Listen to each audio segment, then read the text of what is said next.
In this survey, we review and character visual analytics research for event sequence data. Through the collection and analysis of the 104 literature on this topic, we identify 4 key dimensions of the event sequence visual analytics design space. We then use those dimensions, as well as a characterization of different types of event sequence analysis tasks, to organize existing methods. We collected relevant papers from visualization journals and conferences following 2 main approaches: reference-driven and search-driven selections. For the reference-driven selection, we utilized a core set of state-of-the-art techniques in this topic known to us in advance as a starting point, and extended the range of work by going through cited and citing publications. For the search-driven selection, we went through 2 rounds of paper collection. The first round involves a course search from high-impact conferences and journals, then reviewed the abstracts and full texts to finalize our selection. To construct a structured and comprehensive taxonomy, we leverage the conventional visual analytics pipeline that revolves data, model, visualization, and knowledge. To construct our proposed design space, which includes 4 dimensions: data scales, automated sequence analysis, visual representations, and interactions. The dimension data scales identifies what granularity of data the visual analysis aims to cover. The dimension automated sequence analysis identifies the 3 categories of mining and modeling techniques incorporated with visual analytics systems. The dimension visual representations includes the 5 categories of visual representation for displaying event sequence data. The dimension interactions corresponding to 7 interaction techniques that are commonly applied in visual analytics systems for event sequence data. Moreover, as the choices of analysis methods, visual representations, and interactions depend on the analytical tasks and application scenarios.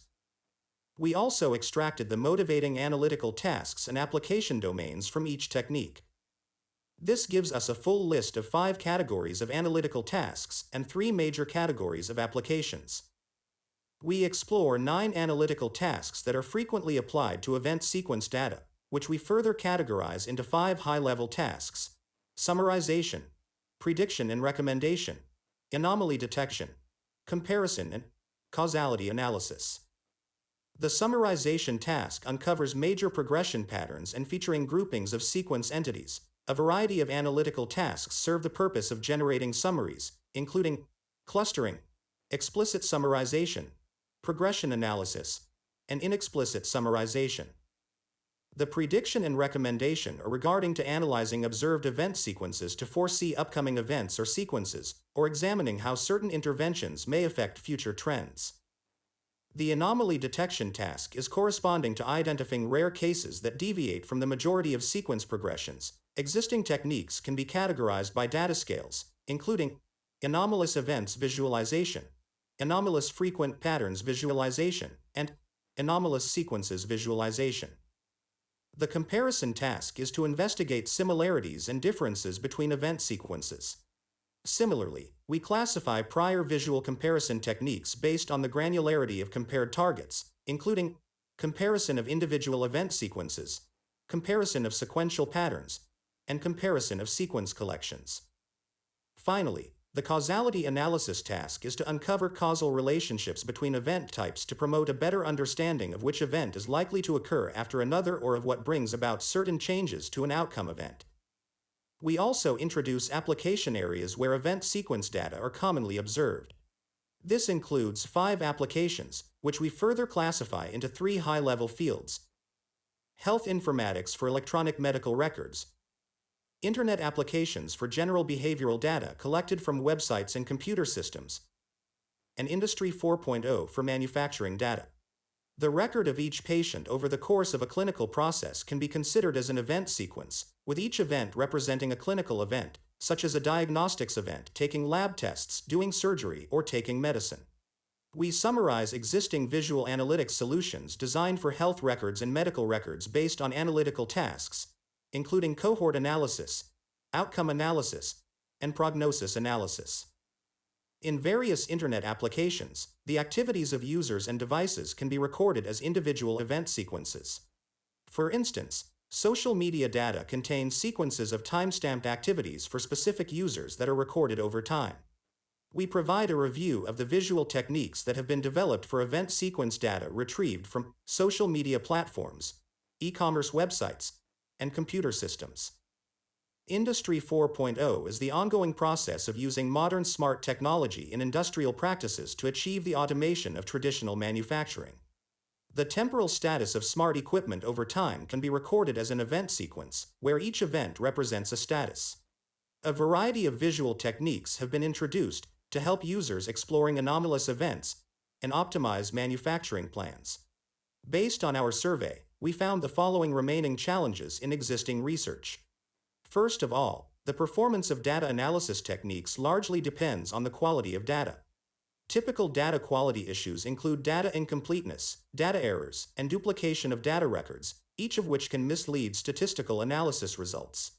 Moreover, uncertainty is introduced when analyzing event sequence data with quality issues or during user-specified data adjustments. This uncertainty can inhibit analysts from making optimal decisions if information about uncertainty is not properly communicated in the visual analytics process. Scalability is a well-recognized challenge in visual analytics. This problem becomes more significant in visual analytics of event sequence data due to the large scale and high dimensionality of most real-world event sequences datasets.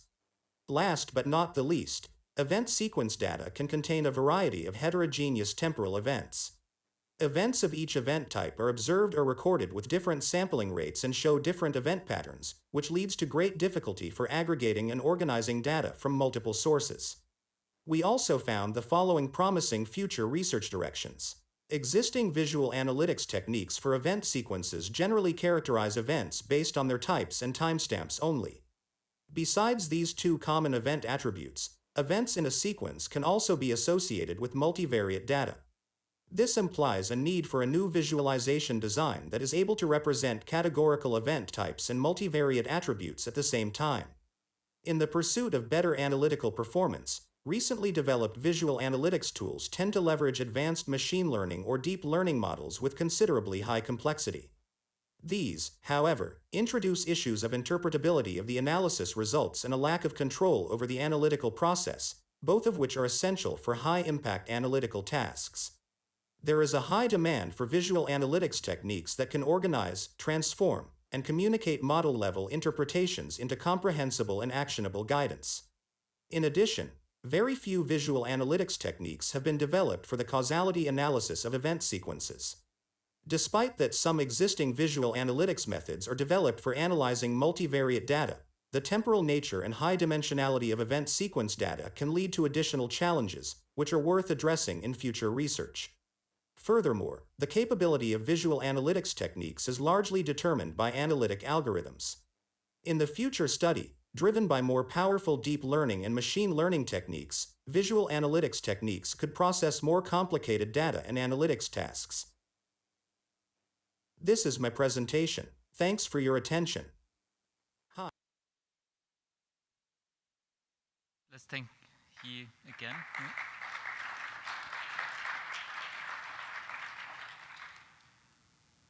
Hello, can you hear us over there?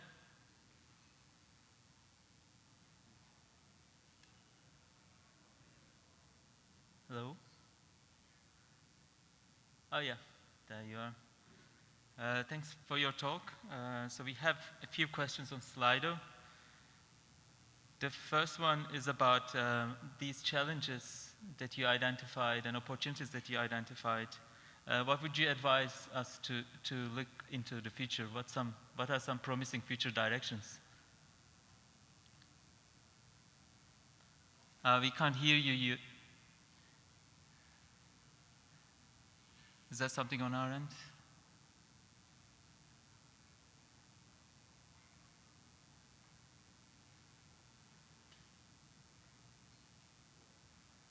You keep maybe saying a few things and then let's see. No?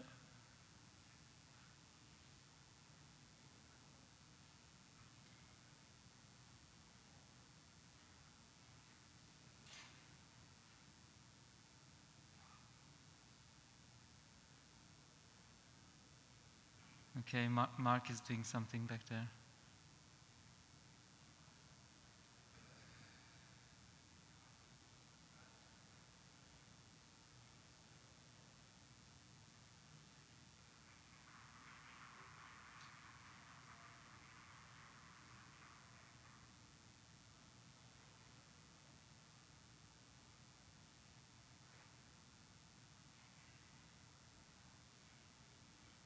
Yeah, no sound. We can't hear you, unfortunately.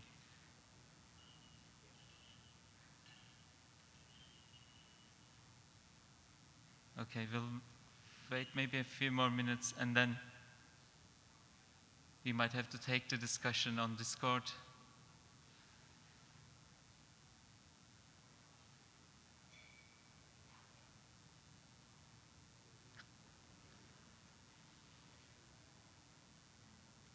Okay.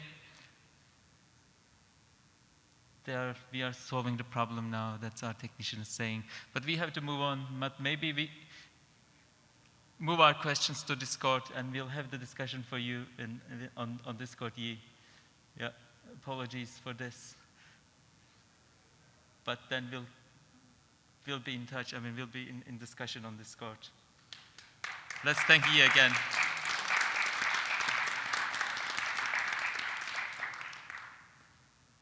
So we have another virtual talk, and hopefully by then we'll be in a better position to have the discussions also online. The second paper is called Toward Better Caption Supervision for Object Detection. This is also again a TVCG paper, and the presentation will be given by Changjian Chen from Tsinghua University.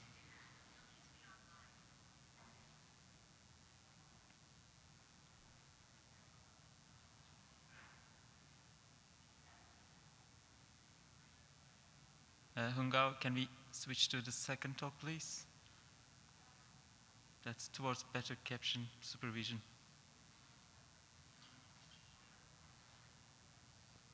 Hello everyone, I'm Changjian Chen from Tsinghua University. Today I'd like to introduce our work toward better caption supervision for object detection. This is a joint work with Jin, Xiaohan, Shouxin, Songhai, Qifeng, and Shixia. Caption supervision provides an annotation-efficient way to train object detectors since image captions are usually free available. Such methods first extract the object labels from the captions. Then, the labels are used as supervision to train detectors. However, the performance is usually poor due to captions are usually noisy and cannot provide precise location information. To address these two issues, there are two challenges. First, the numbers of extracted labels and detected objects are usually very large. Thus, a tool to facilitate efficient exploration is needed.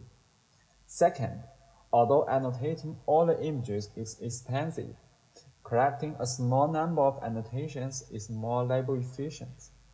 How to combine the small number of annotations with captions is still unexplored. In the literature, many methods have been proposed to improve data quality for machine learning. However, as they are not tied to enhancing caption supervision, they cannot be extended to improve the detectors trained on captions directly. To tackle these two challenges, we first propose a node-link-based set visualization to help explore a large number of extracted labels and detected objects.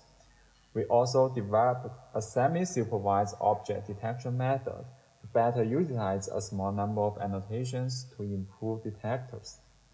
Based on that, we developed mutual detector to help enhance caption supervision for better performance. This is an overview of mutual detector. Given images with captions and a small number of annotations, a label extractor and an object detector are trained, which are used to extract labels and detect objects.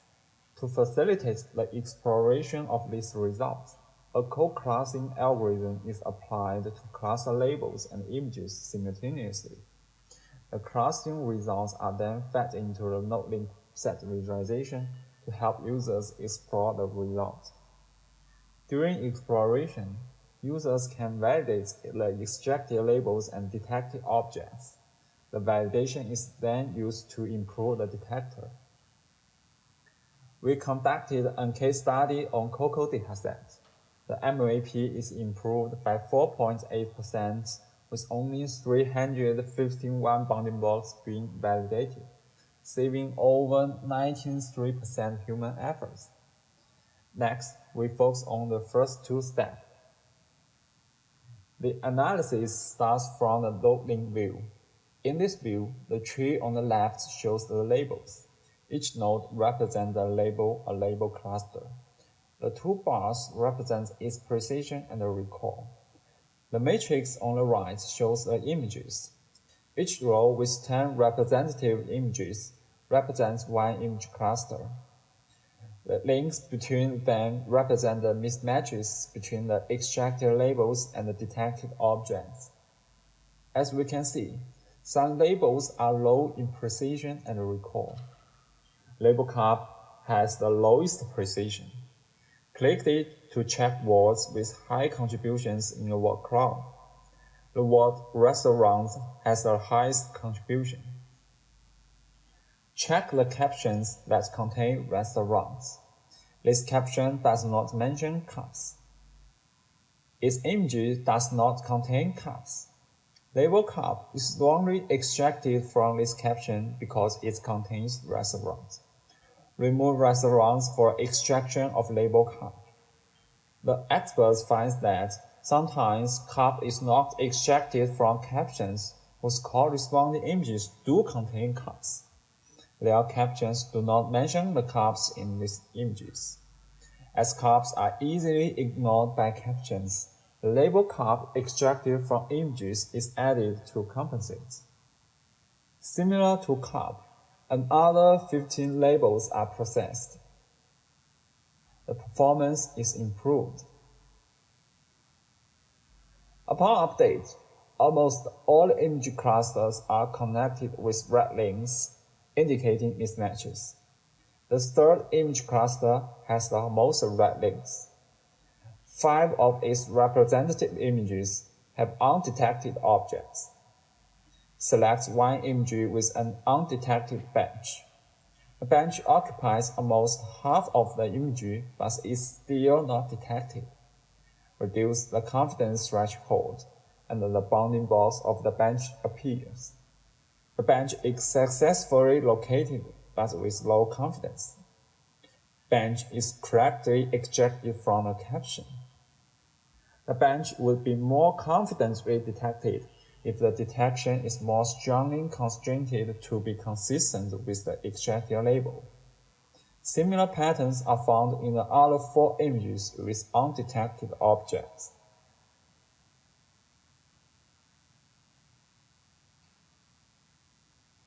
The mismatches can be reduced globally by increasing the weight of the label consistency constraint.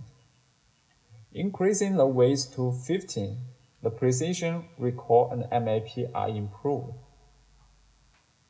After demonstrating the case study, I want to explain the technical details.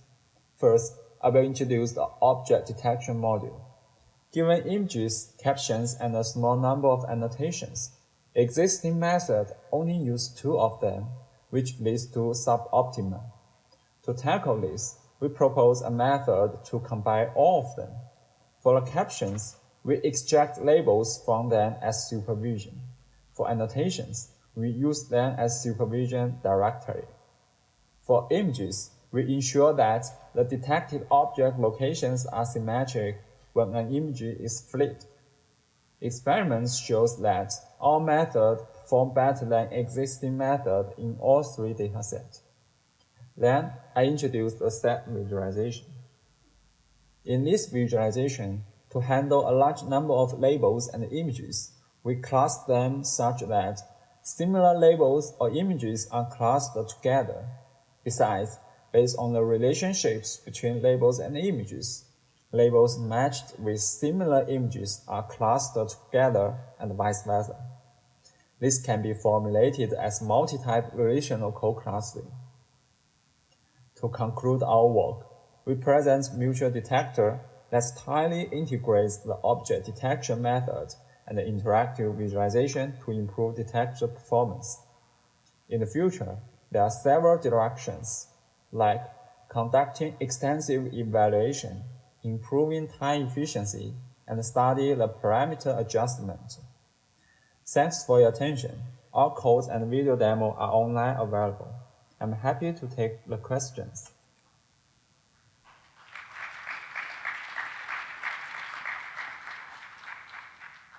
Thank you very much, Changxian, for this really interesting talk. I think it's an excellent example of how to involve humans in the loop.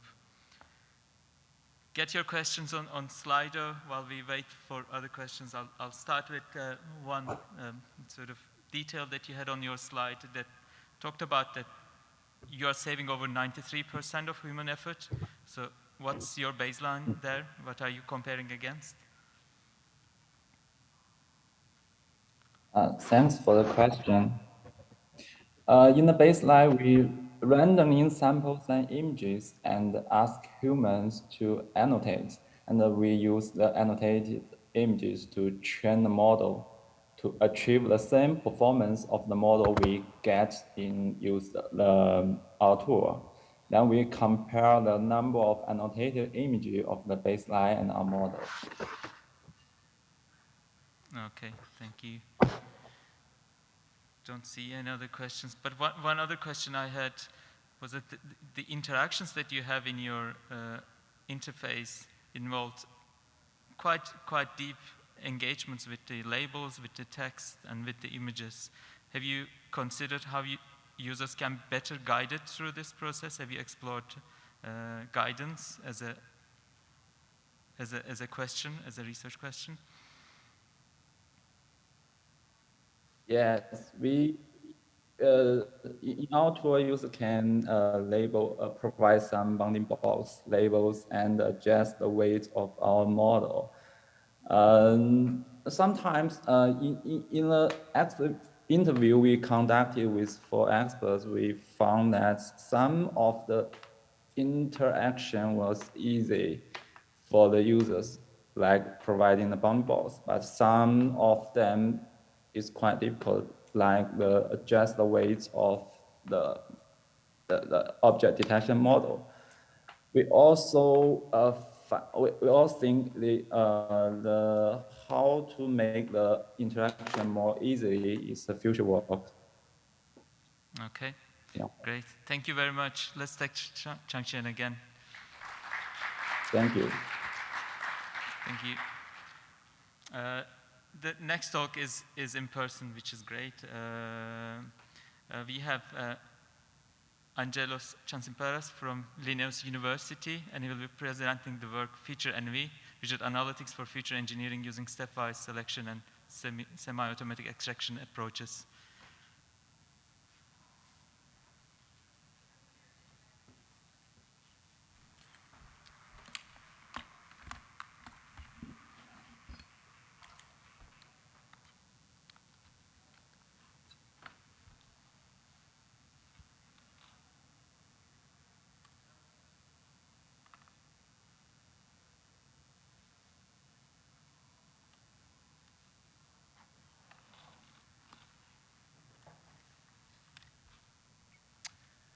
Okay. Hello, everyone. My name is Angelos Chatzibarbas. I'm a PhD candidate at Linnaeus University, and I'm here to present our paper entitled Feature and Visual Analytics for Feature Engineering using Stepwise Selection and Semi-Automatic Extraction Approaches. So this talk is in collaboration actually with my colleagues, Rafael Martins, Kostadin Kutzer, and Andreas Keren from Linnaeus and Linköping Universities. This talk will start with a brief discussion of the motivation for our work, and then we have the related research that we found really interesting. Then we describe the visual analytic workflow for performing feature engineering. Afterwards, we present details with regard to the functionalities of Feature NV, and at the same time, we describe the first use case for the exploration of valuable features. Then we have the presentation of qualitative results of expert interviews that we performed. And finally, I will finish with a discussion of limitations and future work opportunities. Let's start first with a division of the feature engineering, which can be divided into 4 different sub-processes. So we have feature ideation, which is coming up with entirely new features from raw data, and it's completely subjective for most applications. Feature generation is the action of creating useful features from the combination of already existing data. Feature transformation usually denotes less sophisticated modifications over the data. Feature selection is about choosing different subsets from the pool of features that are available by that time. In practice, most of the time spent in machine learning is actually in preparing the features, which should be as concise as possible while retaining vital information about the dataset. Another important reason why feature engineering is quite important is because in real-world problems, it increases the transparency, trustworthiness of the data, and in consequence, it improves also the machine learning process in general. Overall, the complex nature of feature engineering motivated us to really concentrate in this problem. And here we have 3 research questions that we tried to address. A summary of the tools discussed in the related work section and a feature comparison with feature envy is presented in this table. A tick indicates that the tool has a corresponding capabilities. Currently, 2 related works focusing on text data support feature selection, feature ideation. However, this process is quite subjective in most applications, especially in text data. Another tool also supports machine learning experts and practitioners in performing exploratory data analysis to understand which transformation they should apply and also what features should be selected. However, it does not support feature generation, and it was employed only on regression problems. Feature envy adopts the following workflow. The initialization of the feature exploration after the user has split the data into 4 distinct slices sorted by predicted probabilities. The feature selections are processed with 5 automated techniques computed for the choice of features. The feature transformation that enables the user to convert features to impactful alternatives while utilizing statistical measures. The feature generation for the creation of new features from the combination of already existing features. And the tracking of feature changes and analysis of the previous phases using visualizations, while the performance of the current solution is compared to the best result achieved so far. Let's continue with a use case based on the red wine quality dataset. In feature envy, data instances are sorted according to the predicted probability of belonging to the ground truth class. The initial step before the exploration of features is to pre-train the XGBoost algorithm on the original features, and then divide the data space into 4 groups automatically from worst to best. Next, we see the table heatmap view with 5 automatic feature selection techniques, their average contribution, and an action button to exclude any number of features. As we originally trained our machine learning algorithm with all features, the yellow color in the last column symbolizes that all features are included in the current phase. For every method, we normalize the output from 0 to 1 to set a common ground, as indicated in the legend below. At this phase, we want to identify any number of features that can be excluded from the analysis because they contribute slightly to the final outcome. The last 5 features underperform and are having a small influence on the final result. Thus, we choose to remove them. There is still an open question, though. Shall we continue with the removal of features, or should we stop at this point? The core aim of this view is to examine the impact on various subspaces, since removing a feature might appear the right choice globally, but can cause issues for instances in a particular subspace. The radial tree's gray nodes are the 6 remaining features, and perimetrical to them there is a circular bar that starts from 0% and goes up to the maximum, which is 100%, indicating Pearson's correlation with a dependent variable. The light blue to dark blue color is the mutual information computed between each feature and the target. Additionally, the red and green colors in this visualization map the aggregated difference in correlation of a feature if it was transformed at all. At this point, we concentrate on the overall inspection of features for all instances. Feature 4 appears the worst in terms of target correlation because there is a small circular bar and it has one of the lowest mutual informations because it has a light blue color. The graph visualization uses glyphs to encode further details for every feature. The per-target correlation and mutual information are the same as in the radial tree, but an additional horizontal bar charts encode actually the per-class correlation of each feature with different colors. Moreover, there are 4 states that indicate if the variance influence factor per feature was greater than 10, between 10 and 5, between 5 and 2.5, and less than 2.5. Edges are displayed between feature nodes with a correlation above the current threshold with edges with encoding the correlation values. As we proceed with the investigation, we can observe that feature 3, 4, and 6 can cause a concern with regard to collinearity based on the variance influence factor heuristic. Additionally, time per class correlation for all classes is weak.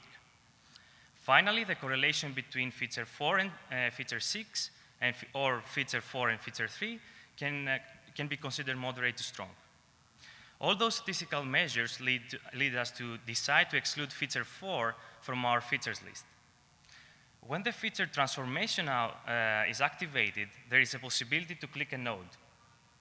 This node will expand, exposing all supported transformations which are based on mathematical functions. We compare each feature transformation using the same statistical measurements we described before. After the transformation phase is over, then we also have the feature generation mode, and we can pick 3 features that correlate in a similar way with the individual classes. The selected nodes are highlighted with dark gray color, and the combinations of the different mathematical operations are computed dynamically. From the table schema view, we can spot that the first combination contributes much more than the source features. Therefore, we can add the new feature. Each action of the user is actually registered in a punch card visualization. The size of the circle encodes the order of the main actions with larger radii for recent steps. The brown color is used only if the overall performance increases.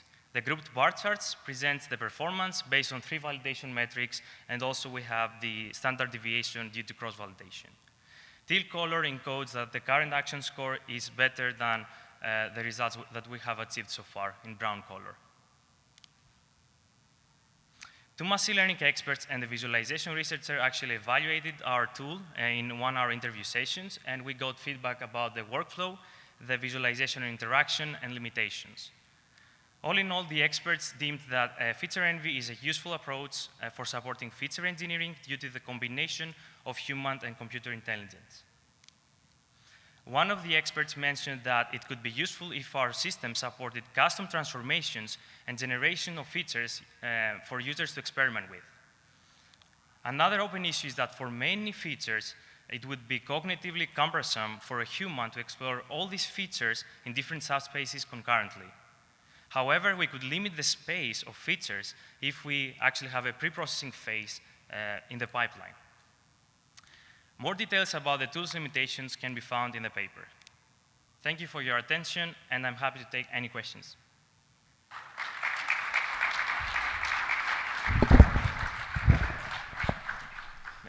Thank you very much, Angelos. Really nice work and really nice presentation. Everyone get your questions on Slido. While you're thinking, I have one. And you mentioned that a common challenge in these kinds of analytical processes is to know when to stop. Have you come across some, or sort of thought of any proxies to help analysts to know when to stop and be comfortable that, okay, now I can move on with my process? Yeah, that's a great question. Thank you. So I think if we take a look on the table schema view that we had a couple of features and automatic selection approaches, right? So basically, you can. So if some features, they seem to perform really bad, then really we can very straightforward remove them, and then you can actually stop the process at this point, I guess. But in some cases, there is a case that maybe the feature is like it has borderline values, like in between, and then you really want to explore more and continue the exploration in order to, transform the features or generate them.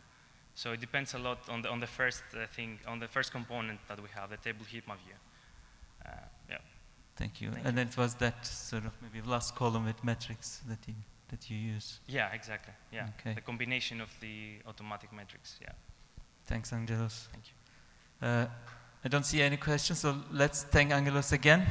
Oh. There is a question. Okay, I'll take it because there are not many questions. I'll use that opportunity. Clarify how particulars of the various possible mathematical transformations is communicated to the user. It seems like they can compare different options, but it's not clear how they would extract the exact nature of the transformation they are selecting from the interface. So how do you clarify or communicate what the data transformation is doing to the features? Yeah, sure. Thank you for the question. So data transformation, we actually have, like in the paper, we mean that it's typically, mathematical functions like, you use a logarithm in the data, or you bin the data. So this kind of this is what we call transformations in the paper. And generation, we typically mean when you combine really with mathematical functions like subtraction and addition. So this is like a generation of features because you combine two of them, right? So basically, transformation is when, when the distribution is shifted, then you typically want to maybe use logarithmic transformation, to have this normal distribution or something like that. Okay, Yeah. thank you. Yeah. And I think part of it is really communicating some of those complications of these transformations. Yeah. So maybe you can take this discussion also on Discord. Yeah, so I will do. let's thank Angelos once again. Thank you.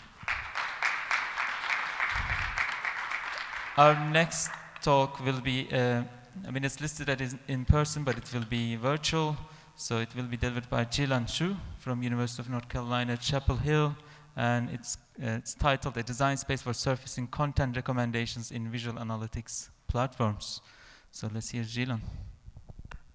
Today I will introduce our work, A Design Space for Surfacing Content Recommendations in Visual Analytic Platforms, a joint work with Wenyuan Wang, Mengtian Guo, Yue Wang, and David Gotts from the University of North Carolina at Chapel Hill. Content recommendation systems are used widely on websites such as search engines or shopping websites to recommend related documents to read or related products to purchase. They are also widely used on online social media platforms to recommend videos, posts, and other content, based on both users' current interactive activity and models of users' historical preference. On visual analytic platforms, content recommendations are used to recommend information like related data to users.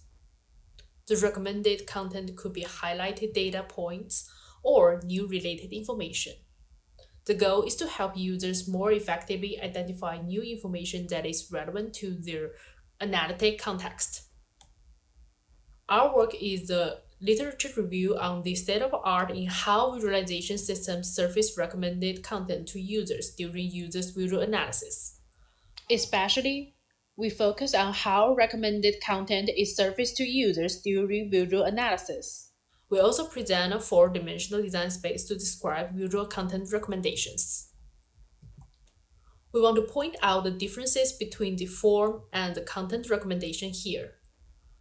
Given an input data set and perhaps some additional information about the user's task or preferences, form recommendation systems recommend one or more views of the input data, while content recommendation provides recommendations of new content that should be brought to the user's attention. Form recommendation systems suggest one or more views of the input data, while content recommendation systems provide new content to users. We follow the search strategy and screening process specified in the Prisma standard. Prisma defines a multi-stage procedure that has been widely adopted in health and medical fields for systematic literature reviews. We identified articles from both IEEE Explore and the ACM Digital Library. We used the keyword adaptive visualization to get candidate articles. In total, 175 articles were identified via the specified keywords. A screening process was followed to remove duplicates and exclude irrelevant articles by examining titles and abstracts. The 92 articles that emerged from the screening process were then inspected more closely for eligibility via a full text assessment. This step ensured that papers which appeared relevant from the title and abstract screening were indeed appropriate for inclusion based on the research topic. We then applied additional eligibility constraints to exclude more papers that did not present a working prototype with user interaction descriptions. This is to ensure that our survey focused on designs that were used in actual implementation from prior work. Finally, we removed 6 papers where the prototypes were deemed not relevant to the scope of the study or were identified as duplicates that describe the same prototypes as other papers in our collection. These steps reduced the included set to 17 papers. Recognizing the limitations of keyword search, we enriched the collections of relevant documents by examining all citations from the 17 papers from the last step. Every reference went through the same screening and eligibility steps as the original candidate articles. More details are reported in our paper. The final set of 26 publications that were included in the survey were then analyzed by the authors to extract details regarding the ways in which the described prototypes surfaced the recommended content to users. Descriptors of various techniques used in prototype systems were recorded following an open coding process. The descriptors were iteratively refined and grouped to identify the key aspects that could be used to characterize various design choices. At the end of this process, the descriptors eventually consolidated into the 4-dimensional design space: directness, forcefulness, stability, and granularity. The directness dimension describes the relationship between where a user is interacting with visualization and the location at which recommended content is surfaced. If the user is interacting with the scatter plot, a direct recommendation is in the same plot, while an indirect recommendation is under a different tab. The forcefulness dimension represents how intrusively the recommendation is surfaced with respect to the user's workflow. Forcefulness is assessed on a 5-point scale, with 1 being the least forceful and 5 being the most forceful. Here, recommendation under another tab is ranked as level 1. However, this pop-up window is ranked as level 5. The stability dimension describes the temporal dynamics of when the content being recommended is updating within the interface. Design choices within the stability dimension can be classified into 3 general categories: periodic, event-driven, and on-demand. The granularity dimension describes the relationship between the unit of content that a user is interacting with and the unit of content being recommended. Imagine the visualization is showing the relationship between the wholesale and market prices of orange. If the system recommends information about the prices of citrus fruits, we consider this a coarser granularity recommendation because orange is a narrower concept than the citrus fruit category. We use the design space to categorize each of the 26 papers identified in the literature review. The findings are reported by dimension, with the full results summarized in this table. Details could be found in our paper. For trends across dimensions, we observe the relationship between forcefulness and stability, in which designs with higher levels of forcefulness had more stable update policies. Similarly, we found an apparent link between systems that offer recommendations with varied granularity with more stable on-demand designs. Please check more details in our paper. Opportunities. The results show that some areas of the design space are underexplored, such as low forcefulness designs and designs with periodic updates. While this paper has focused on the visual display of recommended content, Future studies examine design decisions for the underlying models and algorithms that support content recommendation could be valuable. Thanks for your listening.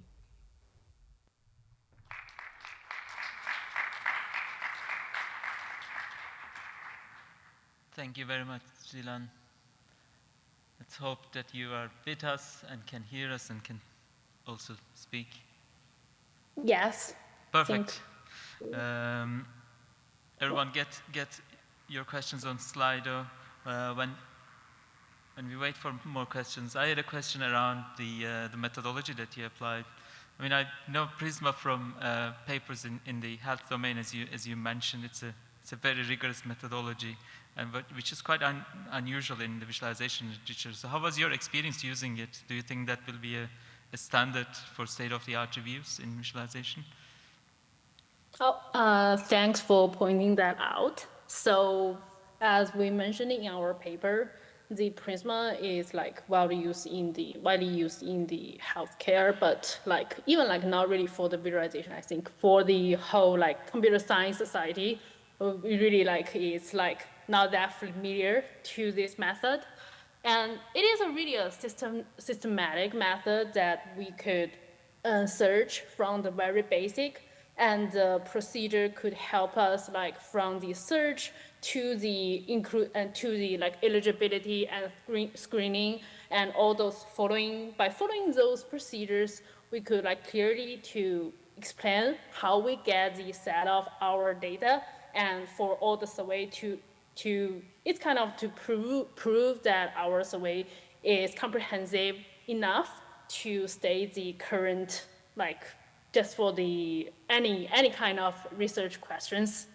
So yeah, the experience is pretty smooth, and they already have a really heavy a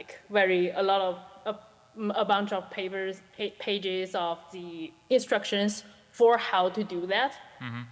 For the future of how the visualization society will use it, I'm not that sure, as it's more like a tradition for the healthcare, the society to use that. But here, there are several papers, several survey papers here in this section and other in this VIS conference, and we see all people use different kind of methods. So I would like to say that probably someone could to help to do something similar here, help later for other people doing those survey papers that they could follow some kind of standard and help others to read it quicker and to get the idea more smooth. Yeah, thank you. Excellent, thanks. Let's see how that goes. There's one more question, but we are running a bit late, so if you can take that question on Discord, Zilan, that would be great. So let's take Zilan once again. Thank you. Our next talk will be in person and will be delivered by Yishuan Li from Fudan University, and it's the title of the presentation is Diverse Interaction Recommendation for Public Users Exploring Multi-Field Visualization Using Deep Learning. So it's a very interesting, very different paper. Sheila.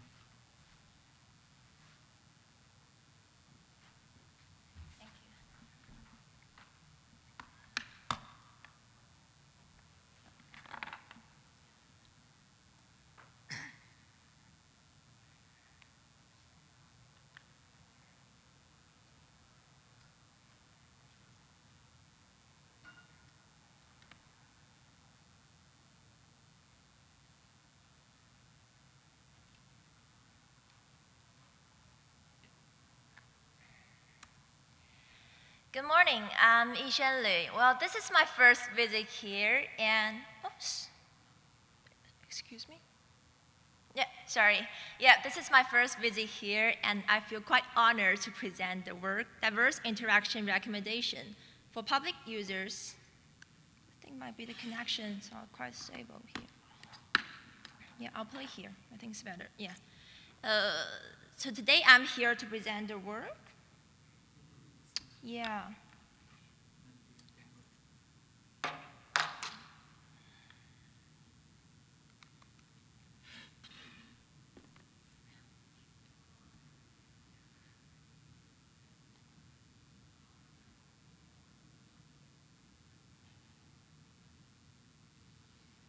Well, I've said the title for several times, but yeah, this is a collaborative work with Yu Shengqi and Siming Chen from Fudan University, and Qingchen Yangshi and Nan Cao from Tongji University. And I'm now with University of California, Santa Barbara. So visualization system has been recently introduced in public culture centers, museums, and websites, accessible via touchscreens, computers, and mobile phones for public education tasks.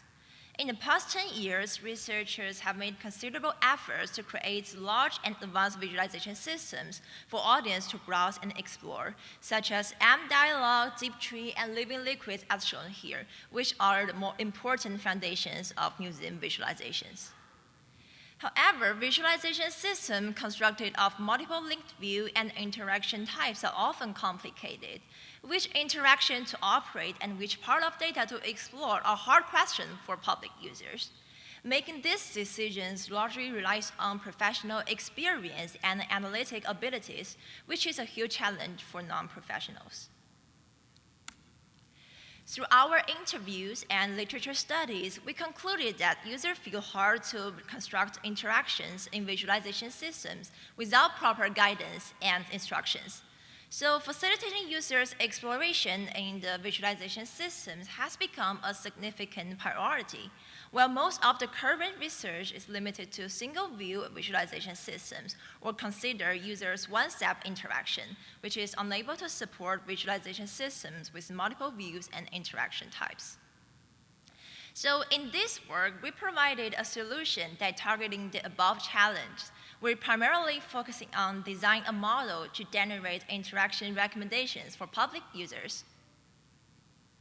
To be more specific, the following discussion is set within the museum scenario, but we also argue that the pipeline can be generalized into different visualizations under these scenarios. So public users here are defined as regular museum visitors with different background, has little knowledge about the topic and data analysis, but are curious to explore more for the insights. The provided interaction recommendations should satisfy the following requirements. Real time, when users face the visualization system, we believe the most straightforward way is to provide recommendations right after one interaction is made. Diverse, the recommendations should support a cross-view and various types of interaction. This can help users conduct more in-depth explorations and help the system be fully utilized. Insightful, the system should offer insightful interaction recommendations that lead to valuable explorations and deepen the user's understanding about the topic she explores. The model performs as an end-to-end pipeline with users' previous interaction logs and visual states as the input and the recommendations of the next step as the output.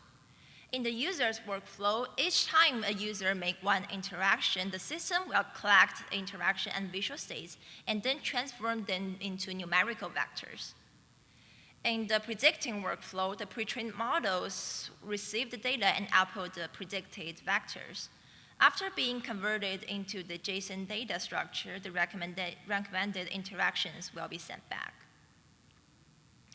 So we developed a taxonomy of interaction logs based on the previous methods. Then the encoded interaction logs will be divided into 4 parts that can define one unique interaction form from the interaction types we considered. The user's interaction is recorded and converted to the JSON format. We then apply an embedding method using the context-free grammar representation. Then to the multidimensional vectors. So for instance, here in this example, the user performed a brushing on the map view. So we collect the brushing and the map view and also the corresponding coordinates of where the brushing bounding box is, and then convert it to the tree format, then to the numerical vectors.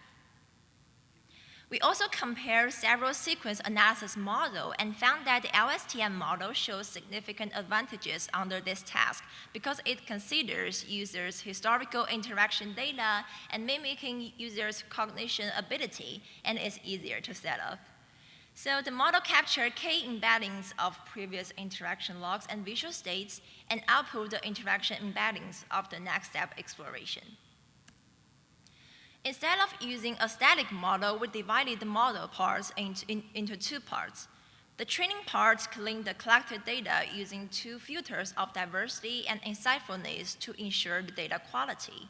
We compute the entropy of users' interaction to measure the degree of diversity and keep the interaction log only if the entropy is higher than threshold.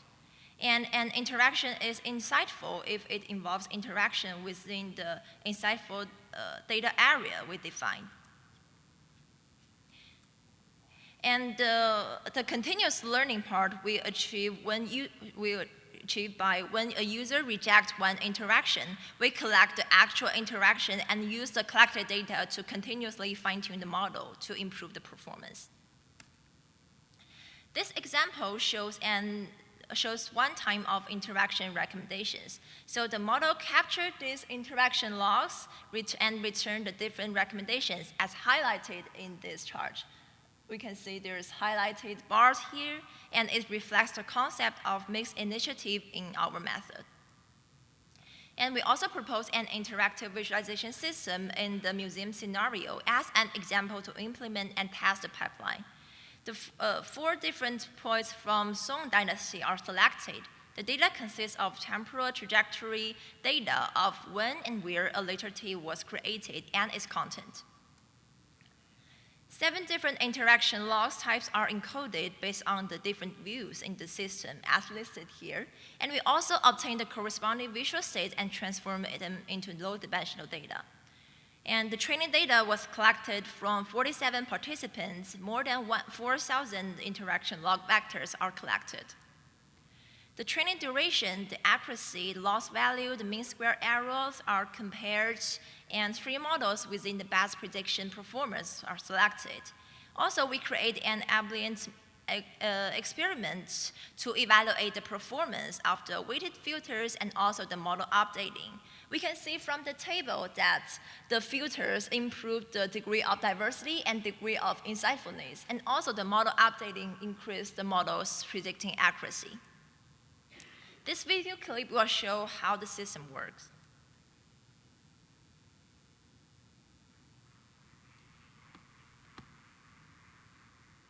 There's no audios here.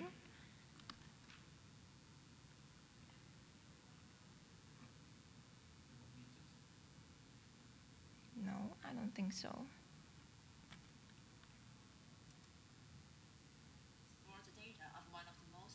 Can you hear from here? Based on the background information, we know that Su Shi was born in Sichuan province and spent the last years in his life in the southern part of China.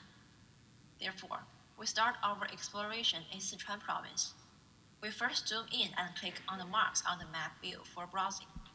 After a while, the system starts to provide recommendations for us. We follow its suggestions and gradually be away from his hometown and approach to Kaifeng, the capital of the dynasty at that time.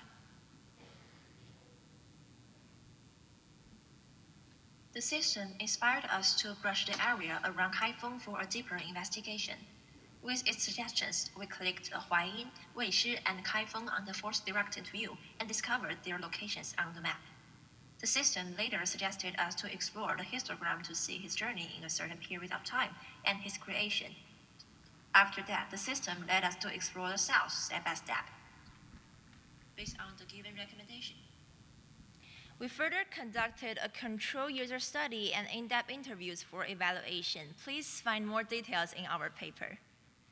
So this work involves trade-off relationships in many aspects and need to be further considered. First, the balancing between diversity and insightfulness determines the weight of 2 filters. Second, whether we should keep the presented information clean and concise or provide more exploration of why these interactions are made should also worth discussion. Thirdly, there are differences between providing recommendations to public users or professionals. And also, we would like to compact our method into a toolkit that can be added into the existing visualization system to improve the generability. So what we can take away from all of this, including for following 3 aspects. First, we propose a method that models interaction logs from different views and interaction types into vectors that share the same structure.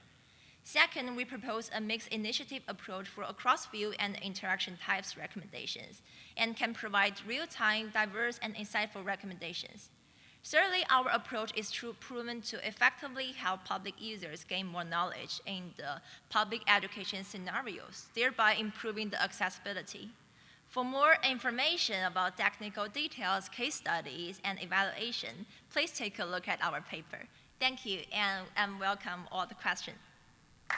Thank you. Thank you very much, Ishuan. Really interesting work. So there are lots of questions on Slido, which is great. One that got lots of support is about involving experts in the data collection process. One concern was that if your model uses public data or sort of public interactions, can that create an issue of trust, and or would involving expert interactions improve your models? Yeah, I think that would be a great suggestion. So now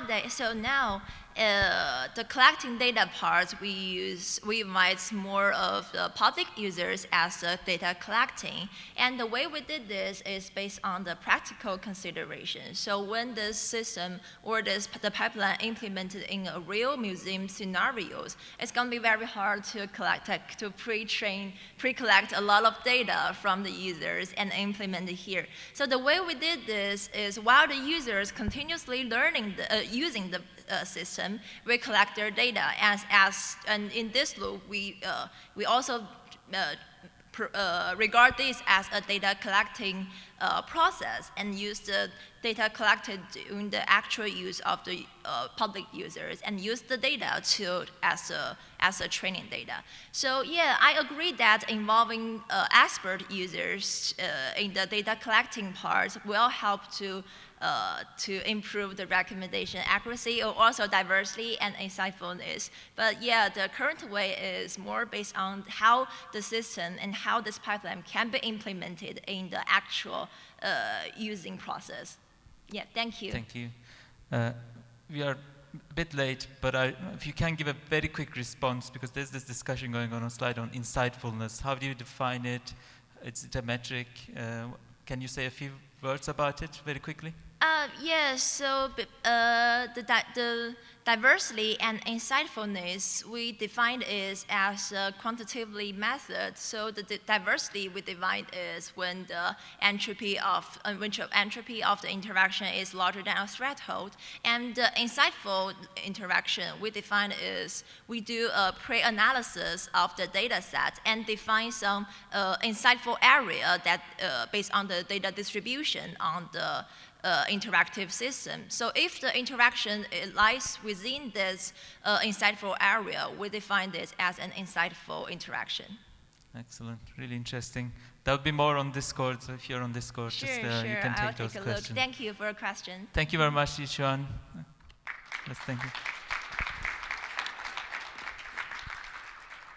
So our next speaker is also in person. So the next talk will be given by Simon Warshall from Harvard University. And the title of the talk is Vicinity Visual Spatial Neighborhood Analysis for Multiplex Tissue Imaging. Simon, the floor is yours.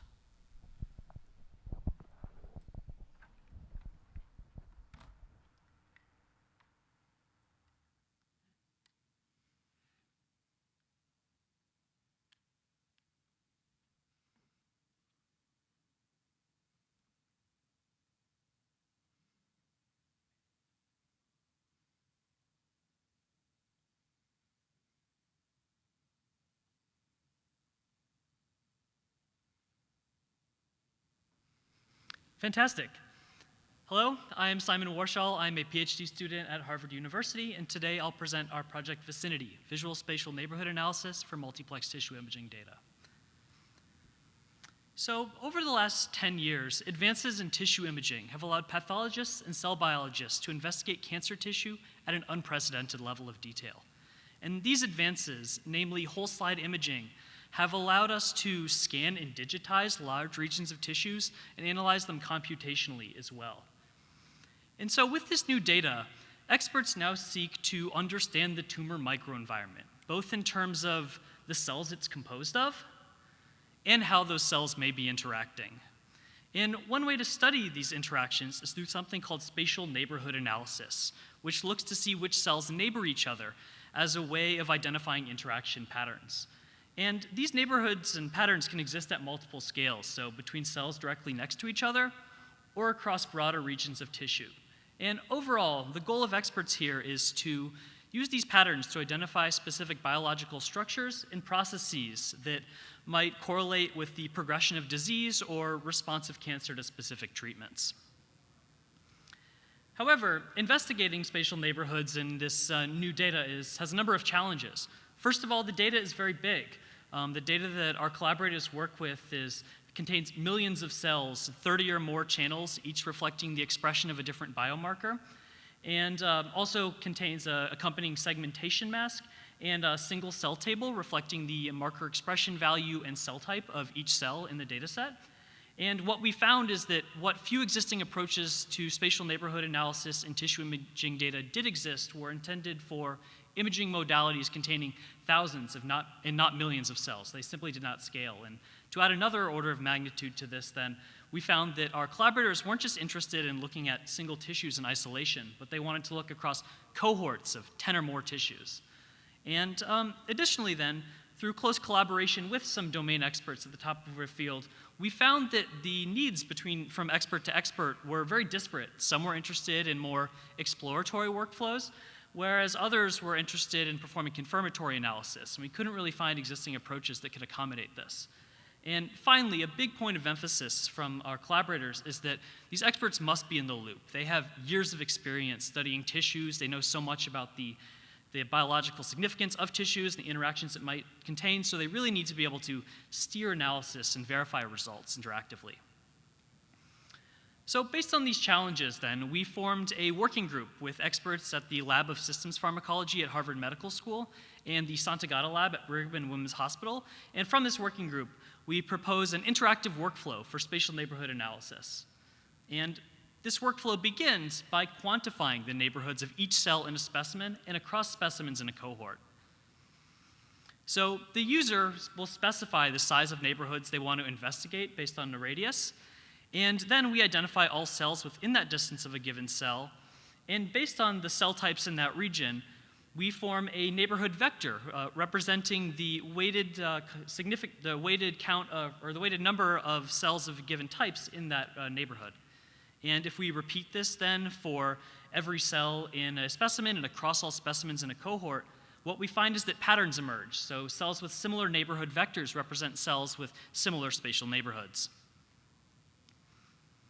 So once we've quantified these neighborhoods, which kind of serve as the backbone for a lot of our analysis, a user then will move on to browsing all of the tissues in their cohort. And I'll now show the system we designed, which is called Vicinity.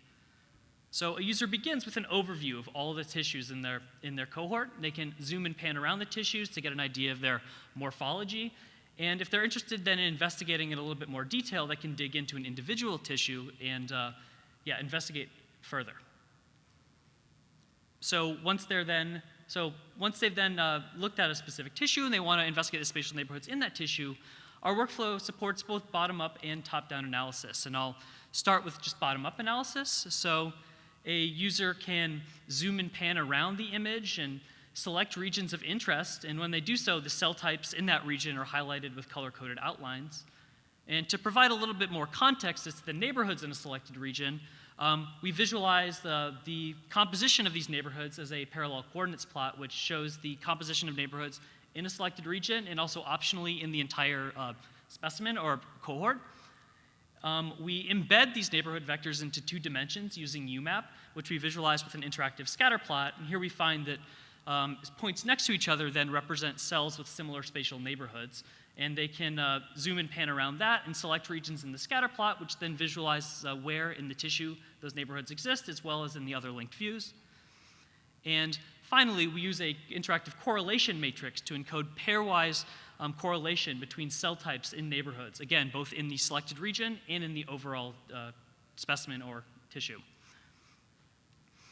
Now, when a user wants to detect patterns in a data set that includes millions of cells, we also wanted to provide some sort of semi-automated means. And so to do so, we allow users to cluster the neighborhoods in a specimen or across specimens in a cohort. To do that, they simply input a number of clusters, and then those clusters will just pop up right below, and they can just toggle through them to see where they exist both spatially as well as in the linked views. And if they notice a specific biological structure or biological process that's been captured by this cluster, they can label it and save it for further analysis. So through this bottom-down analysis, users can explore and generate hypotheses. We also then support top-down analysis through two forms of visual querying, where users can look for neighborhoods and refine and test hypotheses. And to get into that, first, what we found is that a lot of our collaborators were interested in looking at particular interactions between cells. And so to do so, if they want to do that, they can simply sketch out an interaction in the composition view, and then search for it, which will reveal matching neighborhoods, again, across the tissue and in the linked views. Next, users can search by example. So say they find an interesting structure within the tissue itself, they can select it and then search to reveal similar regions that have similar neighborhoods across the tissue. And moreover, this search, as well as all the other features I've shown, are not simply limited to a single tissue, but also work across cohorts. So they can pull up this side view here to see where matching neighborhoods exist across all the tissues in their cohort. And here we show all the matching neighborhoods in all the tissues in the cohort, and they can sort them based on how many matching neighborhoods exist, as well as the statistical significance of that pattern in the neighborhood. So throughout analysis then, experts are saving and labeling and annotating things that they find that are interesting. And we also want to allow them then to compare their findings and summarize them. And so to do so then, in that same right-hand side view with the cohort results, we also show small multiples visualizing the spatial context of every pattern they've saved and labeled, as well as we visualize the composition of each of these saved and labeled patterns as small multiples of bar charts to give a quick representation of what these neighborhoods contain. To evaluate vicinity, we held 2 case studies with domain experts. I won't go into the first one, but I'll highly encourage you to read the paper. But I'll quickly just go through the second case study. And this case study was conducted with a cancer biologist at the Santagata lab at Brigham and Women's Hospital.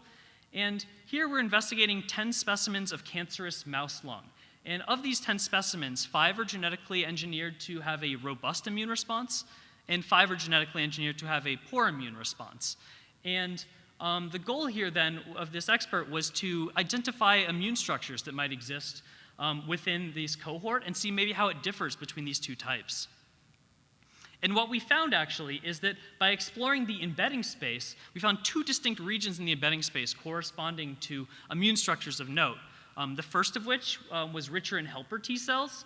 And when we investigated it then within the individual images, we found that this corresponded to immune structures that were located directly outside of tumors, as well as some structures that were very distant from tumors. And our collaborators were particularly interested in those distant structures, which they thought might be the precursors to immune structures called tertiary lymphoid structures. The second then interesting region in the embedding space we found, which was richer in B cell and particularly present in the immune-rich cohort, we found represented tumors which were infiltrated with immune cells. So here the immune cells were actively fighting the tumor. And I'll just note that these 2 structures are actually a key takeaway of an ongoing publication with the Santagata lab at Brigham and Women's Hospital, which is currently under review. So they use vicinity essentially to help identify these structures.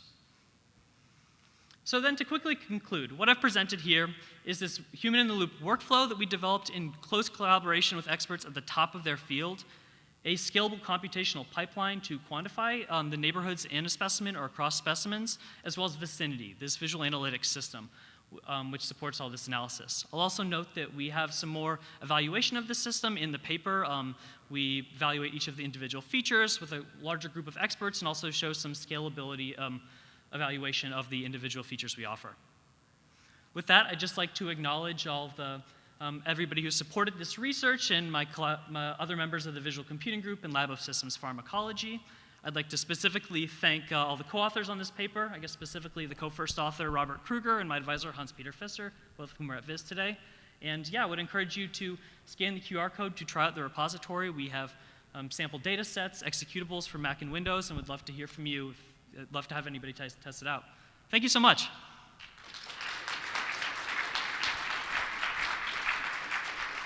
Thank you very much, Simon. Really amazing work, and the same comment is also on Slido. The first question is about 2D, 3D. So the examples the case studies are on 2D images. Do you extend, do you think how this could extend to 3D volumetric data, and then how it will impact the interactions? Yeah, so I guess we're just actually starting to get some high quality 3D data. I think the difference between those data sets is that the two-dimensional data that our collaborators work with is really, really big. It is microns in size, whereas the 3D volumes are a lot smaller. But I think basically all of the methods would more or less translate if we just look in 3 dimensions, in a sphere around each cell as opposed to in 2 dimensions. But yeah, that's definitely a topic for future work, and actually we have some members in our group that are currently kind of looking into how we can investigate those patterns in 3 dimensions. That's excellent. And one question I was having, so you really nicely presented the top-down, bottom-up analysis approaches. Have you noticed any preference to what your collaborators prefer the most?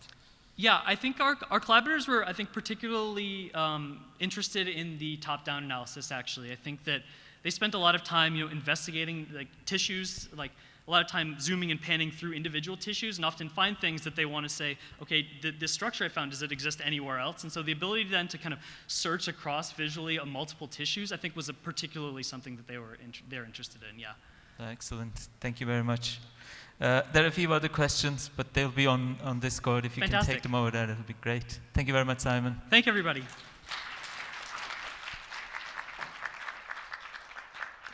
I know we are a few minutes into the coffee break already, but I want to give our first speaker the chance. I don't know, Mark, can we, if it's working now, can we get the first speaker to at least respond to the question that he was asked?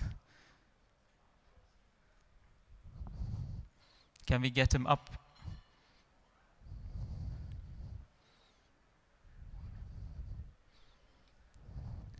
Yi, can you hear us over there? I don't know if you are still online. I wasn't able to reach you. Okay, looks like he's having a coffee. All right, thank you very much, everyone, for.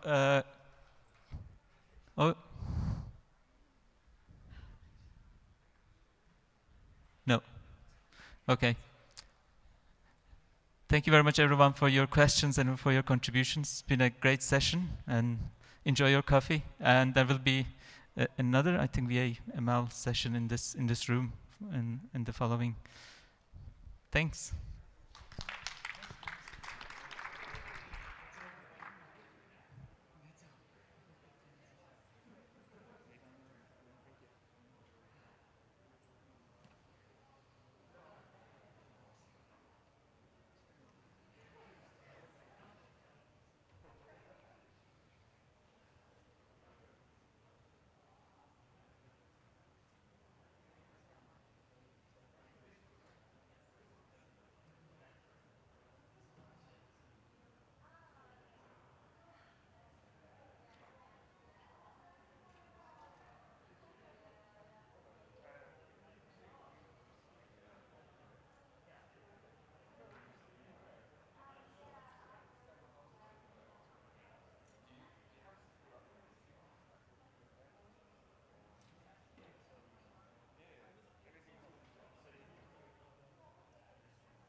The Visual Computing Center is located in one of 5 research buildings that houses faculty from computer science, mathematics, and electrical engineering.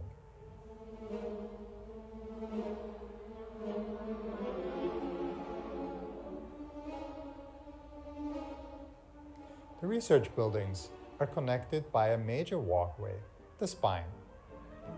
Along the spine are various shops selling items to support the daily research activities. Most importantly, coffee. Now, we're entering the building on the 2nd floor, where the VCC is located. We are flying around to take a look at the arrangement of offices and cubicles where staff, students, postdocs, research scientists, and faculty work.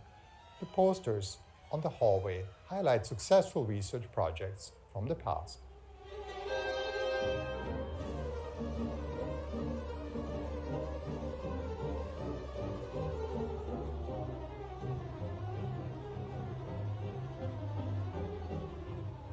Several meeting rooms can be used for group meetings, lectures, or project discussions.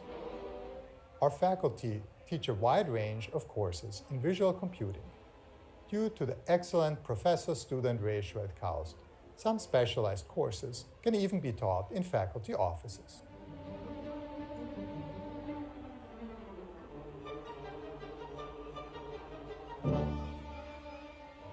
Our research can also directly be applied to such a video stream, for instance, for activity recognition.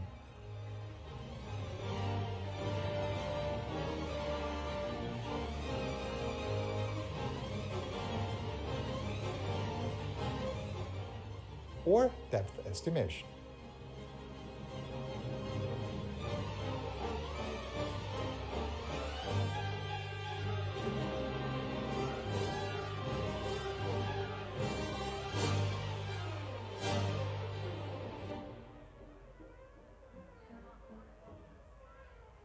One part of the VCC is dedicated to the Computational Imaging Lab, which allows for optical setups and the development of combined optical and computational imaging systems.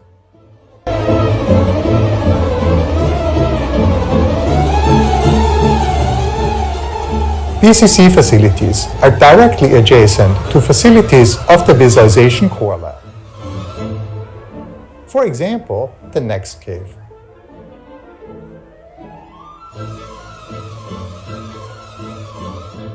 And the large display wall shown here.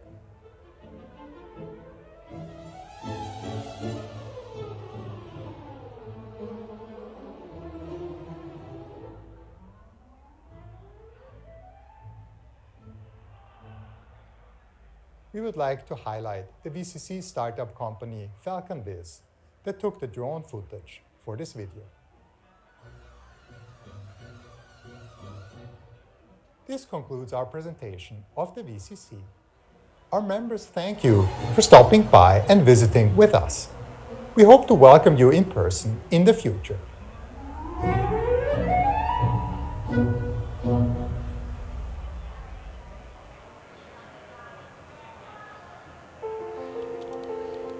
From desktops to data centers, CompuServe to the cloud, the orderly march of progress.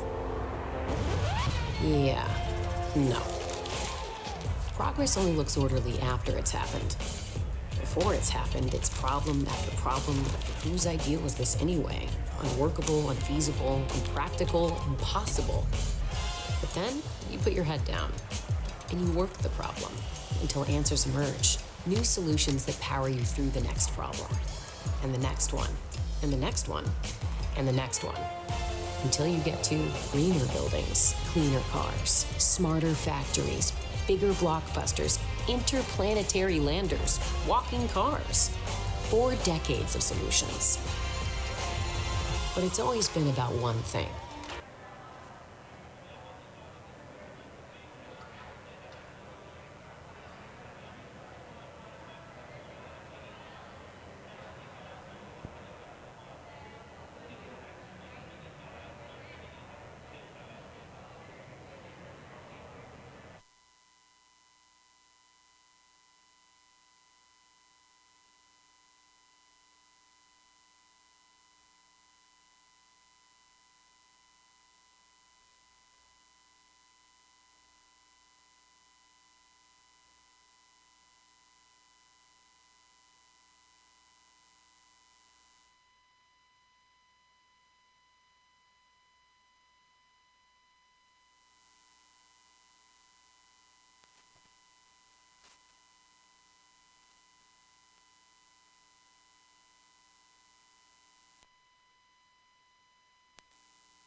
or depth estimation.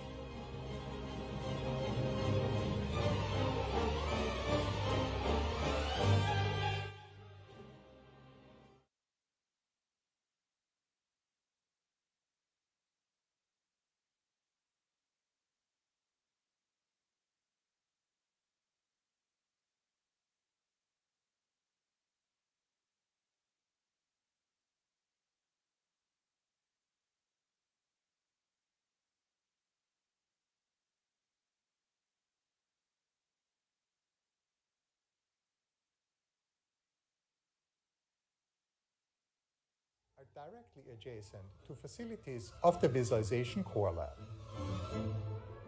For example, the Next Cave.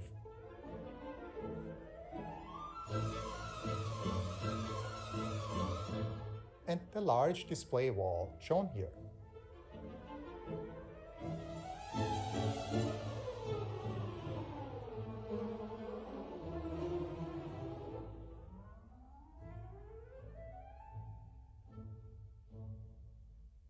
We would like to highlight the VCC startup company Falcon VIS that took the drone footage for this video. This concludes our presentation of the VCC. Our members thank you for stopping by and visiting with us. We hope to welcome you in person in the future.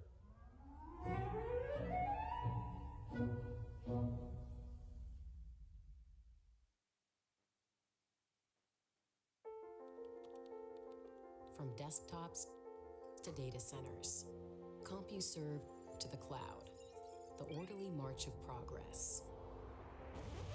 Yeah, no. Progress only looks orderly after it's happened. Before it's happened, it's problem after problem after whose idea was this anyway? Unworkable, unfeasible, impractical, impossible.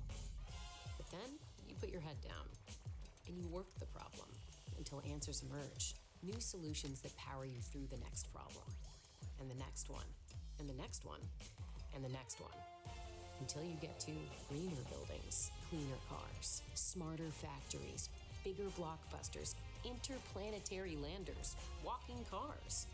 4 decades of solutions. But it's always been about one thing: finding new ways past whatever problem stands in our way. And we're restless to do more. And that's why we love problems. Because we know when you combine the right solutions, when you merge fields, and converge the technologies no one else can, what's wrong with right now can become what's better about what's next. It's about opportunities, not obstacles. It's about unleashing your talent, not restraining it. It's about unlocking insights in your data. It's about making the things that actually make the world a better place. So let's get out there and do just that. Let's blur boundaries. Let's reinvent rules. Let's redraw the lines that define your talent, your business, your entire ecosystem. Let's go do what doers love to do. Let's not wait for progress. Let's make it. Autodesk it.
Hello, hello. Okay. Before we get started, can our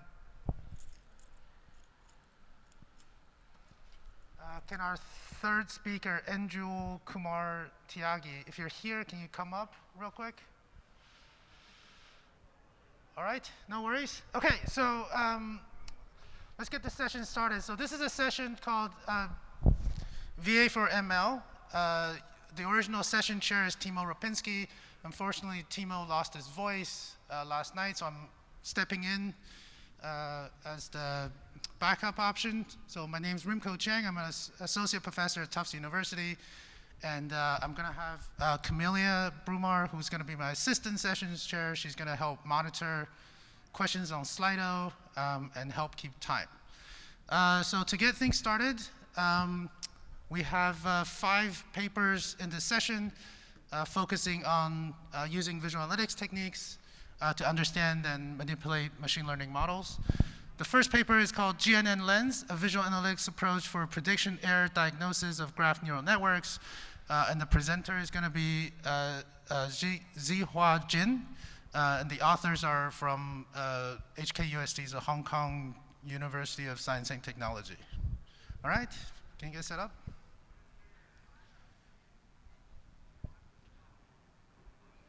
Yeah, and while Zihua is getting set up, if you have questions, please write them into Slido, and we'll be reading the questions off of them.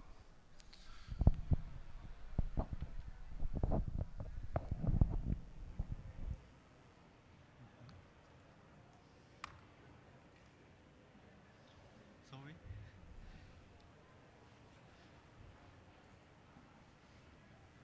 The slide, oh, okay. So, yes. Hello, everyone. I'm Zhihua Jin, a 4th-year PhD candidate from the Hong Kong University of Science and Technology. Today, I will present the paper, GNN Lens, a visual analytics approach for prediction error diagnosis of graph neural networks. This is the joint work with the Singapore Management University, Harvard University, Bloomberg, and IBM. Graph neural networks can be used in various kinds of applications with graphs. For example, in social networks, nodes represent users and edges represent followers. According to the social networks, graph neural networks can be used in the classification of users types. In citation networks, nodes represent papers and edges represent citations. According to the citation networks, graph neural networks can be used in classification in the papers types. Graph neural networks is neural networks taking graph structure and node features as inputs. Based on neighborhood aggregation idea, it can utilize the graph structure and node features information. In this example, considering target node 0, we can aggregate information from its neighborhood using graph neural networks. GNN seems like a black box. When diagnosing GNN, it is hard to identify the source of errors since details are hidden from the model developers or model users. Therefore, the development of a GNN is a typical trial and error process. To effectively analyze GNNs, it is crucial to properly link the topological data, high-dimensional features, and prediction results. We would like to see a visual analytics approach to address how to help model developers and users identify causes of misclassified nodes and find error patterns in GNN prediction results. Previous works have proposed techniques to explain GNN model prediction results. They mainly focus on instance-based explanation. For instance, LRP identifies the reason of classification through salience, and GNN explainer identifies important subgraph for GNN predictions. However, they fail to provide ways to analyze the reasons for error classification in a group of nodes and extract error patterns in the GNN prediction results. To address these limitations, we provide a visual analytics system, GNN Lens, to assist model developers and users in the identification of error patterns by enabling users to inspect the overview of low-level matrix distribution and correlation. Users can further analyze the causes of errors by inspecting the details of graph structure and node features information. We define a set of posse models and low-level matches to help analyze the influence of the graph structure and node features on GN prediction results. Posse models include GN, WUF, and NLP. Matches include graph structure-based matches and node feature-based matches. Similar to the ablation study when evaluating GN models, we define two posse models which have the same model architecture as GN but are trained using different input data. For GN without using features, it only considers graph structure. For multi-layer perceptron, it only uses node features. They can reflect the influence of graph structure and node features respectively. To help users check whether the one-hot neighborhood is an influence on the GN prediction results, we define center label consistency rates, which measures the consistency between the current node label and the label's label. For example, in this example, for node A, 3 out of 4 labels label are the same as the node A, so label consistency for node A is 0.75. Similarly, we can measure the consistency between the current node label and the label prediction results, which is calculated as label prediction consistency. To investigate the influence of training nodes distribution or model training from the perspective of the graph structure, we calculate the nearest training nodes label distribution. For example, for node A, 3 out of 4 nearest training nodes are with the same label as node A. Then label 1 occupies 75% and label 2 occupies 25%. In order to help users quickly capture the dominance information of the nearest training nodes label distribution and further diagnose the causes of errors in GN prediction results, we define the nearest training node's dominant label consistency as whether the nearest label is consistent with the current node label. For example, label 1 occupies most in the nearest training node's label distribution, then this value is set to true. Similarly, to reflect the influence of training node's features on the model prediction results on the current node, we can define the label distribution of the top K training nodes with the most similar features. In this example, K is ambiguously set to 5. Then label 1 occupies 60% and label 2 occupies 40%. For top K most similar training node's dominant label consistency, it has a similar definition with the nearest training node's dominant label consistency. For example, label 1 occupies most of the above distribution, then this value is set to true. The interface of GNNs consists of 5 main views. The control panel allows users to load the specific datasets and inspect the specific splitting of the datasets. The parallel sets view enables users to see the distribution of low-level matches. They can also inspect the correlation between those matches. The projection view presents a set of 2D projections of the selected nodes according to features summarized from different perspectives, enabling users to extract potential clusters of nodes. Different node glyphs are designed for presenting different aspects of information in the nodes. Hierarchical clustering is applied to aggregate similar nodes to reduce visual clutter. The graph view shows the information of the whole graph. Users can also interactively explore the topological structures of a specific node. The feature matrix view shows the selected node's feature information. It further enables users to check the detailed information of individual nodes. We demonstrate one case study with the expert E1. E1 chose to inspect the GCN model that is applied to the Amazon photo datasets. When exploring parallel sets view, E1 found that the model misclassifies most of the nodes in class 7. E1 found that most nodes with label 7 have false values for nearest training nodes' dominant label consistency and top K most similar training nodes' dominant label consistency. E1 speculated that this is the reason for misclassification made by GCN. E1 selected only classified nodes with the label 7 by GCN in parallel set view. From the patterns of training nodes structure influence and feature influence in the projection view, few nodes of label 7 appear in the label distribution. It confirms the patterns found in parallel set view. E1 found that 3 training nodes were also misclassified. E1 selected them, and then selected one of the rows in the graph view. E1 found that a large number of labels have different labels for this row. E1 also observed that for no gifts, the GCN WF prediction results is consistent with the GCN prediction results. In the feature matrix view, this row has many overlapping features with the talking mode similar training nodes, while most of those rows have different ground truth labels.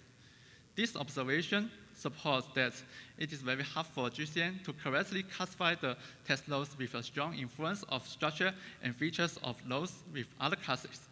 Increasing the loss on training nodes with label 7 is a way to resist the influence from other rows for rows with label 7. In conclusion, we present GNNs, a visual analytics system to help model developers and users understand and diagnose GN model prediction results. And there are 4 visualization components linked together to support users in analyzing GN models simultaneously from multiple angles and extract general error patterns in GN prediction results. There are many aspects to extending GNNs. For example, it can be extended to other graph-related tasks like link prediction and graph classification. Dynamically inserting nodes and edges to see the corresponding change in GN prediction results can be extended. Customized data, including multiple relations or edges, have features or customized metrics to inspect the relationship between them and the model performance can be further supported in the future. We also collaborated with the DGL team to integrate our tool with the DGL library, which is widely used by GN model developers.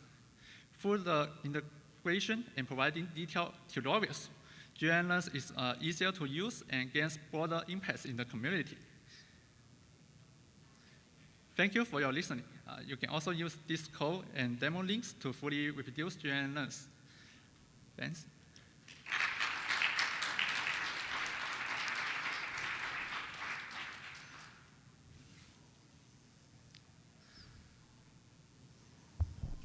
All right, we have a question from Slido.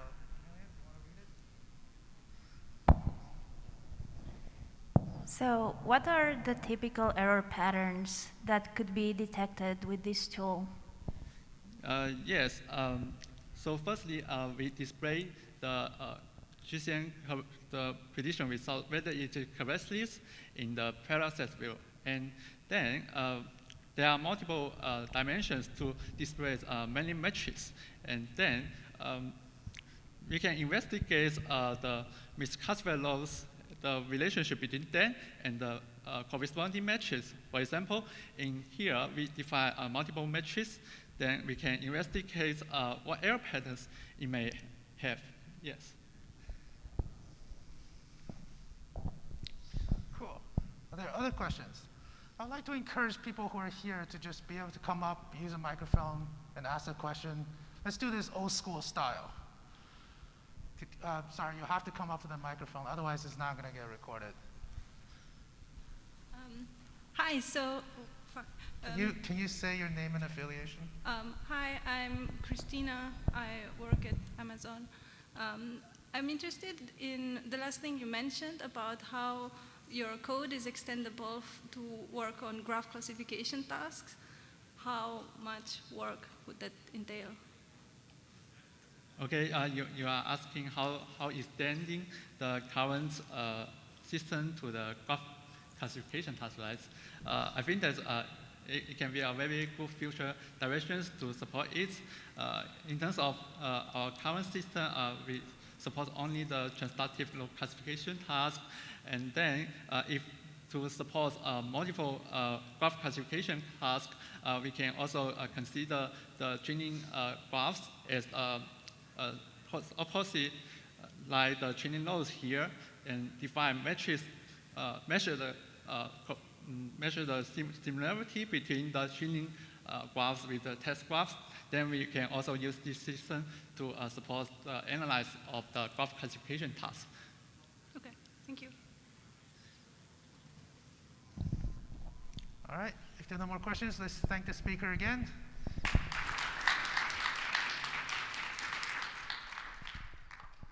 All right, our Our next presentation is a remote one or virtual one, pre-recorded. The title of the paper is Visual Analysis of Neural Architecture Spaces for Summarizing Design Principles.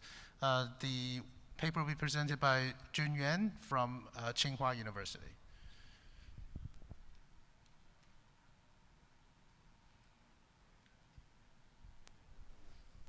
Neural architecture spaces for summarizing design principles. This is a joint work with Meng Chen, Feng Yuan, and Shi Xiang. Recent success in artificial intelligence largely benefits from better neural network architecture design. Many neural architecture search methods have been developed to automatically select a well-performing architecture in a neural network architecture space. However, it is usually hard to understand why the selecting architecture achieves well performance. To tackle this issue, recent works focus on summarizing design principles that describe how specific structural components influence the performance. They have been shown to be useful in designing more explainable architectures with better generalization ability. The key for summarizing design principles is to understand their structural distances. There are two main challenges in summarizing design principles from an architecture space. First, there can be tens of thousands of architectures in an architecture space, leading to the calculation of millions of distances, which brings scalability issue. The key to tackle this is to formulate the calculation as an all pairs shortest path problem and leverage existing acceleration algorithms. Second, it is non-trivial for users to identify the architectures of interest and analyze them in context. Thus, an architectural visualization is developed to illustrate the architectural relationships. Accordingly, our system consists of two modules. The architecture distance calculation module efficiently calculates the pairwise distances between architectures. The visualization module facilitates the identification and comparison of the architectures of interest to understand which structural components are beneficial to the performance. First, we introduce the architecture distance calculation module.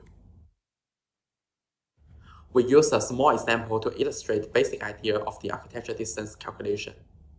Given 5 architectures, they are modeled as directed acyclic graphs, and we adopt graph edit distance to measure their structural distances. For efficient calculation, we first build the architectural graph to describe their one-hop neighbor relationships. Each node represents an architecture, and each edge connects a pair of architectures with only one edit operation difference.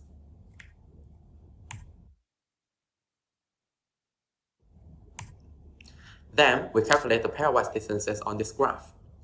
For example, the distance between x and y is 2.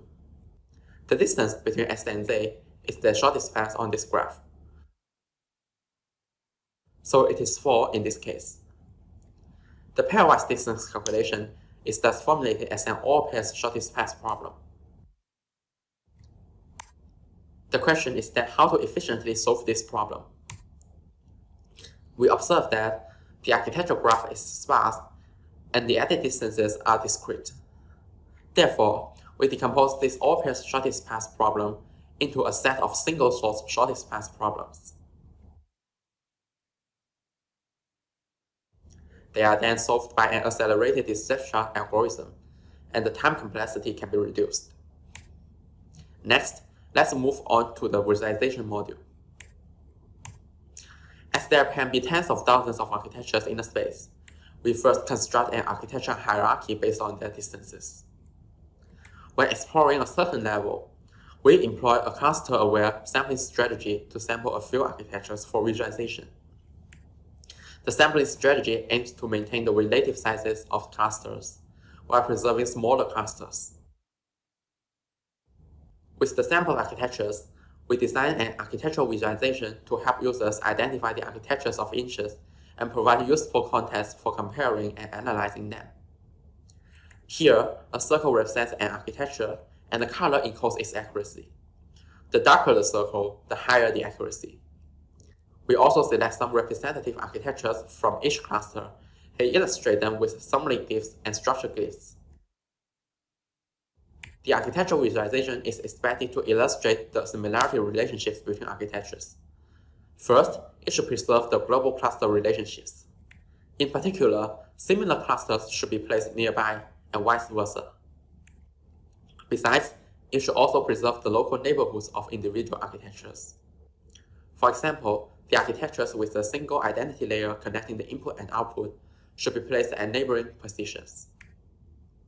To preserve the global cluster relationships, we utilize the widely used force-directed layout to place the architecture clusters. Here, we focus on introducing the circle packing layout with glyph placement to illustrate the local neighborhoods of architectures.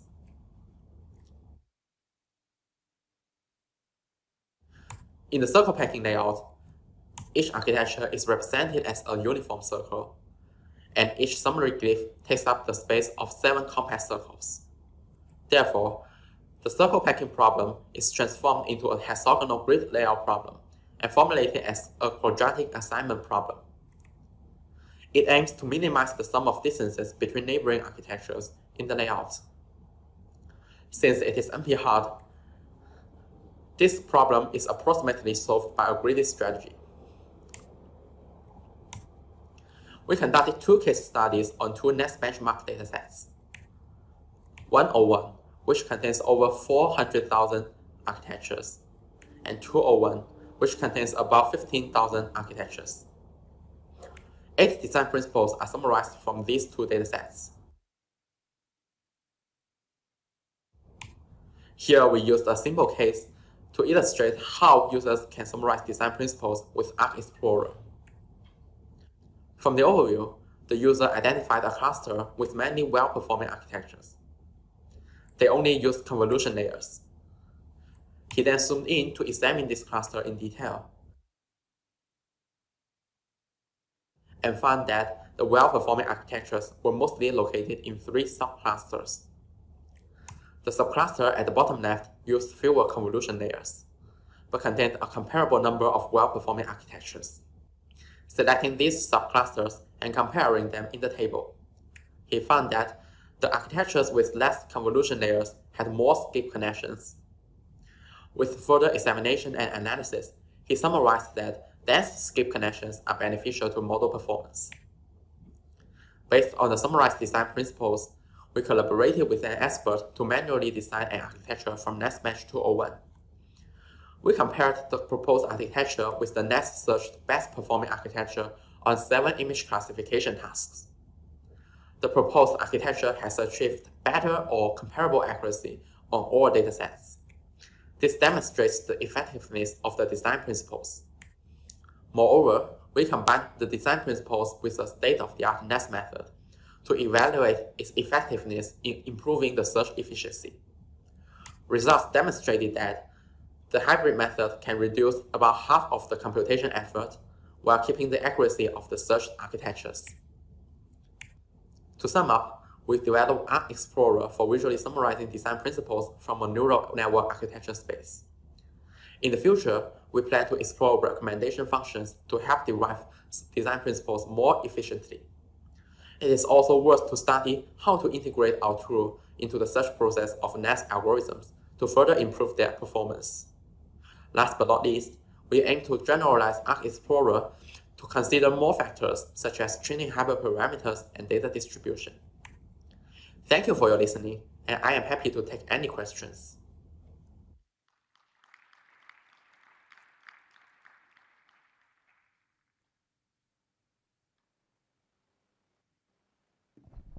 All right, we have a couple of questions. Oh, hey, there you are. Can you hear us? Yeah, you're muted, by the way. Always happens. Hello. Great. Hello, Excellent. everyone. Hi. We have a few questions on Slido. Okay. So the first question is, can you elaborate on how to efficiently calculate all nodes' shortest paths? The naive solution seems quite expensive. Actually, we build a neighbor graph for all the architectures in the architecture space. Since the architecture space used in our experiment is quite small, like NestMatch 201 only contains 15,000 architectures. So we can efficiently build an neighbor graph for all the architectures in this space, and each edge represents a one-hop neighbor relationships. And then we can leverage some existing all-pairs shortest path problems, existing solutions for the all-pairs shortest path problems.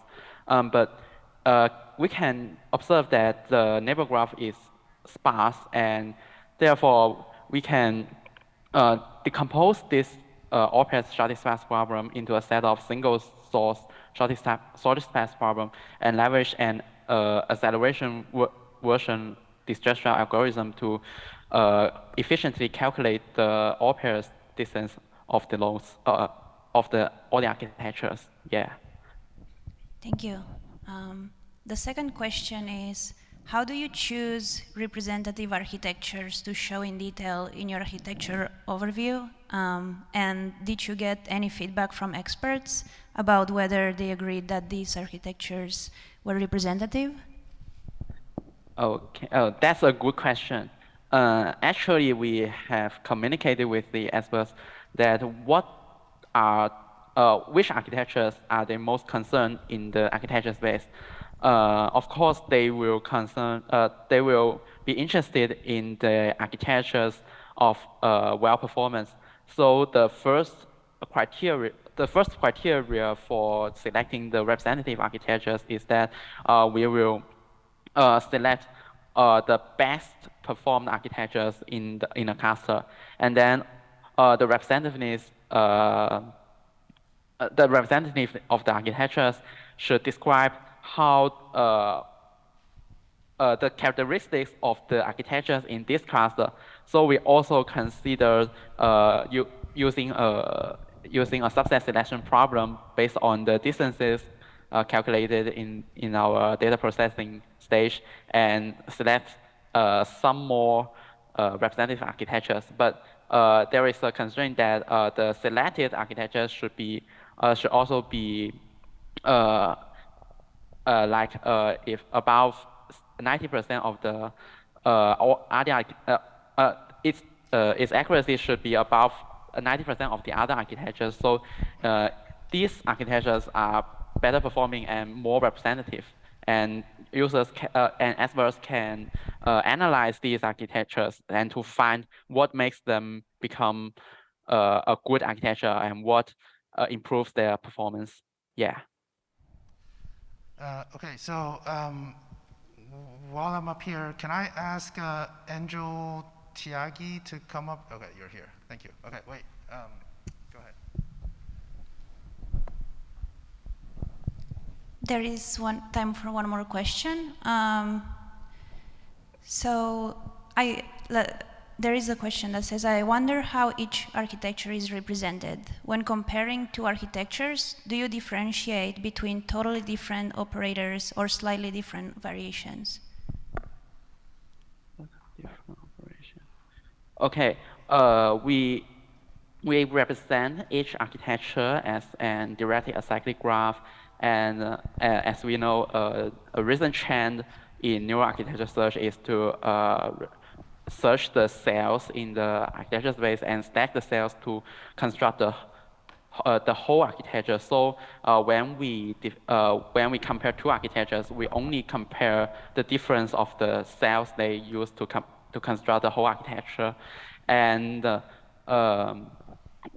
in our experiment, and the cells are the blocks used in the cells are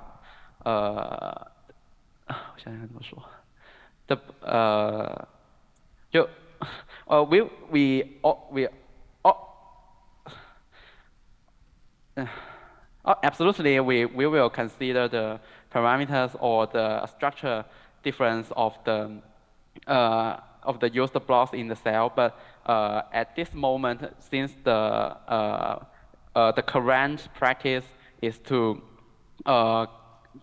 use different blocks to construct a cell in the architecture, so we can only measure the distance between the different blocks used in this cell, and this can be found in previous works in the machine learning field, and we only borrow their distance in our work. Yeah. Thank you. There are a couple more questions on Slido if you want to have a look at those, but we're on time. Okay, let's thank the speaker again.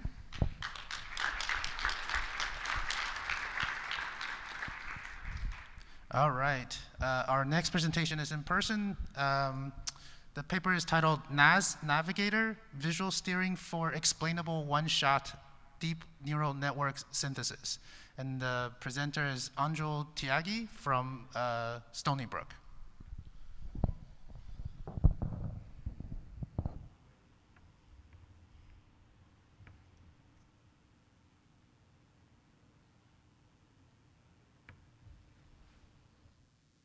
All right.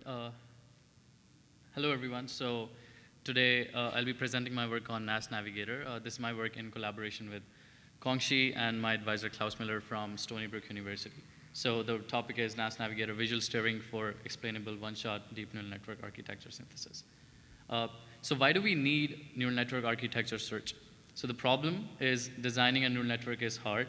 And however, if you can get it right, the perks of getting a right neural network is really good. So as we can see in this image, the accuracy on ABISNet dataset of all these years on deep neural networks has been increasing because deep learning has been very successful. And this is an effort by so many experts in deep learning, and they've worked so hard to design these neural networks. And the problem is designing these networks manually is very expensive, and NAS basically wants to automate this problem. So if there's an automated way to actually get this right, if we can actually design a network without any human intervention, so that'll be a great approach to take. And we can simply use these networks for our data sets. This is one of the examples of his manually designed block of Inception V4, very famous convolutional neural network. So coming up with these ideas is not trivial. You need years and years of experience in deep learning, and that's what we're trying to automate with neural network architecture search. So talking about previous works, they've tried to solve this problem using many different ways. Reinforcement learning is one of them, where you have a generator network, which is a recurrent neural network in many cases, and then you generate child networks, evaluate their accuracies on data sets, and basically feed that back onto the network with a reward function. So the network eventually learns to generate different child networks with higher accuracy, as you can imagine. Now the problem with previous approach is it's really expensive because you have to generate different child networks and evaluate them again and again, train them first and then evaluate them. So one improved method is one-shot learning. In this case, what happens is you only train once, so there's a big repeated network. So this network has different components, and it has several individual neural networks in it. So it's an oversized network, and many different components, when they're combined in a form of graphs, form an individual neural network in this whole search space. And what happens now is you only train this super network once, generate all the child networks. You don't have to train them again. You only evaluate them, get their accuracies, and you can use your original search idea to basically rerun the search in a better way. And the problem now is in a pre-trained network, you have to find the best path that gives you the highest accuracy. So we switched the problem, and the resource constraints now are very low compared to the original methods. There are also limitations comparing all these techniques to visualization perspective. So fully automated methods, as we saw, are very resource intensive. Also, one-shot methods lack explainability.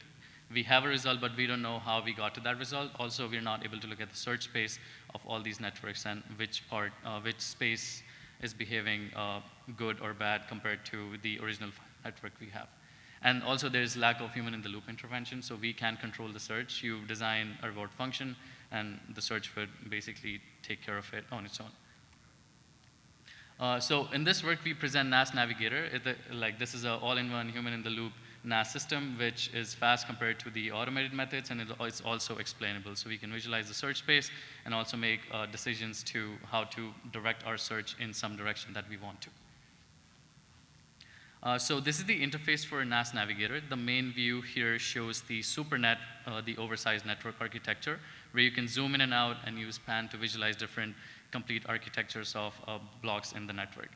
And down here is the search space view that projects different candidate architectures onto a scatter plot very similar to the previous work we saw, we also use graph edit distance, and similar networks are placed closer to each other on this scatter plot. So this is a TSNE projection of the graph edit distance. Next up here is the candidate information view. What this shows is all the blocks in this oversized network. When we do the search, how important each of these blocks are in the network.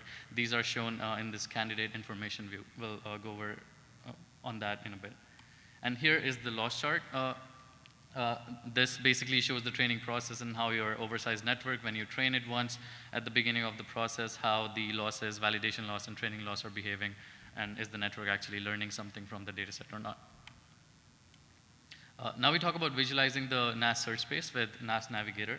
So user can basically choose any of the template networks of these SuperNets, oversized networks we have provided in the interface. You can load any of these templates. We have templates for ResNets, VGG, all these different famous convolutional networks. After loading, the search space view here shows the candidates and how they are scattered on this search space. So when you hover over any of the dots in this search space view, the components which are a part of that dot are highlighted in this final oversized network. So all these red outlined blocks are actually the components which are considered on an individual dot in the search space. So training the SuperNet, sorry.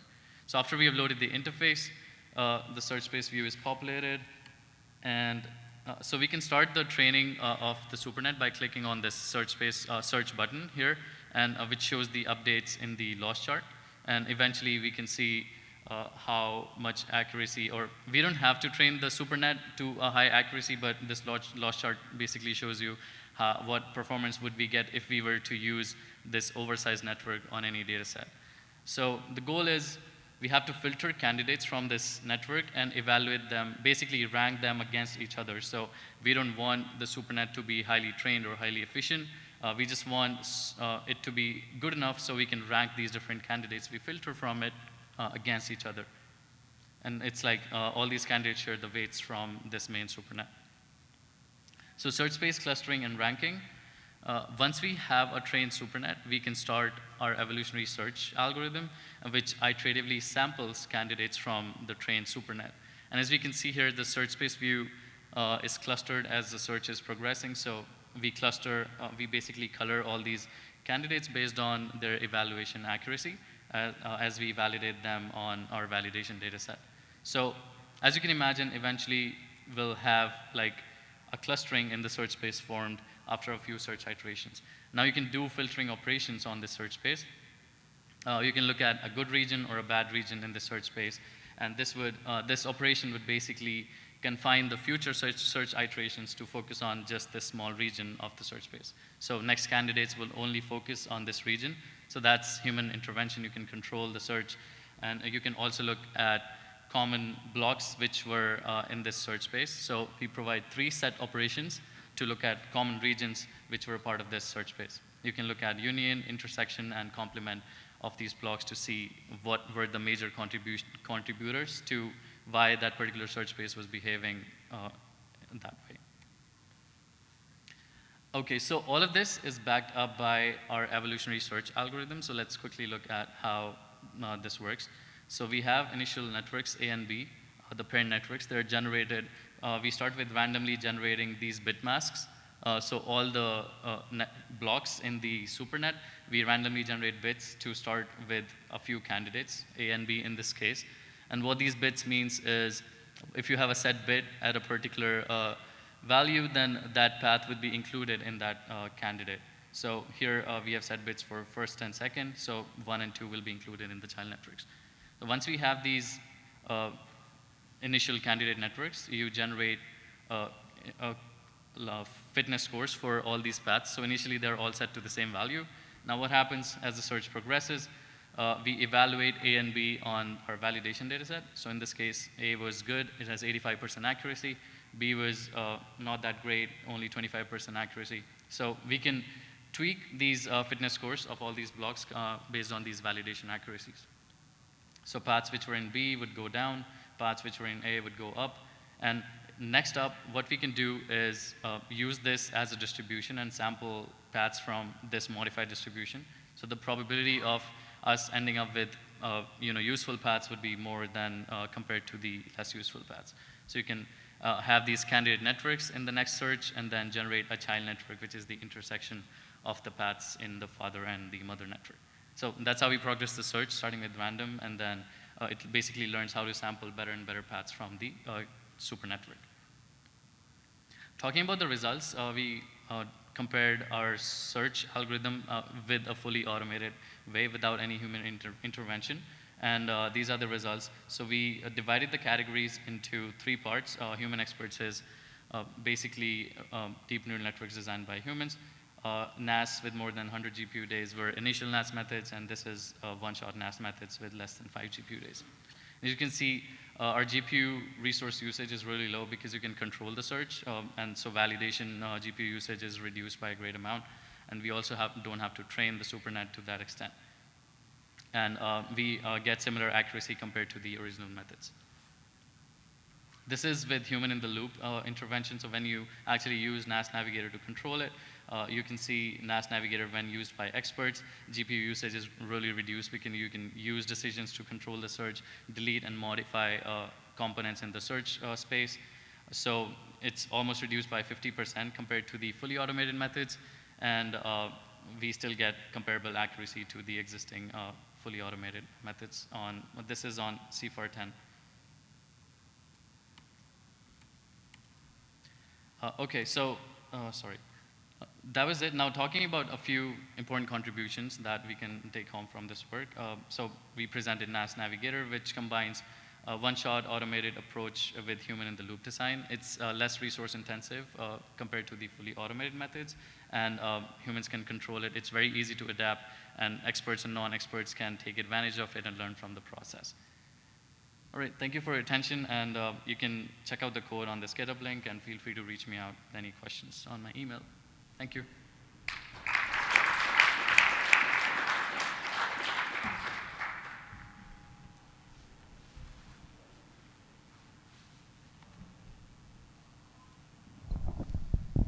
Thank you for the talk.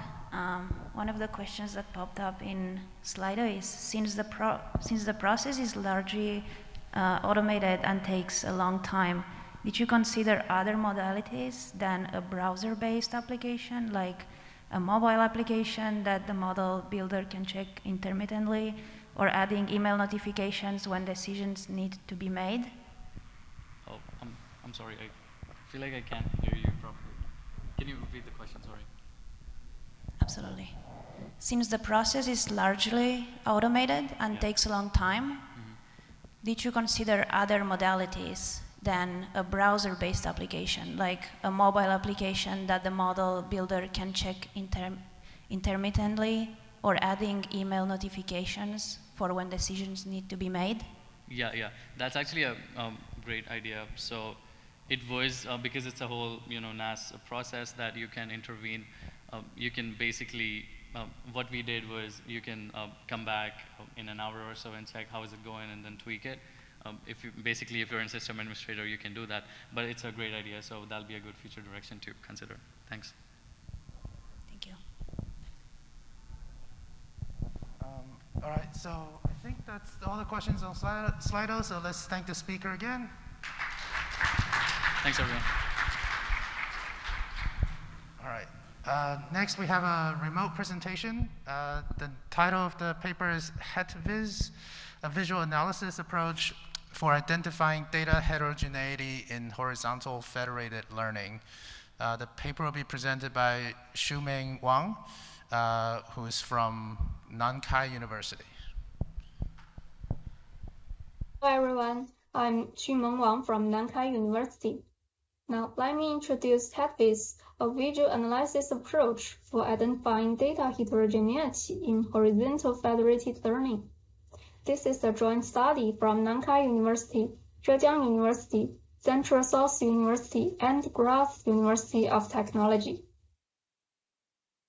In the real world, data are sometimes collected and stored in different clients. For instance, different supermarket chains have transaction data of customers who live in different places. Horizontal federated learning model can integrate distributed data by introducing a server. The server exchanges model parameters among multiple clients and synchronizes them into the parameters of the horizontal federated learning model. Since no data access is needed, federated learning can train federated model without privacy leakage. However, data distributed in different clients could be heterogeneous from the perspectives of statistical features and labels. For example, more younger individuals prefer to live in downtown instead of suburb. So customers in different places have different age distribution, which is statistical heterogeneity. Besides, in summer days, inland residents need caps to handle continuous sun exposure, while seaside residents prefer sunglasses to isolate harsh sunlight. Similar things lead to different results, which is label heterogeneity. These data heterogeneity issues affect the performance of federated learning model in different ways. Some are good and some should be avoided. As the client analyzed how to figure out the existence of data heterogeneity issues and know their impacts, and how to understand the effectiveness of federated cooperation. According to these questions, we have a goal to explore data heterogeneity issues from the perspective of a client. To achieve this goal, we discussed requirements with federated learning experts and summarize the following 3 requirements. First of all, client analysts need to have a chance to know the existence of data heterogeneity. Second, client analysts need to compare local client data and other client data to explore data heterogeneity. However, client analysts are not allowed to access data in other clients. Instead, they can only have parameters of the federated learning model. To overcome information asymmetry, we have to construct the local model and compare data in terms of model behaviors. Third, to further understand data heterogeneity and their impacts, client analysts need visual explanation on data features or accuracy drops. For the first requirements, we identify data heterogeneity from 2 perspectives. The first is the performance of federated learning models. Data heterogeneity will hinder the convergence of the federated model and harm its performance. Thus, performance indicators like accuracy and loss can reflect the existence of data heterogeneity. Besides, federated model iteratively integrates model parameters from client models. The data heterogeneity will lead to differences in model parameters submitted by different clients. Therefore, the significant parameter conflicts are also a signal of possible data heterogeneity. We design a parameter projection wheel to show parameter conflicts. The evolution of federated model parameters are depicted by a line with color gradient. The color encodes the communication round. To show the parameter conflicts, we draw arrows to show local parameter updates at each communication round. The color of the arrow encodes the cosine of the angle between the arrow and the green line in the high-dimensional space, which are the disagreements between the federated learning model and the local client. For the second requirement, we train a local model with local client data without parameter exchange. This model is called standalone training model. Given the same input, we can compare the output of the standalone training model and the federated learning model. Brackets with consistent and inconsistent outputs can be identified. The following analysis will focus on the inconsistency. To extract specific heterogeneity issues from inconsistent records, we employ a hierarchical clustering approach. Traditional hierarchical clustering is based on Euclidean distance, where records that are close together are preferentially clustered together. However, inconsistent records may be mixed with consistent records. Considering the existence of consistent records, we should actually aggregate A and C together instead of A and B. So we instead use rank-based measurement.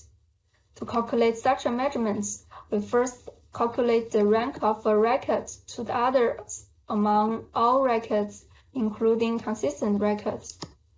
Then we construct a symmetry distance measure by multiplying the mutual ranking. Now, A and C can be first clustered together. To further support visual exploration of labels and dimensions, we deconstruct high-dimensional data by CCPCA.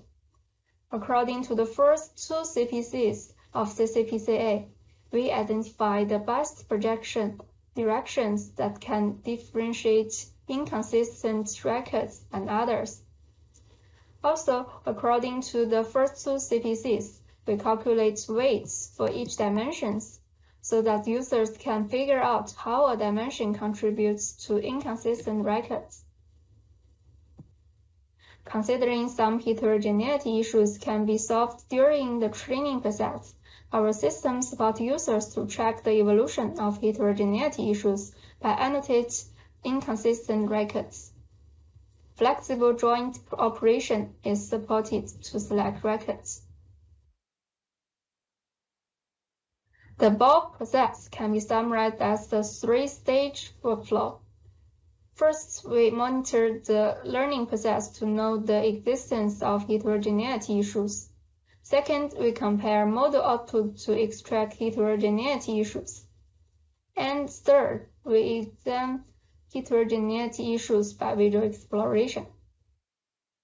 In the case study, we trained a federated learning model with 0 to 9 handwritten digit images. Our local client has images of partial digit zeros and digit ones. Other 9 clients have different pairs of digits. In the communication round 40, IEEE VIS help us identify the following data heterogeneity issues, including typography digit ones, left-leaning digit ones, digit 1 with an extra dot, giant digit zeros, and theta-like digit zeros. All of these records are misclassified by the federated learning model, and the standalone training model can classify them correctly. Therefore, we should suggest other clients to collect more pictures of digit 0 and digit 1 to optimize the horizontal federated learning model. In order to verify the effectiveness of the proposed clustering approach, we compare rank-based clustering with the traditional clustering approach. It can be seen that under the number of clusters automatically recommended, the rank-based clustering approach can identify meaningful clusters, including the typography digit ones, but the distance-based clustering approach can only get scattered clusters.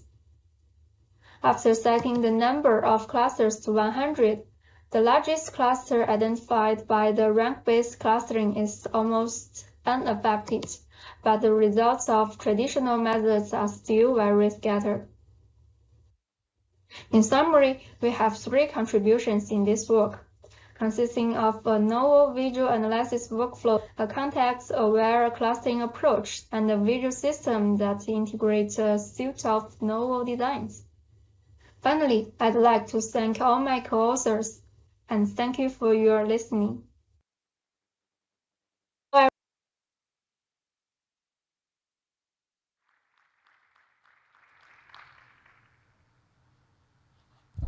Hello, can you hear us?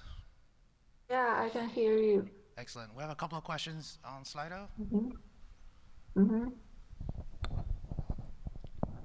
Thank you for the talk. So the first question that came in on Slido is, are there any challenges or changes to the system that you would make to use the system to identify and mitigate adversarial attacks? This is an interesting question, and thank you for this question. As I know, adversary attacks like poisoning attacks may also lead to heterogeneous issues. So through our system, HATVIS, you can also find some possibilities of your system is attacked by other clients, but you can hardly to make sure whether they are malicious or not.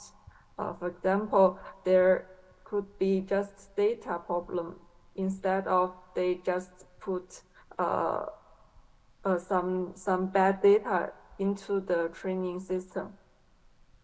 So I think the main challenge is you can hardly judge whether it is an adversarial attacks or not. Thank you. Another question is, what are some differences in federated learning training versus regular training? The main difference, I think, is the privacy issues, because federated learning care about privacy, so the data cannot be accessed from each client, which means you can hardly access the data on other clients. In the normal training process, you can just check each data records, but in federated learning, you can only check the data on your client. And in the federated learning, there is a server to communicate with each other and send parameters, update parameters with each other. So that's the main difference. Thank you. All right, let's thank the speaker again.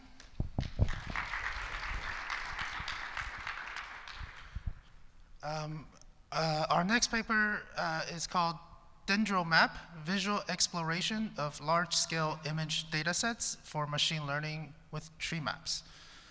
This paper will be presented by Donald Bertucci, who's from University of Oregon or Oregon State? Oregon State University, sorry about that.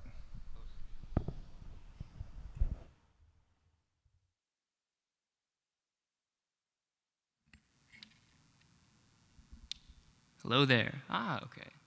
I should just mention that you people look like you're going to riot if you don't see a live demo. So there's going to be a live demo in this. So yeah, look forward to that. Okay. Okay, so my name is Donnie Bertucci, full name Donald Bertucci. I'm an undergraduate student at Oregon State University, and I will be presenting DendroMap. Okay, let's start with a little bit of a mind meld here, and suppose we have just this sea of image, this random structure of images. We have no extra metadata to slice this.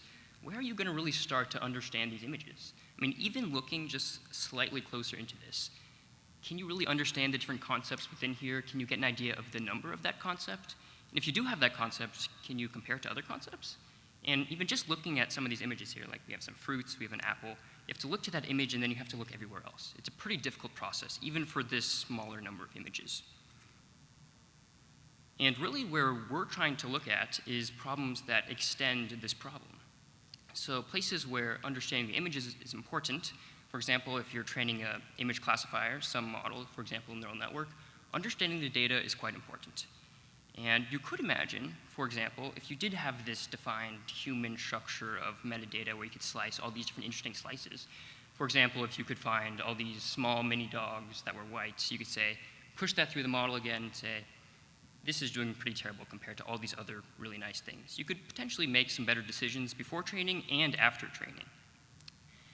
But as you know, in terms of machine learning data sets in general, we can't really expect all this nice metadata. So for now, we just have this random structure, which I hoped you got from the beginning that it's pretty terrible to visualize. So we could really just automate this just a step further and try to understand the different clumps and different similarity. So we can do that. You can add, for example, a local structure, preserve local similarity here with like t-SNE, and to make it comparable to the beginning, we can put it into a grid structure. And just from this, you can see that things are clumped up. You have a place to start, and within each group here, each that's clumped up, you can interpolate through those and look through the concepts within there. And to put things into perspective, what we did with DendroMap is to add another step of structure here, which is hierarchies of similarity. So before, maybe you were implicitly looking through t-SNE, trying to find different hierarchies of concepts within certain groups. But here we're just explicitly doing that, and you get all these other nice properties in terms of visualizing a large number of images here. So that's what DendroMap is. Of course, I'll be getting to the live demo shortly, but it's also the sidebar here. So we know extra information as well. For example, with image classification, we also know, was this mispredicted or not? So we could directly show that on the DendroMap, and we could also, because we also know the class information, we can visualize this class table here, which is somewhat analogous to a confusion matrix. So, right, before I get into the live demo, let me just give you some idea of what DendroMap actually means, because I think it's a pretty cool word. So DendroMap is dendrogram and tree map combined, where we have a dendrogram, which is a hierarchical structure, which we have groups of similar images. And just from the structure, you can see if this is our toy data set here, it immediately can just split into these animals and these machines and so forth, down to the images themselves. And to be totally honest, we go the other way. We go bottom up, we do hierarchical agglomerative clustering, and you get some other nice properties as well. And we directly translate this into a tree map, where we visualize the images on top. And the nice part about this is you can easily have summary overview, but also get more detail by going into a hierarchy. So for example, if I want to render a different portion of the tree, I could click on these different machines here, this node, and I could zoom into there, and I could visualize just those. And to give you some more information for how this actually works, in terms of directly translating this to the tree map, we have this parent node here. It's a local parent, in fact, and we have a whole node behind it, and these are colored by depth, and you could nest those by padding, and we use slice dice with the tree map because there's no reason not to when you're only laying out 2 nodes per hierarchy.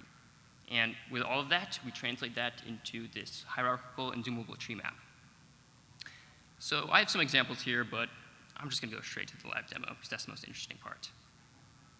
Okay, let's get past this. Okay, so hopefully somebody in Discord can copy paste this link so maybe you guys can follow along. But I'll be going just to my locally hosted one because I'm assuming that we don't have internet. So just to start off, as you can see, this is the DendroMap and we have the sidebar here. And you could follow on, by the way. So here we just have an overview of this entire data set. And in this case, we're taking the ResNet 50 embeddings and we're hierarchically clustering those. We're kind of seeing what the model has learned at the risk of personifying machine learning too much.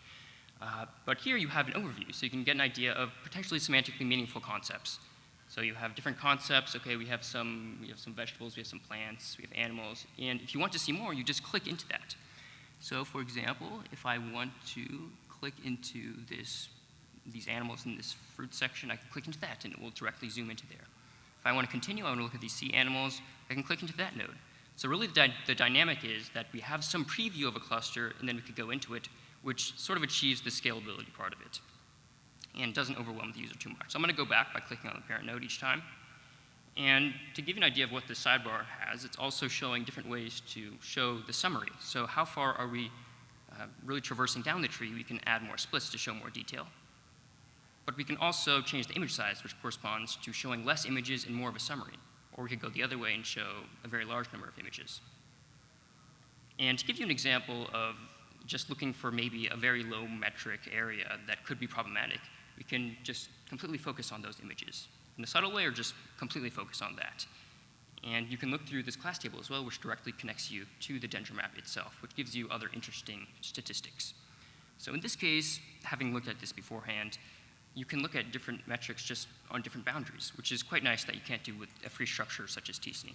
So we can click into this, which is mostly humans here, and we could look for varied error-filled clusters. And just from beforehand, by looking at a lot of these, it seems to get the stereotypical gender correct, like boy, man, but it differs by age. So that's some interesting insight that you can directly get from DendroMap. Okay, so getting back to the presentation, we directly compared what I just showed you to what we were building up from before, which was the structure of like local similarity, and to make it very comparable and fair, we also made it a grid structure. So to evaluate this, we want to see from our application, the ML application, is this useful and could it be used compared to this baseline of TSNE, because a lot of people use that, right? So for tasks such as giving some semantically meaningful description, you would be able to, for example, try to search for that. So that's one of the tasks. Or trying to look for some high metric area. So what we found was that the task results were actually quite similar compared to TSNE. And what's a little bit more promising is that in terms of the observations and qualitatively, we found that it almost by definition was better in certain cases where you needed more structure. So some quotes that you can look in the paper as well were that it was a very structured workflow because you got all this other summary information. So you have those numbers, but you also have clear boundaries.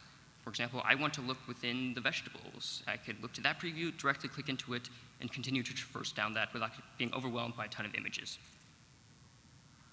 In terms of directly improving what we have here, I think improving the hierarchical representation itself in terms of computation, but also you could think of different interactive ways to refine a structure like this. If you believe that certain images should be in a different cluster, maybe a user could change that and things could update. Or if you knew other information, for example, you did have this nice metadata, you could potentially create a more interesting tree. Additionally, we could also formalize the interactions a little bit, where it would help to just communicate and research, but also just directly on this tree map itself, looking at these different summaries, these can be arranged in different ways. So these images right now have a pretty good clumping structure of similarity, but you could group these by different things like misclassifications, or you could sort them or scroll through them. Okay, so that concludes this presentation. You can go to this link if you want to see this live demo, which I just showed. You can mess around with that. There's a supplementary article and links to all the co-authors. And yeah, thank you.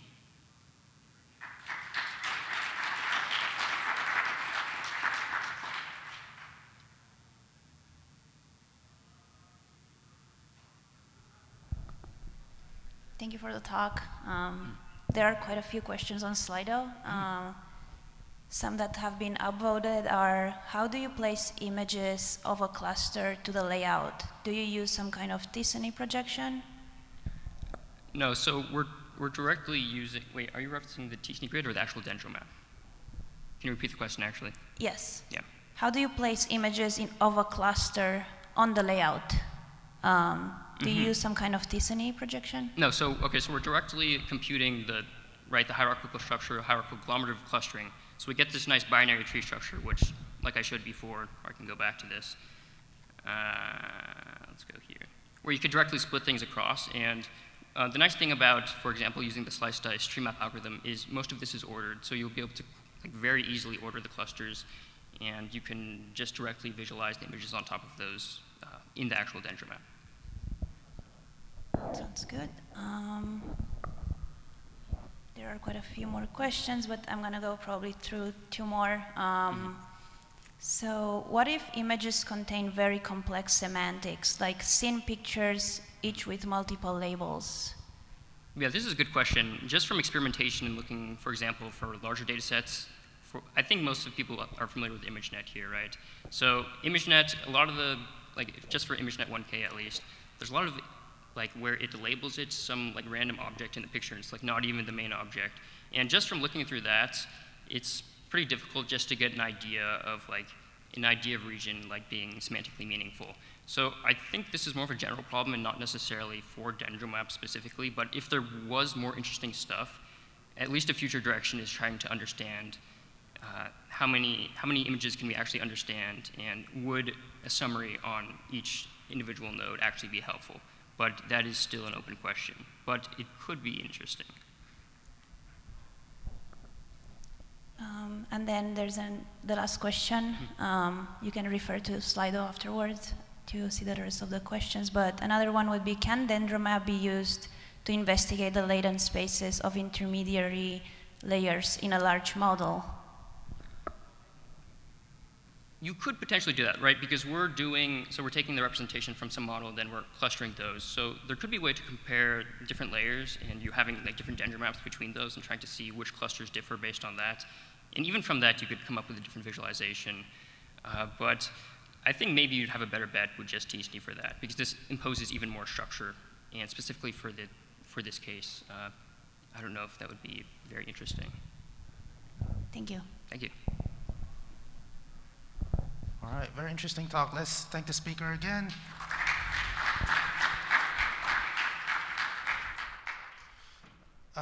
For the last presentation of the session, we have a paper titled Diagnosing Ensemble Few Shot Classifiers, and the paper will be presented by Wei-Kai Yang from Tsinghua University. Hello everyone, I'm Wei-Kai Yang from Tsinghua University. Today, I'd like to introduce our work, Diagnosing Ensemble Few Shot Classifier. Few shot classification aims to train a classifier with very few labeled samples, and that's what we call shots.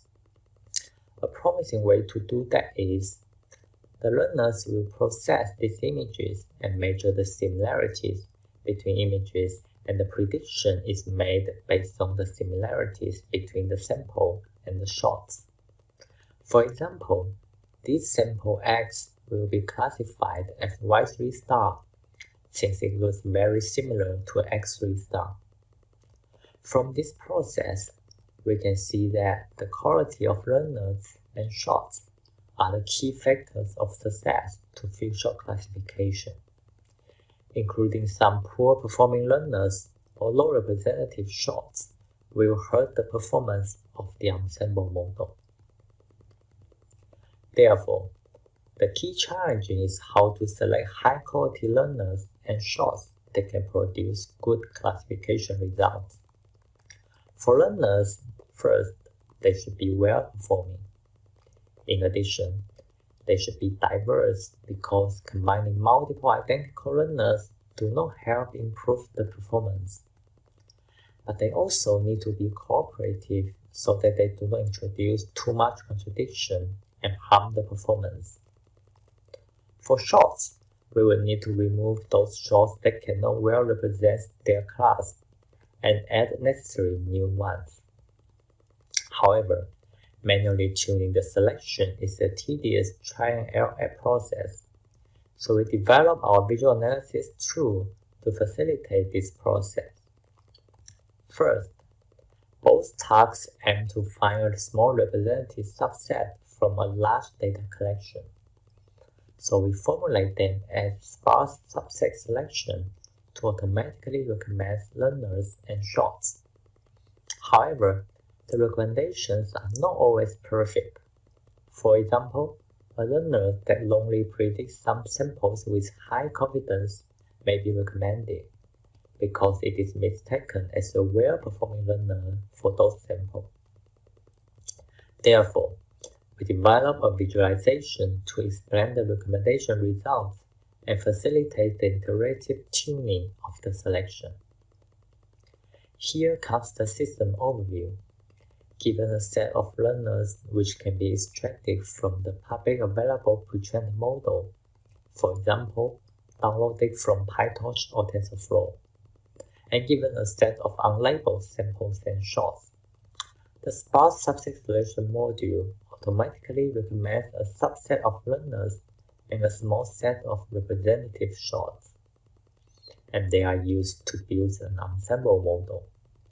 Next, the matrix visualization illustrates the performance of the learners and helps adjust the selection.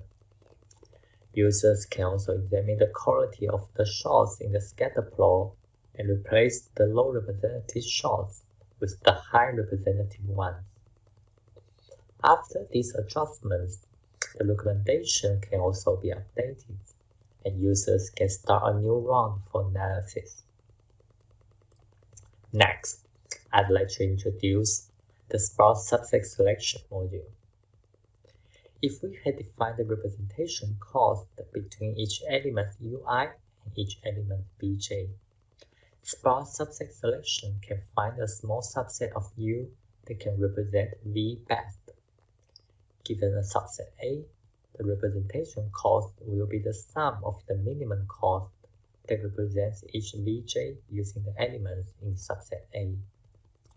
To penalize a large subset, we add a sparsity term, which is defined as the size of the subset. using the binary variable zij to indicate whether ui is used to represent vj. We can rewrite this formulation. Then we relate them to a continuous optimization problem and solve it using the ADMM framework. We then extend it to recommend learners and shorts respectively. For more details about this part, please refer to our paper. We then conduct a quantitative evaluation to see whether the recommended learners and shorts can improve the performance of future classification.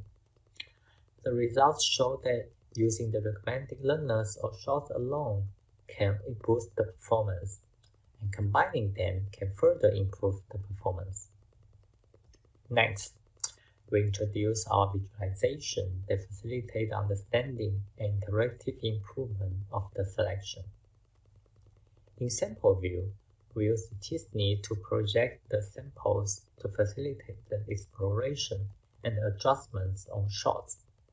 Since it is easy to implement, here we focus more on the learner view. The learner view aims to help users examine each base learner and make adjustments. The first issue is that we do not have ground truth to evaluate the performance of each base learner. So we compare their prediction with the ensemble model. We design a matrix view. Here, each row represents a learner, and the first column encodes the overall differences on the prediction, and the remaining columns encodes the prediction differences on different classes. In each cell, we use the Venn diagram to represent the samples. The first set represents the samples that are predicted as the classes by learners, and the second set represents the samples that are predicted by the ensemble model. The second issue is the scalability. When there are too many learners or classes, we group similar ones together, and users can freely explore them and adjust the clusters. Here, I would like to show a case study on handwritten digits classification. I will introduce two steps in it. One starts from analyzing the learner, and the other one starts from analyzing the short. 4 learners are recommended by the algorithm. Among them, BL tier 6 has the largest prediction difference from the ensemble model. We first analyzed these learners and found that 3 regions have a larger drop in prediction confidence. We select these samples in the region and found that many samples of 3 and 5 are misclassified, and there's no short of 3 and only 1 short of 5. So we decided to recommend more shorts in these regions and add shorts of 3 and 5. Our system can also recommend shorts globally. 2 low-quality shorts are recommended to be removed. Their poor coverage indicates they are not representative. 3 samples are recommended as shorts to be labeled. By adjusting the learners, removing 2 low-quality shorts, and adding 13 new ones, the accuracy is improved from 0.497 to 0.707. To conclude our work, we developed a visual analysis tool for visually diagnosing an ensemble feature classifier. Our method includes 2 subset selections for recommended learners and shorts, and we developed the learner views and sample views to facilitate interactive improvement. In the future, we plan to generalize the learner view to other tasks such as object detection, and improve the efficiency of sparse subset selections to handle millions of samples. For more details and the materials such as code, videos, and slides, please refer to our report. Thank you, and I'm happy to take any questions.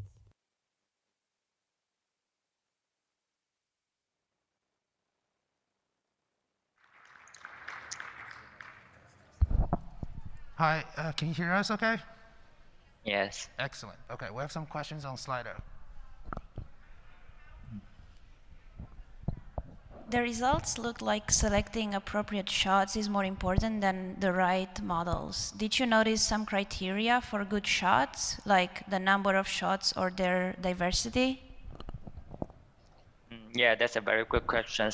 And then, in fact, we found that the diversity is more, it is true that the shots is much more important than the right model because we have very few shots, and then so increasing the number of shots can greatly increase the performance of the model. But if we have the same budget, we would need to select the more diverse shots, and then so that they can cover all the cases, and then to help the model make the good predictions. Sounds good, thank you. And another question popped up in Slido. If you are computing and showing several shots for the analysts to choose from, why not use all those shots for learning? What is the benefit of using less data for training if it is already available? As I have introduced in the slides, that there's some kind of low quality shots that may harm the performance. For example, it looks very like class A, but it is actually class B. And then if you include some disambiguous shots, and they will confuse the model too, so that the model may not recognize the class correctly. Thank you. And the last question is, you separate the process into two stages of model selection and shot selection. However, do you see any impact between these two stages affecting each other?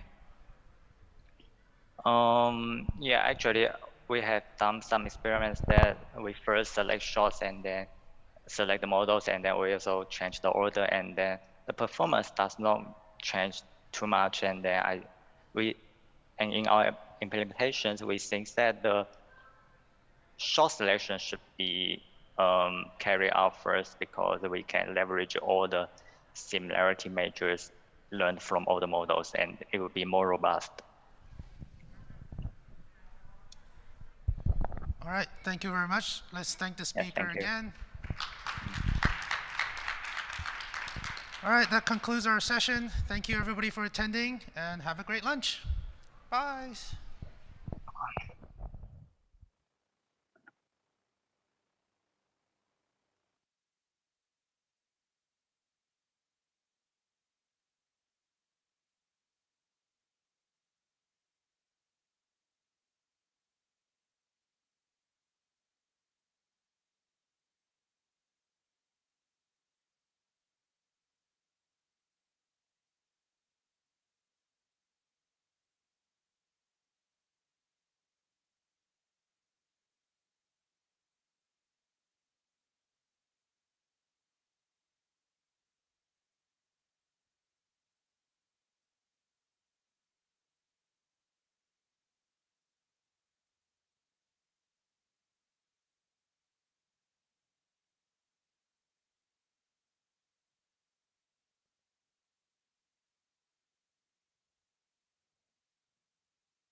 tell them to switch it over for you.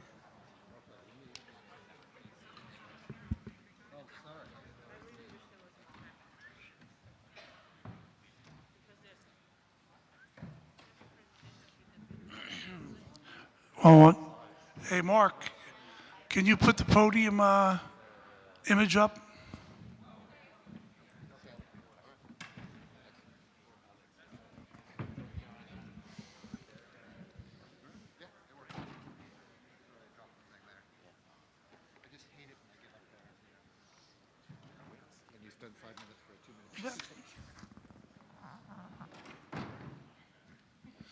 All right, this is number 4.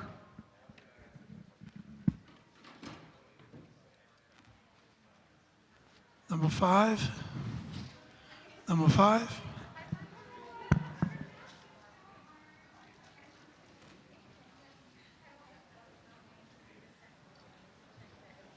Just checking. You got an adapter? This is number 1, 2, number 6. Number 6. Okay. Did you have also HDMI? I think someone asked for HDMI. There's also HDMI on there. Just if you want to get it.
Hi, everybody. For the people waiting for the town hall, we're just getting set up. This last session was running late, so we'll get started in a couple minutes, just in case anybody wonders what's going on. So bear with us, and we'll start in probably 5 minutes. They got to be in order so we can operate them the right way.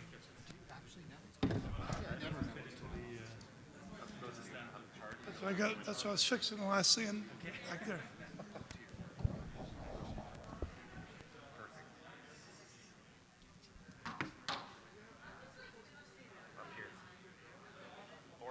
Or if you want to sit down there and come up, it's okay too. There's stairs on this side. Yeah, there's stairs on this side. Are we supposed to use podium? Oh, sure, I can use that. Thanks.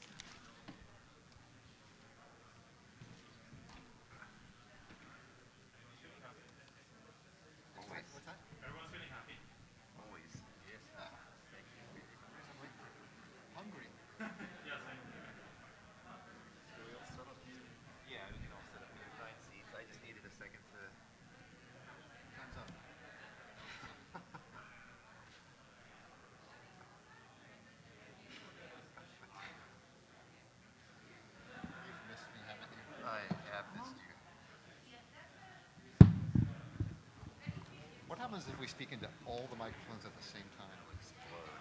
They'll just hear you in all microphones. Will it be louder? We've had 6 to 7 microphones on at the same time. If you talk into two at the same time, does it actually sound louder? I was just wondering if it... We don't usually try. Yeah, no, it was a dumb, theoretical question. It would definitely pick you up better. We don't, let's see, how many guys are up there? Like 10. Okay. I'm gonna put this all the way back here.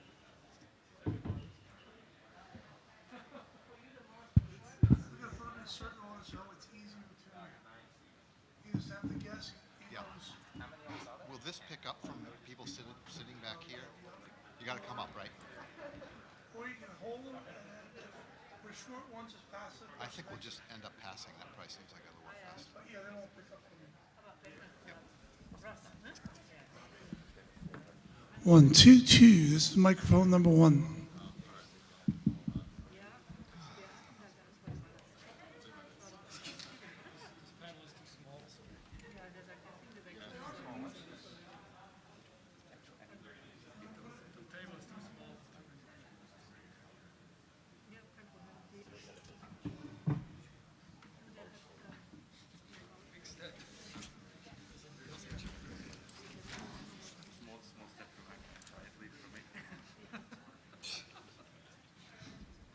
Jump it, or are you going to? I want to see you jump it. I think that'd be more interesting. Have you ever run those jump kind of races? Oh no, I done a cross country, but it wasn't like jumps. Did I brag to you about my son running? I'm amazed by this. I mean, I'm down to 27 now for 5 years. Still, I can't do better than 27. I could do better than 20. I think I got 22 something once. That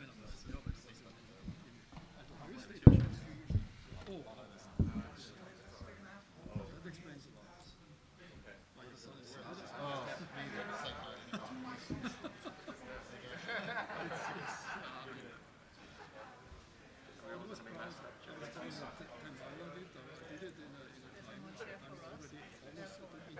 I think master.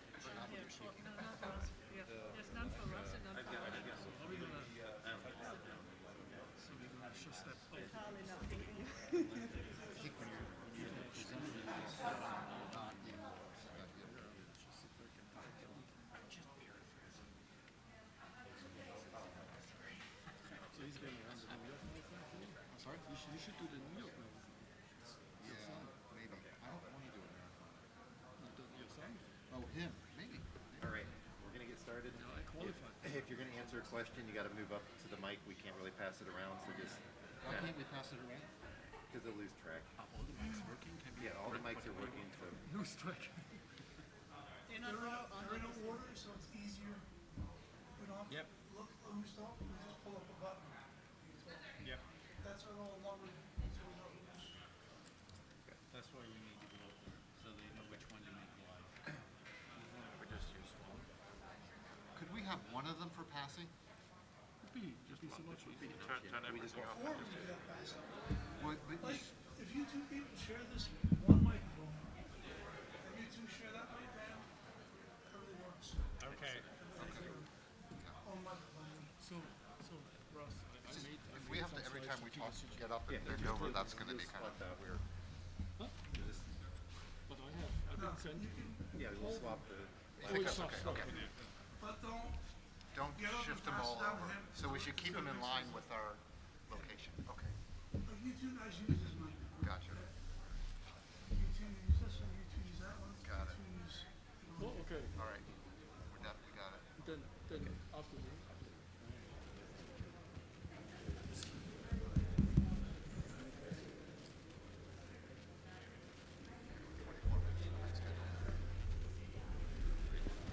Okay. Oh, I'm on. All right. Hi, everybody. Welcome to the VIS 2022 Town Hall. Thanks so much for coming. Hi, I'm Ross Majeski. I'm one of the Visualization Executive Committee co-chairs, along with my co-chair Holger here. And so we've got a robust town hall agenda where the goal today is just to talk to you about what the different committees in VIS do, so you get an overview of what's been going on with the visualization committees over the last year, and then to open the floor for questions about any issues or concerns the community might want to bring to these committees to talk about over the coming year. So on our panel, we have Holger Teisel is our VEC co-chair. Petra Eisenberg will represent the Visualization Steering Committee as the co-chair. David Laidlaw is here for the Area Creation Committee.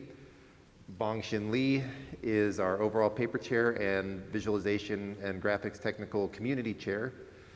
Danielle Safer, David Ebert, and Hendrik Strobelt are the current general chairs. Tim Dwyer and Michael Wybrow are the incoming general chairs. Klaus Mueller is here as the TVCG editor-in-chief. And, oh, I didn't see Lonnie. Oh, Lonnie, there we go. I'm sorry, Lonnie, I didn't see you there. I knew I was missing somebody. And, oh, did I haven't got to Anders yet. He's on my list, don't worry. And Lonnie is here as our open practice chair, and Anders Innerman is our other overall paper chair representing that today. So our agenda today is we're going to give a brief update from the VIS Steering Committee from Petra, an update from the Visualization Executive Committee from Holger. Klaus will provide us an update on TVCG. Bong-Shin will give a VGTC update. We'll hear an update from the Area Creation Committee, how to get involved in VIS 23, some details about an open practice proposal from Lonnie, and then the floor will open for questions. Please put all your questions in Slido, and then we'll communicate to the panel those questions. All right, thanks everybody. I'll turn it over to Petra. All right, so hi, I'm Petra Eisenberg. I represent the Visualization Steering Committee. And if you don't know what that is, don't worry, I'll explain it. The committee consists of 9 people. There's a chair, which is Stephen North, and a vice chair, that's myself. And if you want to be a member of the steering committee, there's several ways to become a member. Some people are elected. For example, this year we will have Jeff Hare join us through the community election. Maybe some of you have elected him. And then there's somebody who joins us from another committee that we'll hear about later called the VGTC, which is Jin Vuk So. And then there's somebody we appointed, which is Mariah Meyer, who will also join us this year. What is the steering committee, or what do we do? Generally, it's in the name. So we steer. We think about long-term responsibilities and oversights for IEEE VIS, mostly in the scientific aspects. And what does that mean? What kind of stuff do we talk about? Here's some of the examples that I picked out. It's not everything we talked about, there's a lot more, but here are some that I think are the most interesting. One of the things we spend most of our time on is figuring out who will be on the organizing committee, and we will do that together. We always do that together with the VEC, and there's a lot of factors we take into account. And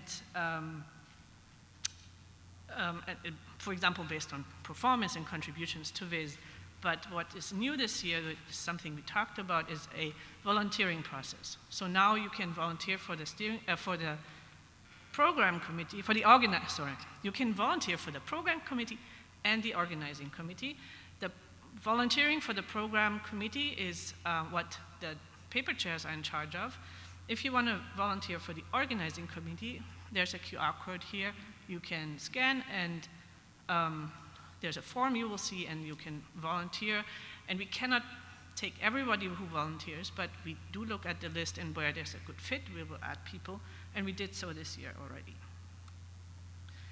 Another example of what we did talked about this year is short papers. For example, before it was not allowed to send an extended short paper to the conference, and you could also not go the route of extending it for TVCG and then presenting it at VIS. So now the policy has changed because we wanted to make it more, give it more of a focus on the quality of the program rather than on making outright bans. So now you can extend a short paper, you cannot copy your old short paper and add 30% new content, but you have to focus on the contribution itself, right? If you build on a short paper and you have a really novel contribution, you can submit it and it would be acceptable.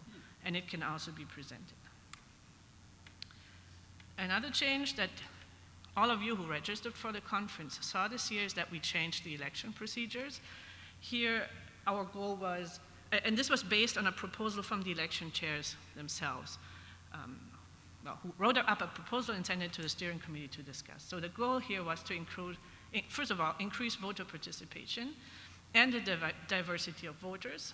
So that requires changing this document called the Charter, the IEEE VIS Charter, which writes down all of the governance procedures. So now the rule is that you have to have had at least one year of attendance at the VIS conference, and that's all. You all see in the box in the registration form where you could sign up to be on, in the election register. And then, those of you who attended the opening ceremony, you saw that there was this announcement David Ebert made about changes to Plan S. This was a big concern of ours about what we can do to help the authors who have to comply with Plan S, and how we can make sure that they can continue to publish at VIS. So we talked to several bodies in the organization to see what we could do. The other thing we're talking about is open practices in general, and Lonnie Besançon, he will talk about that later. If you want to get more detail on all the other stuff we talk about on the steering committee, we have public minutes. You can scan this QR code to find them, or just go on the VIS website, and under governance, there's an entry for steering committee, and you can find a link to all the minutes there. And yeah, feel free to reach out if you have any specific governance oversight questions for the conference. Thanks.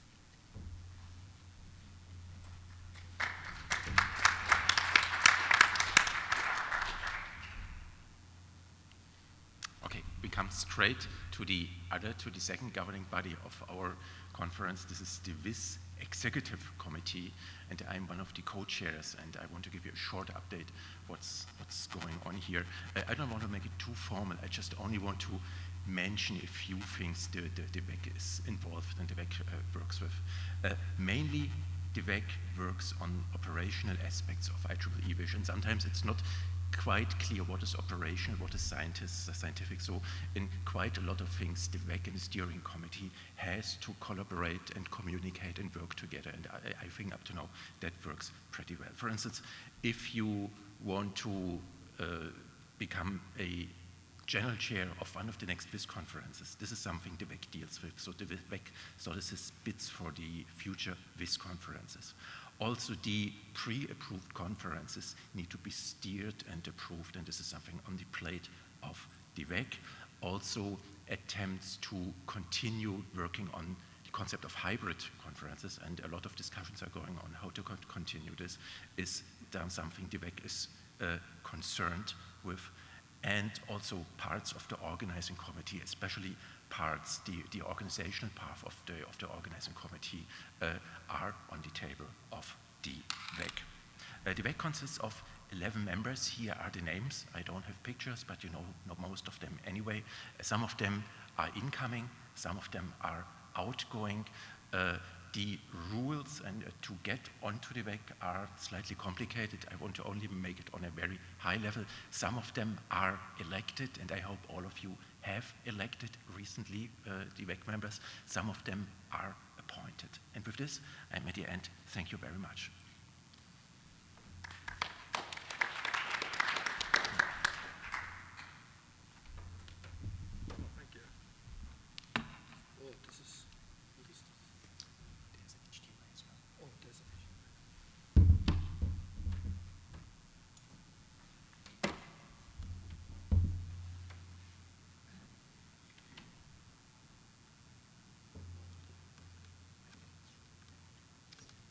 Sorry about that.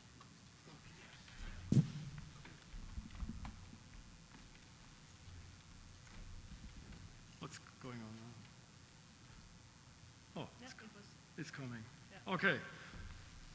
So hi everyone. I just want to, like Petra already talked about the transformative character of TVCG is the transaction visualization computer graphics, and I'm the EIC, and I'll be going out at the end of the year, and Han Wei Shen will take over from me. And just want to give you some introduction on like what TVCG is, like by the numbers, and I made this little visualization here with all these numbers. And you know, so year founded was 1995. It's a pretty old journal at this point. And we had 7 EICs so far, me included.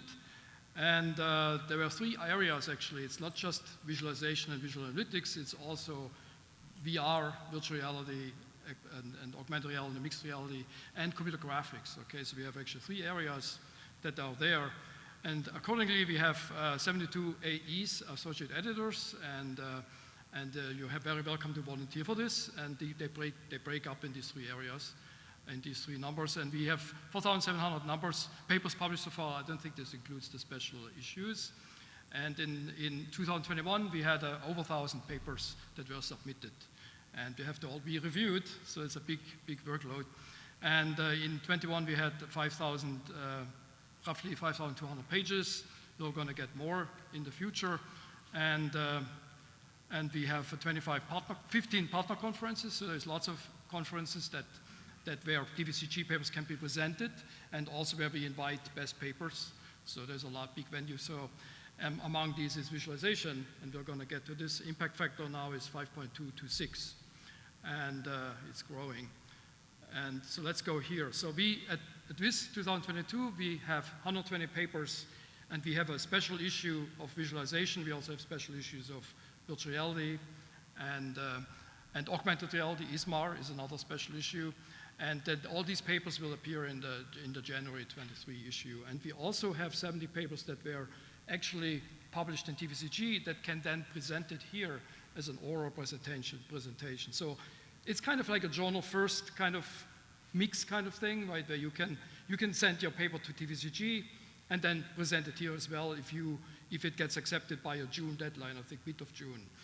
And I calculated the review times it takes. It's actually quite comparable. Like, you know, when you send in, it oftentimes gets a major revision, and then next thing is the minor revision, and then accept. That's sort of an ideal pipeline. I calculated that the time it takes to go to June is actually comparable to the time when you submit to VIS and get it accepted and presented, right? So it's quite comparable. So it's not that bad. But you have another major revision cycle in it. And what we also have, if you get rejected at the visualization conference, then you can send your paper to TVCG, but it will already count as a major revision, okay? So you get one more go, and then it either gets accepted or revised and resubmit as new. And you can basically, we guarantee, or not guarantee, but we try to recruit the same reviewers that also reviewed your paper at the visualization conference. So there's reviewer continuity, but sometimes reviewers don't come back, and then we have to find another one. And you can provide a response to the reviews you got at VIS and rebut them or respond to them, and then the reviewers will see that, right? So we have quite a few papers that get submitted that way. Some papers succeed and actually make it to the minor revision, some papers don't. So I don't really have a statistic on this, but it's a good deal, I think. So if you want to write to TVCG, basically, here's the scope. You know, it's basically computer graphics, information and scientific visualization, visual analytics, and virtual and augmented reality. So it's like this mix. Some papers even bridge this area, then they choose sometimes where they want to be presented. There's a bigger one too, okay? So we don't really accept computer vision papers that are barely just working on images, but we're pretty open to 3D computer vision and things like this. It's a really big area that we cover. And impact factor trends, which is very important for many of you. So we're trailing ACM transaction for computer graphics, but the gap is not that big. But we're like sort of in the same sort of league of this. And then there's the other journals that are also visualization that I'm listing down here, which so we're doing quite well. So hopefully, you know, you're submitting your work to TVCG or to VIS and then become a part of the special issue. That's all I have to say. Thank you.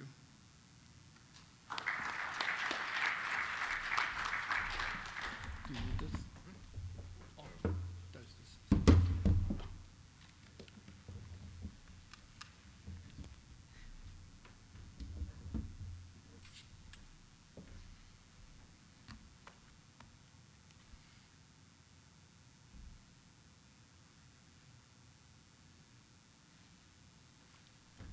Cool.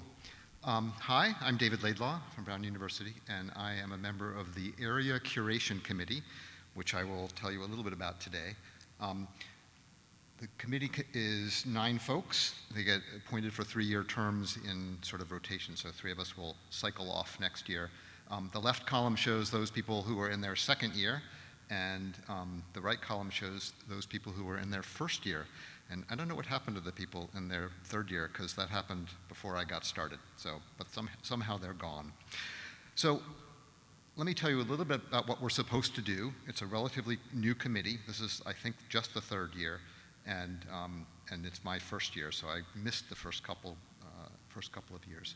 We have 3 tasks. One is to produce an annual report on the areas that the papers are divided up into at the conference, and the keywords that they can use to assign the areas, the sort of sub-areas within those areas. In addition to that report, we also put out the data that we collect from the papers committee and make that available to anybody who wants to in an anonymized form. Our second goal or second task is to, based on that report, is to make recommendations to the steering committee about any changes to the sub-areas that should be made and or to the keywords. And finally, we're supposed to solicit input from the associated events and from the community. So give us input. Feel free to send any comments you have to me or to other folks on the committee. So a very quick look at a couple of the things we considered for this year. This graph shows the areas and the number of papers submitted and accepted in the conference this year. And last year. So you can see that the red columns are a little bit different than the blue columns. That's how things have changed over the last year. We can fit a line to that since there's only 2 values and predict forever into the future what the values are going to be. No, we can't.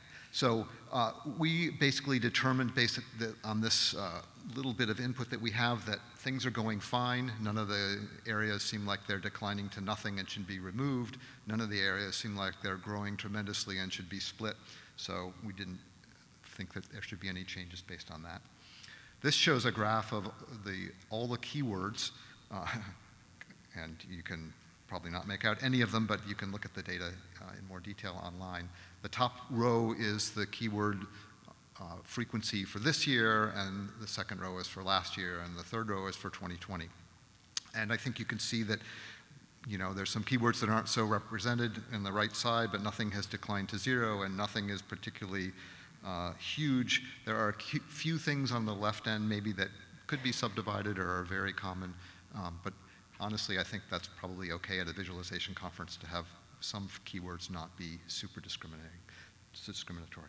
So that's really it, and I will pass the baton on to the next speaker.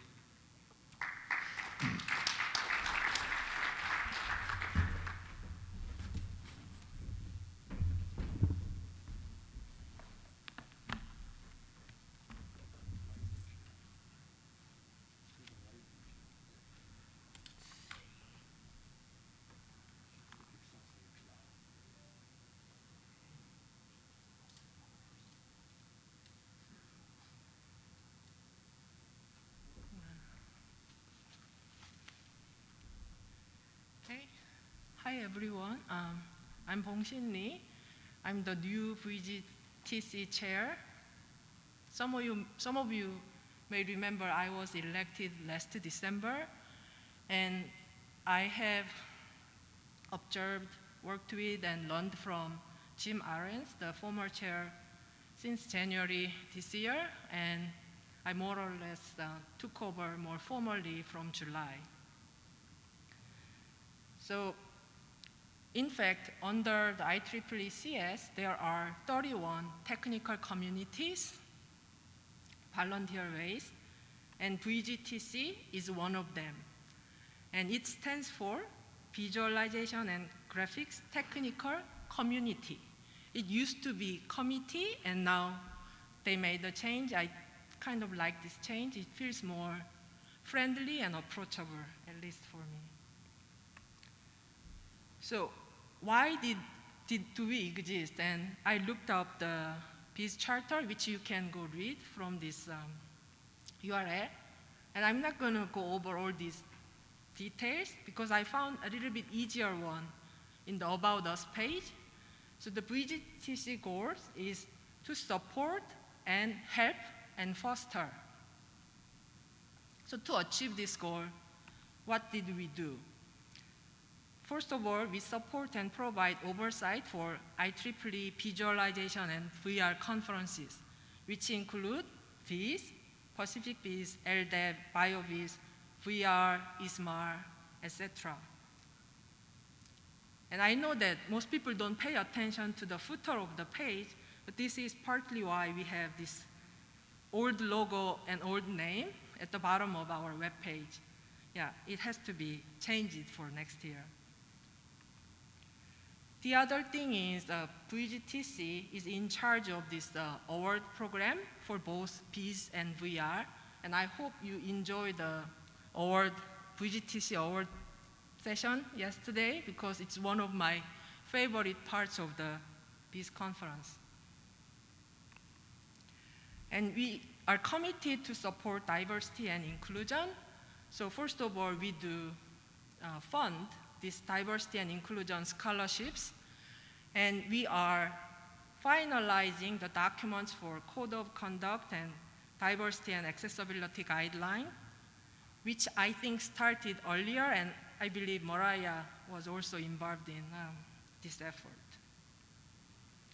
And we are also trying to help improve the paper review process. So we are trying to learn from other research communities, whether there is any bias or things that we can improve. We are also funding the money needed to improve PCS, because whenever we want to make changes in PCS, it's not for free. And we are also trying to improve paper templates, and I believe Lonnie is going to talk about a little bit further. And I'm hoping that we could also develop the training material for PC members. There has been also the support for cross-conference initiatives. So if you look at the program, there's invited partnership presentation session, and except for the CGNA part, the other three are initiated by VGTC with the help of external people. And I'm happy to tell you that the VR part was started this year.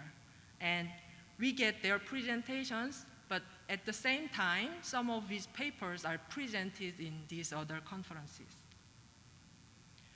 And this year, we had several members rotated out after completing their term, and I would like to thank them for their time and effort, and I also want to welcome the new members who started this year more or less with me.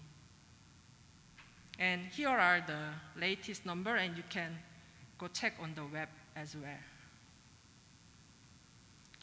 So again, let us know if you have any ideas or comments how we achieve our goal, which is again, support, help, and foster. And let me conclude by thanking all the people who made this peace conference possible and successful. Thank you.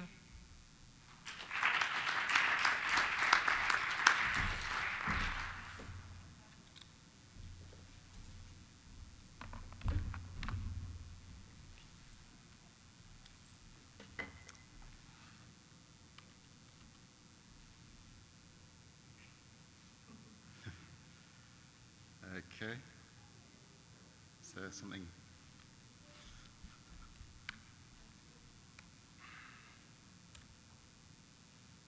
Ah, good, excellent. Oops. Okay, so I am here, I guess, to represent and announce VIS 2023. The general chairs for next year are myself, Tim Dwyer, Michael Wybrow, who's right there, and Sarah Goodwin, who is not here today, but is with us in spirit very much. So VIS 2023 will run in from 21st to 27th of October 2023 in Melbourne, Australia. So I think Sarah, Michael, and I have the records of being the longest serving incoming general chairs. We're very pleased to have that title. Actually, it's so the conference was originally conceived for Melbourne around 2019, I think, from memory, and of course it's been a journey. Thank you, incredible thanks to Danielle and Hendrik and David for stepping in at relatively short notice. When was that? Sometime last year to host the conference in Oklahoma instead of Melbourne in 2022. We are very grateful for that.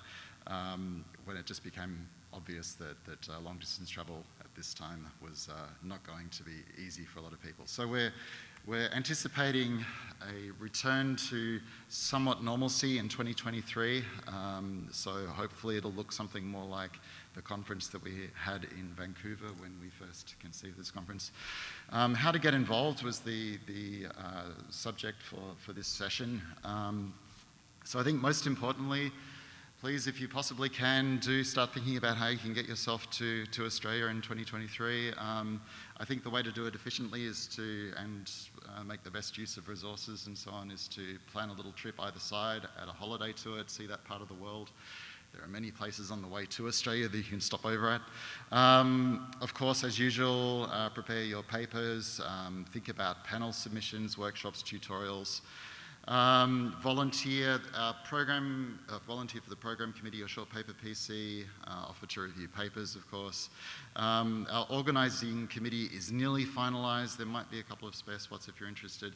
Of course, we will very much welcome student volunteers who without this conference probably couldn't possibly happen. And an important thing, support for the conference, financial support in particular, is very, very important. It's been more difficult in recent times, so we have already appointed our supporters chairs, but I think everybody in the VIS community can consider themselves a kind of supporters chair. So if you have any ideas or connections that you can make regarding financial support for the conference next year, please let us know. Lastly, the OC kickoff meeting, if you're in the OC, is on Thursday at 12 p.m. Do please attend if you're here in person. Thank you very much.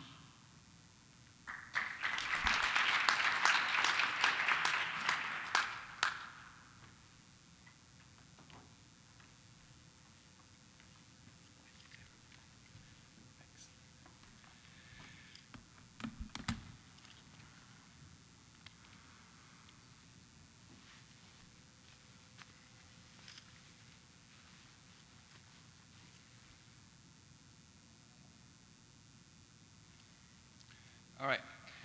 Hey everybody, so I'm Lonnie Besançon from Linköping University. I'm happy to present here a proposal for open practices at VIS in the coming years that we met with Cody Dean from the Open Practice Committee and that we talked about with the VAC quite a lot as well.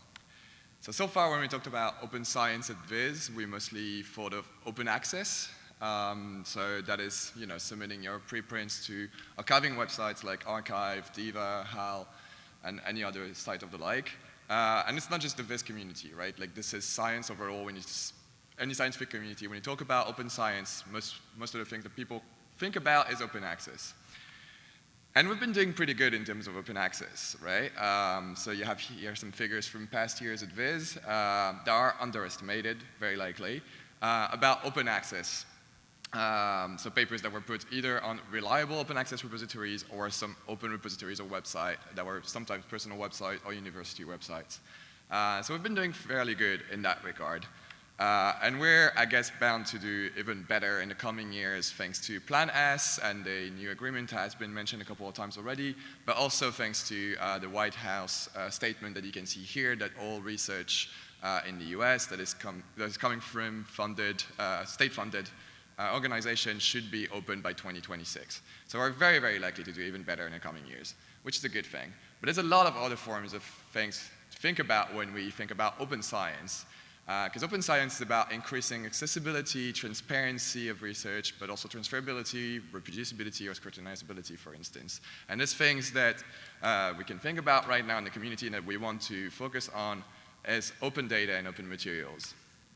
And so, for these other forms of open science at VIS, we haven't been faring so well so far, although there's been improvement through time.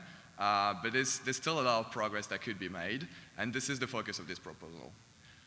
So our long term for VIS in terms of open science is that research should be accessible to everyone, right? We don't want financial means or privileged access to limit anyone's ability to participate in or to learn from the research that we do.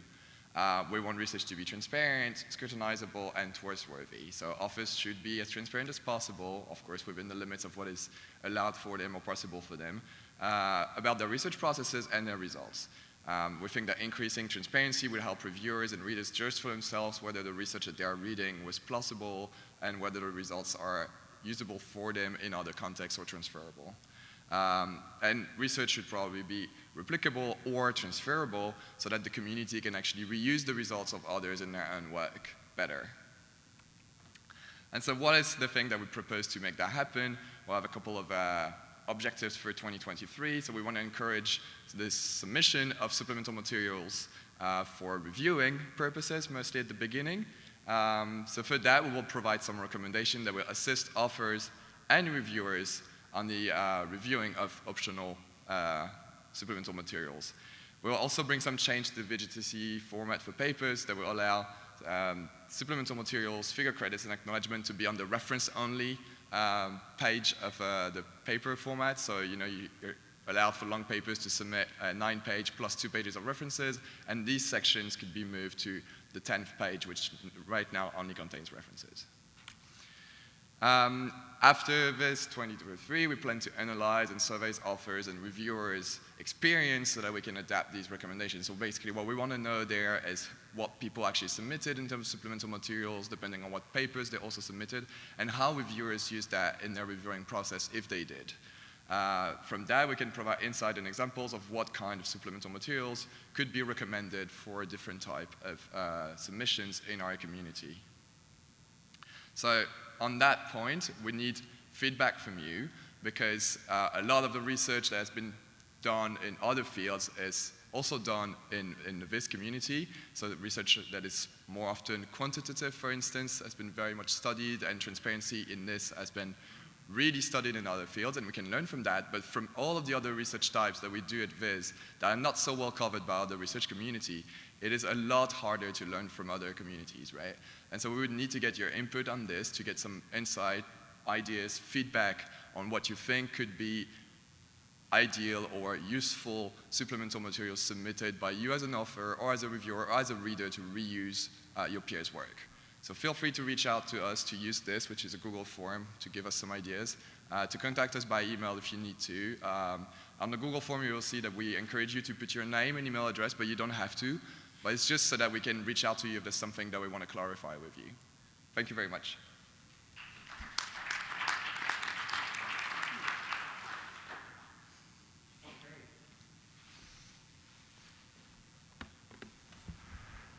Okay, thanks everybody. We've got a lot of robust questions. I'll try to sort of break these up into the most important ones, but also the ones that are grouped together a little bit. So I think one of the first questions more to the VSC and VEC would be, it seems like we have a larger bureaucracy in terms of committees, et cetera, than other communities our size or larger, for example, CHI. Do we have plans to reevaluate the setup of things and find opportunities to increase efficiency in decision making?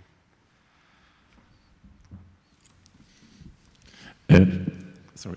I can completely understand this question. We have so many committees, a steering committee, an executive committee, a VGTC. Is it really necessary to have all of them? This is a good question, and we might reevaluate. The reason that we have them are historically. Remember, we had the situation that we had 3 different communities that were just growing together, and that's basically the result. And I think we spent a lot of effort in recent years to make this revised process to come together.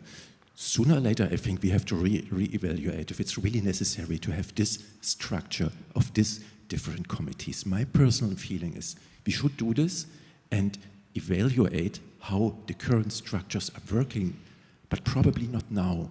Now we should work a while with them, and then we just should evaluate them and not start a revise 2 process immediately after revise 1 is finished.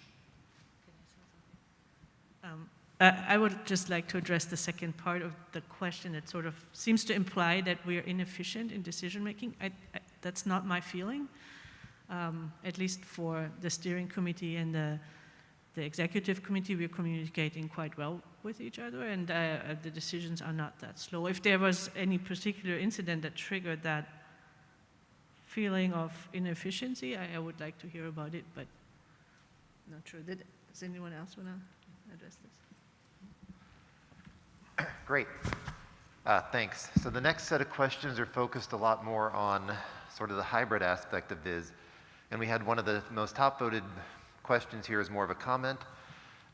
This is a kind reminder of the importance of hybrid for developing countries. For those of us that join from the globe, from the South, hybrid enables opportunities to participate in the conference that wouldn't be available otherwise. It really makes an impact for us. But this leads into a series of questions that are also important on, oh, sorry, it's hard to navigate Slido sometimes.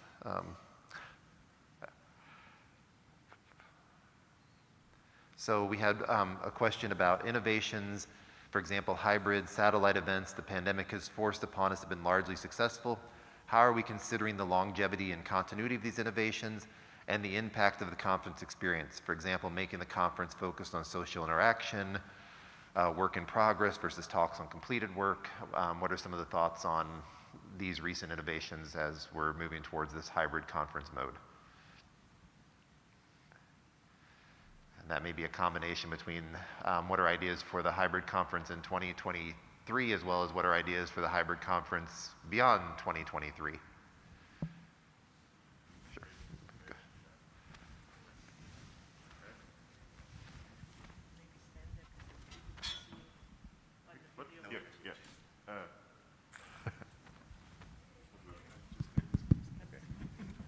Good. So speaking from 2022 into the future, I think it's good that we had kind of a little experiment this year to figure out what might work in practice and what might work in the future. And I also think that the first comment is very important, so that we really have outreach to regions where we might not have outreach without being hybrid.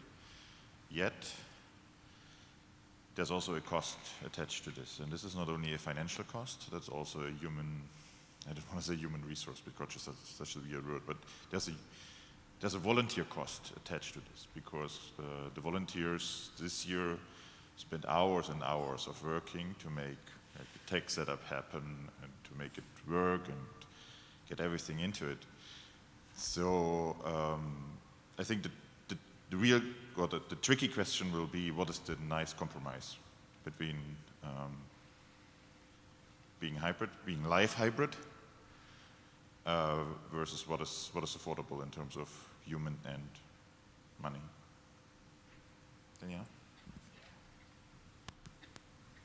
Just to toss in an additional measure here for folks who didn't catch it in the Viz Welcome, I think we had, what, out of 1,300 participants, over 200 qualified under diversity and inclusivity. So that suggests, to the point that was raised, that it is definitely having an impact and it's a real trade-off to be considering.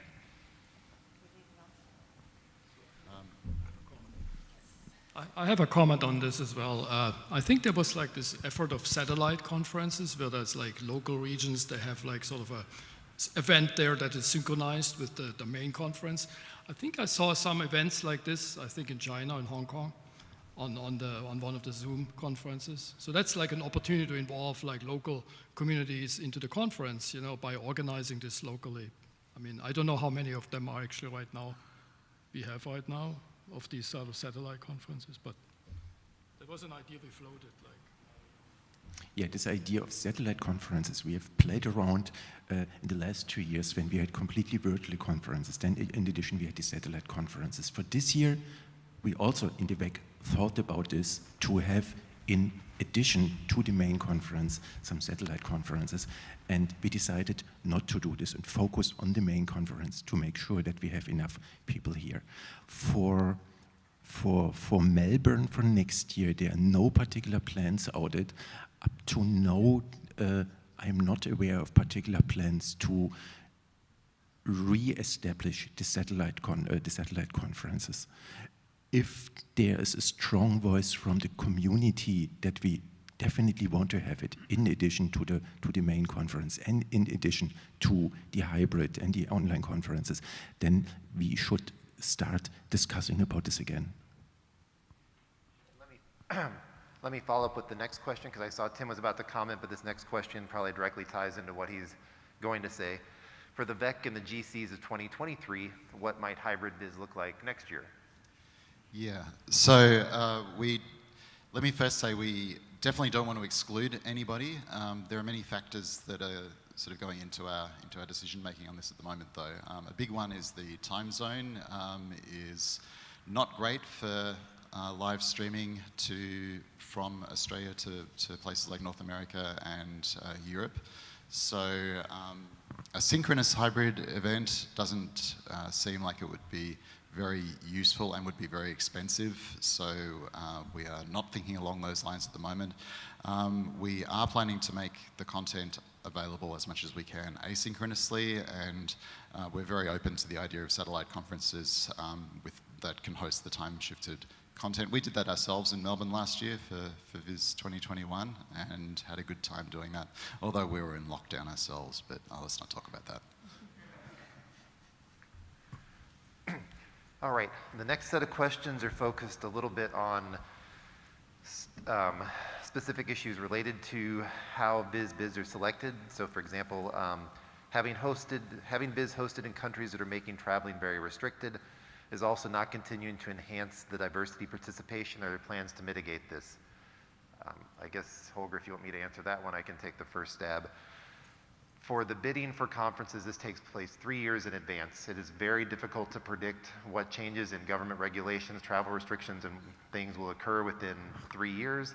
We do the best we can to try to have Biz in different sites around the country to help mitigate, around the world, to help mitigate these sorts of issues.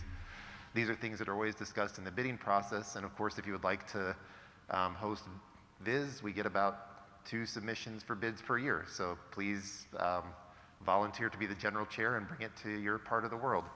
Ross, just one more comment on that in relation to Australia. So Australia is very open at the moment. There are no restrictions beyond the normal visa processes for people who require them, and last I heard, visas take about several weeks to process, so should be no problem from the submission date to the time of the conference.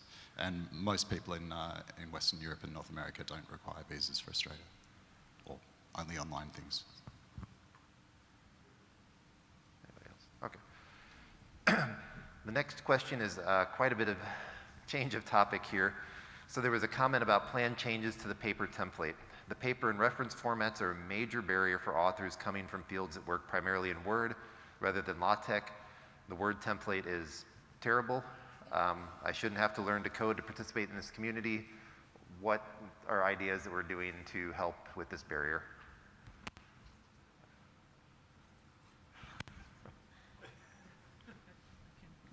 So we do have a person in charge of the template. Bongshin, do you want to?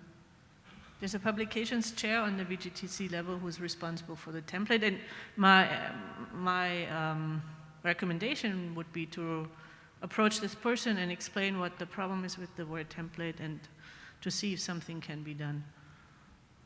Yes, so for the person giving us that comment, if you want to email us and we can chat and try to see what we can do with those issues. The next one is maybe also in similar vein about accessibility. Can we do a better job making our content accessible to people outside of the conference using the website? Should we prioritize organizing and exposing the content in a digestible fashion for practitioners? So for example, in previous years, we marked papers as for practitioners and other things. What are other ideas we might have to make things more exposed to the outside community?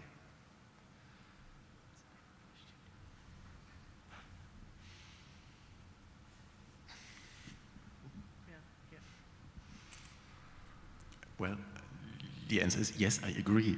There's not much more, I have no good idea, no good answer to this, except for yes, we should go for this and do this.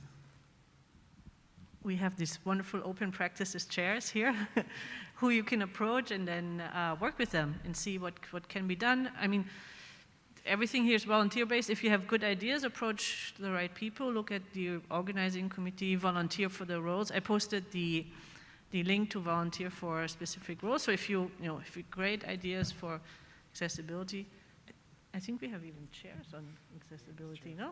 Yeah, we have, okay, so we have accessibility chairs as well who you can approach depending on, what kind of accessibility you're talking about.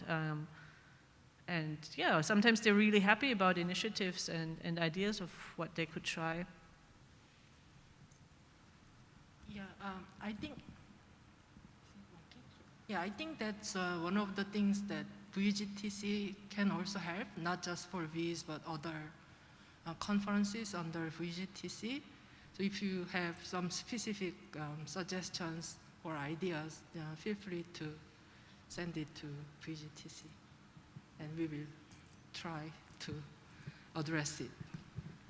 Great. And for a follow-up question on that, as the amount of content at IEEE VIS increases from TVCG, those papers are not necessarily put out in an easy accessible format for our attendees at VIS since they're under the TVCG banner. Is there thoughts on how to be able to get those papers into the USB that goes to attendees or other things since those are here under a different sort of source? Did that make sense, hopefully, how I described that? The problem is the acoustics aren't very good here. You said like if those the TVCG papers can be on the USB. So yeah, so so we have authors that submit to TVCG, get accepted, and then present at VIS. Those papers are not always accessible to the VIS attendees, correct? No, they're not. They're not. But yeah, that's just the business model that IEEE has. Yeah. So, but hopefully open access is going to come through, and then people will have these papers accessible in other ways. Okay, so as TVCG moves into the hybrid Plan S, that would indicate that. Yeah, okay, eventually, that's the only thing I can say. Okay. All right, we'll switch topics again. Maybe one thing I can add. On that topic, so not all papers will be open access through Plan S because not everyone will be impacted by Plan S, but there's always the possibility with IEEE, TVCG, and VIS to have a preprint of your paper online, right, no matter where you come from. And so just a reminder to authors that didn't do it for the papers at TVCG to potentially do that before. And then the papers are findable not through the link on the website, because I don't think we can do that, but then you can just Google it and find access to it right away. Great. Thank you. And for the ACC and OPC, are there any insights and discussion points you might share about the acceptance rate imbalances between the different areas in the papers this year?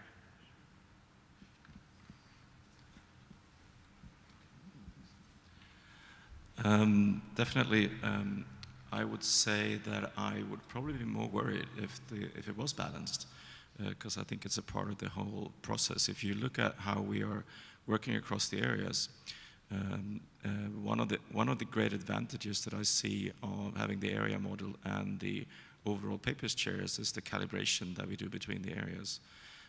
Based on the selection and the reviewing process, we are looking at the borderline cases of the papers, scrutinize them between the areas, and it's the role of the overall papers chairs, and we have online sessions to do exactly that kind of calibration. And I think if we ended up with an exact fair division of acceptance rate between the areas, I think that would be a failure.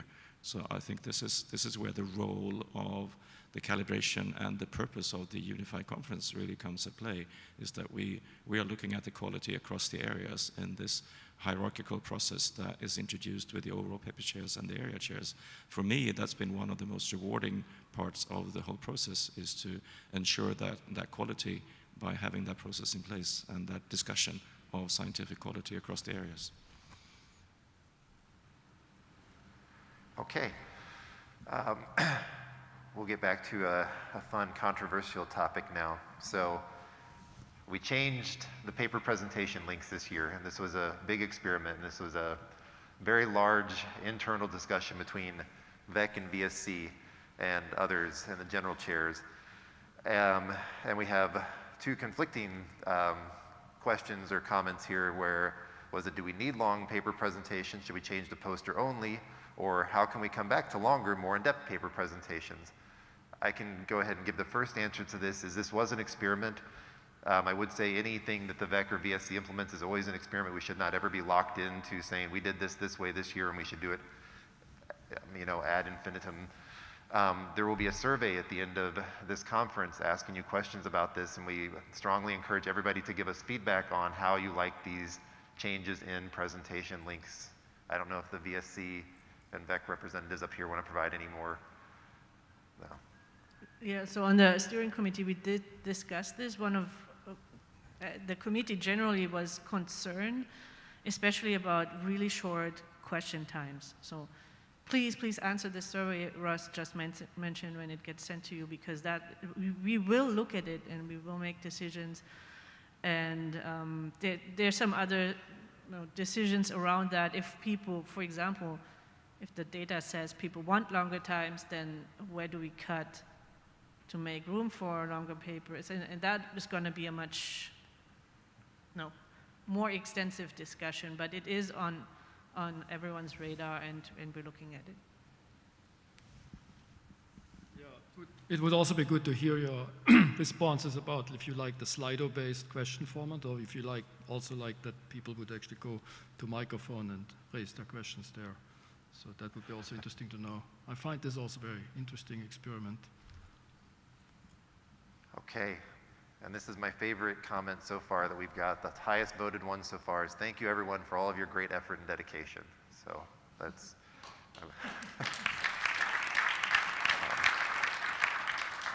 but I don't want to ignore this question because it's come up a couple times and somehow got deleted from Slido earlier, but is there anything planned to reduce the enormous carbon costs of VIS 23 being in Australia?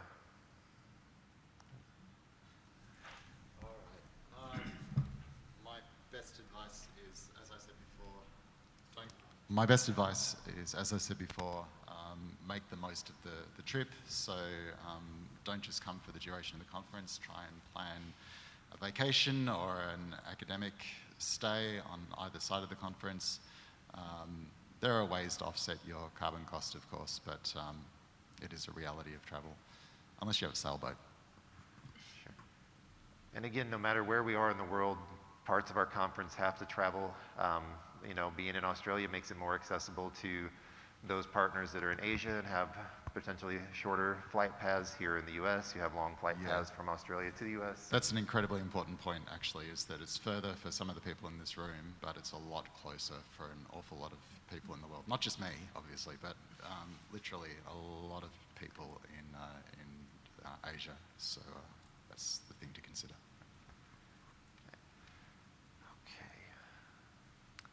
We'll switch back for a minute. What are the top 2 or 3 issues that the VSC wants to tackle in 2023?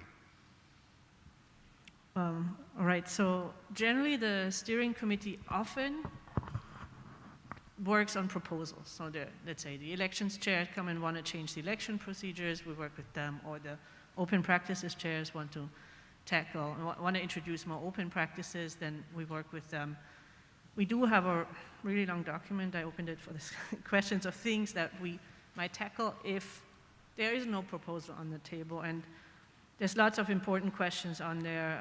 One of the things we've discussed a lot with the paper chairs is conflict of interest detection, how to make sure that the paper review process runs correctly so that all the conflicts that should be declared are declared, and the reviewing is as fair as it should be and as correctly done, ethically done as it should be.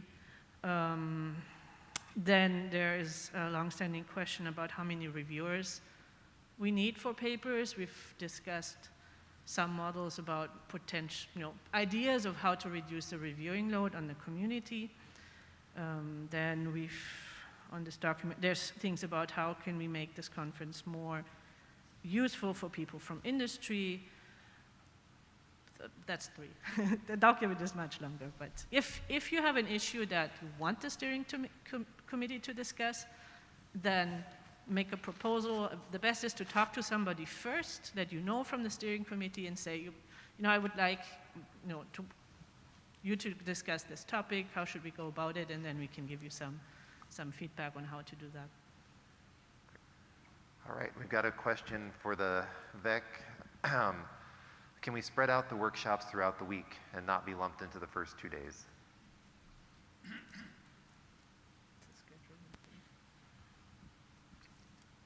We have to talk about this.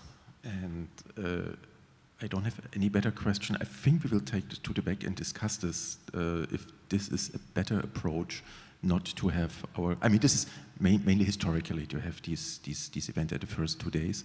There are pros and cons to distribute them over the whole time. And I think we take it to the back and talk about this and see if this is an option. All right, we'll switch a little bit to some open access questions. This one I think may be straightforward. Can you say something more about how you think the open access will be charged? So we haven't seen the official agreement that has been reached, so I can't say too much about this. But usually transformative agreements mean that the authors won't be individually charged for their paper, but that rather institutions pay IEEE to have like their subscription plus the possibility to publish open access. So usually the burden is not on the individual author or author team, but rather on the whole institution. That's how past agreements have been made when there were transformative agreements. I'm not sure how this one has been made, and if anyone has more information on that, I'm more than happy to hear it. But yeah, usually this is how this has been working. Does that mic work? The stand mic? David can comment more on this.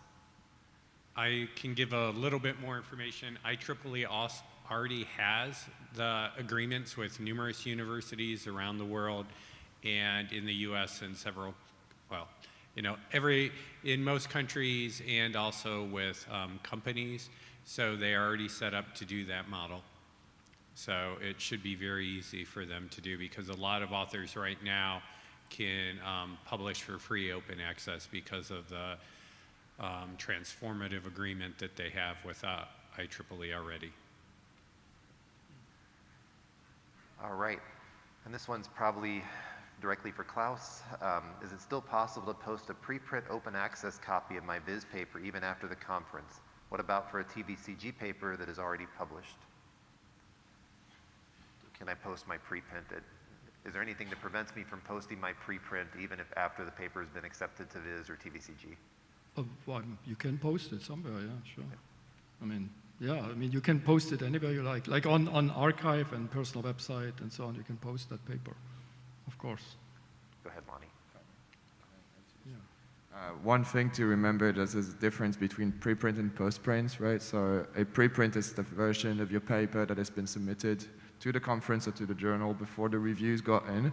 So this can be put online at any time, there's no doubt. Postprint is something different. So that's the author accepted manuscript, and this is something that you can't post all the time. So that would depend on Plan S or other kind of agreements that would have been made. But preprints can be posted at any time on any archiving platforms. Yeah, but there's one caveat. Once it's accepted, you need to put the copyright of IEEE on it. There's like a special kind of wording you have to put on that paper. So that's... As part of encouraging more open science, do the open access chairs have plans to draft guidelines or principles for ethical data sharing dissemination? For example, sharing detailed participant study data has the potential toxic combinations of posing identification and participant risks. Yes, so yes, it is something that we're thinking about. So we're not sure exactly of having guidelines per se, but there is definitely something about sharing data, for instance, that can, for instance, sometimes harm participants. So one of the first rules about open data, open material is that you do not share something that you can't share, right? If your RIB doesn't want you to share it, you don't share it. If you think that this is not something you can share anonymously and it's important that anonymity remains, you don't post it.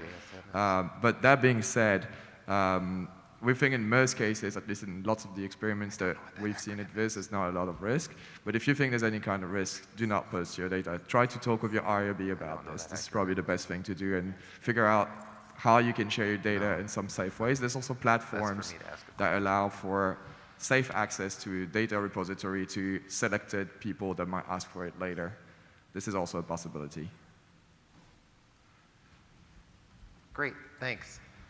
We do have one more question here, but I am sorry, I do not know this acronym, but maybe somebody will be able to help me out. What about other contributions or session types at Viz, for example, something like JSM, which I'm sorry, if anybody knows what JSM is, please help me.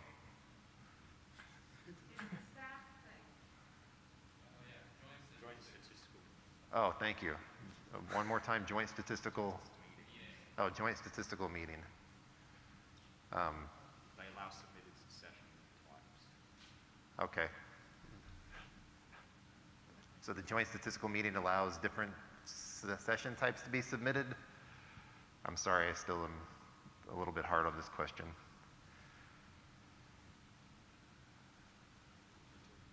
So JSM lets you propose session topics and have organizing sessions. I think the closest thing we have to it is the application spotlight thingy. It's like that on steroids. Okay. Any ideas? I think that'd probably be Beck and VSC question then. Any thoughts on creating these other session types or allowing people to propose novel types of sessions for Viz?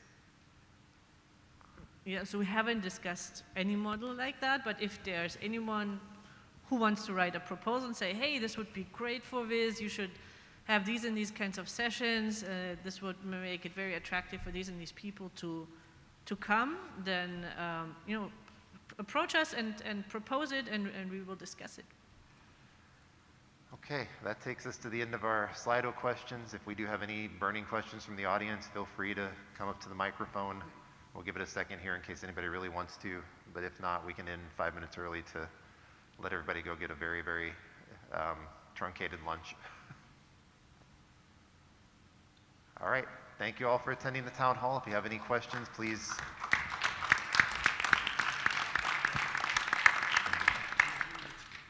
Great. Thanks, everyone.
coffee shop.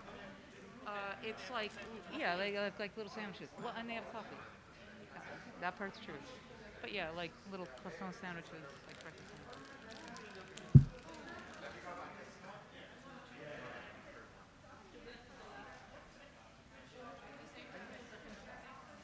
Tamara, can I ask you one more thing?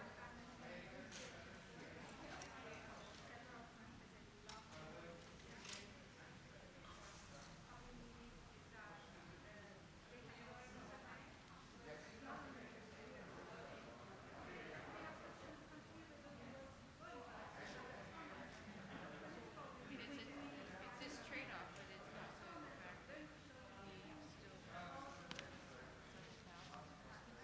we still this still needs to respond.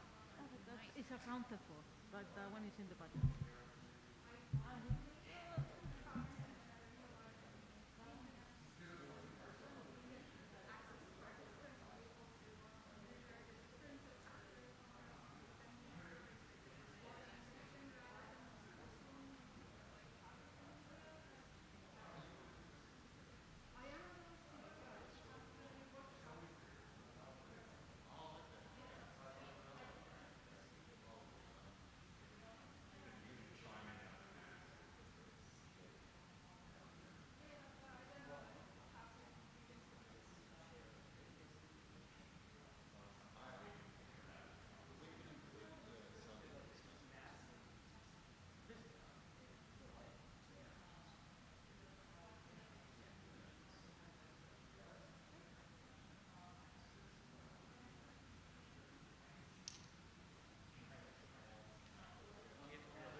podium. Check 1, 2. Testing 1, 2. You hear a buzz in that at all? Okay, neither do I. Okay, I think we're good. Thank you.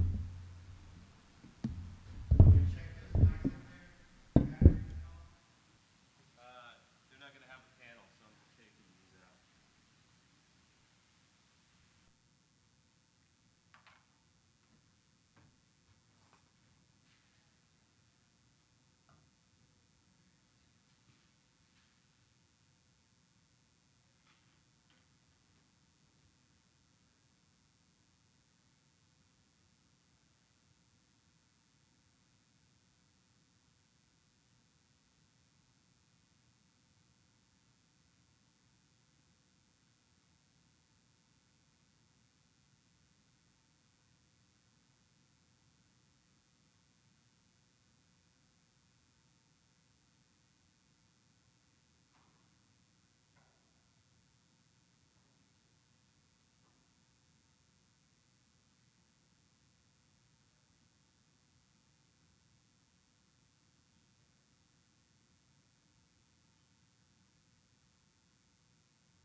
Check 1, 2.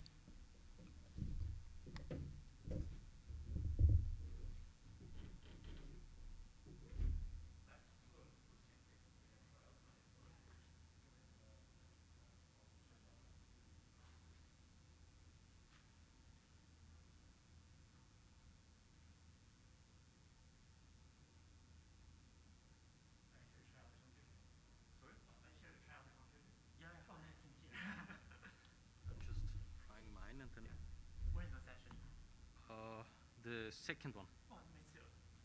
Okay. The short paper and I'll run. Oh, no, I mean, I'm the second paper in the next session. Oh, okay, okay. With the first session. Okay. Check 1, 2. So.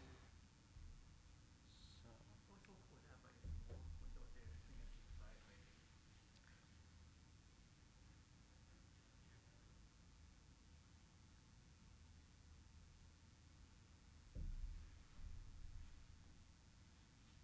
Ah, okay. Okay. Ooh.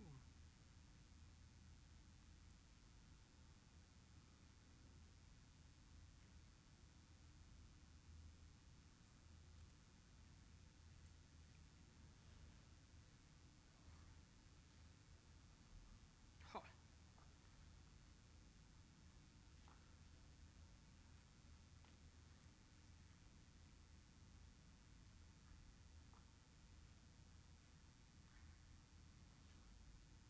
Do you play?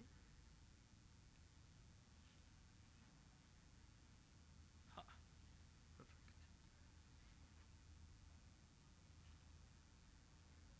Okay.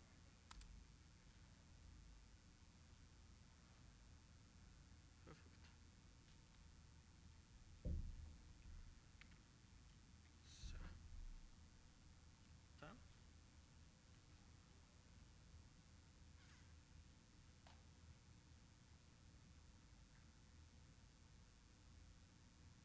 I'll switch it right now. Ah. Just wondering if you have the audio or the video. No audio.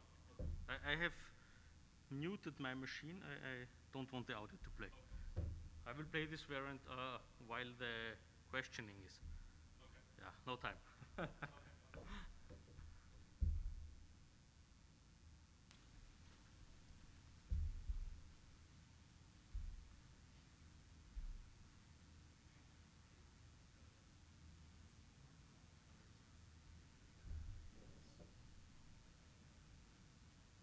Ah, yes.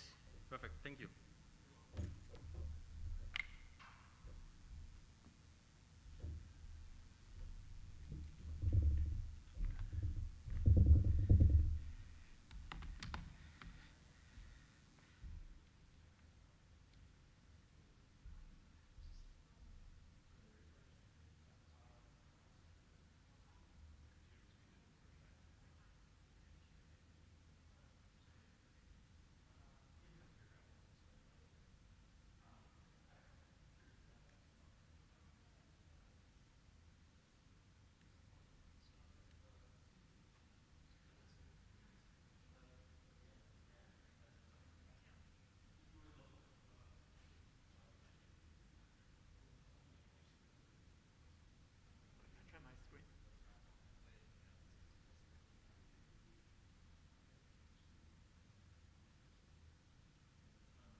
processing. I will talk about puzzle fixer, a visual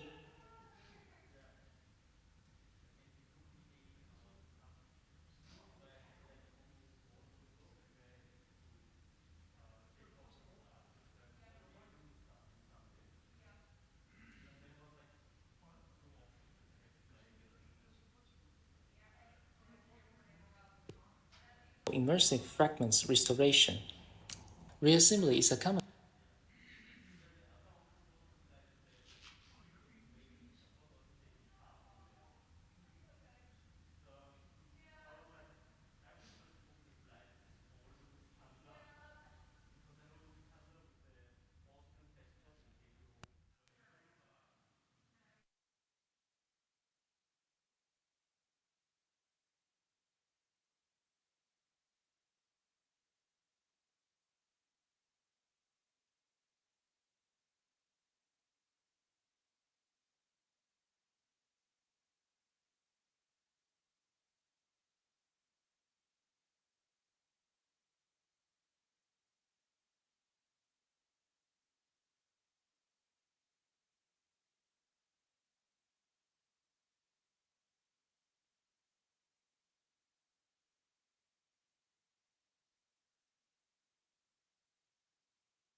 text for multiple representation.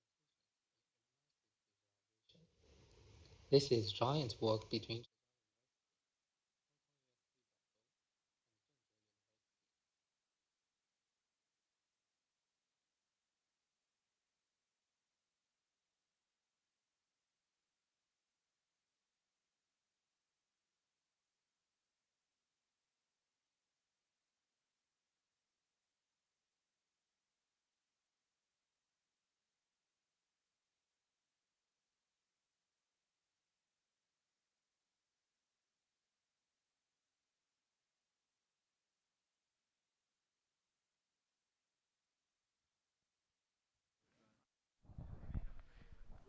All right, is this on? Yes, perfect.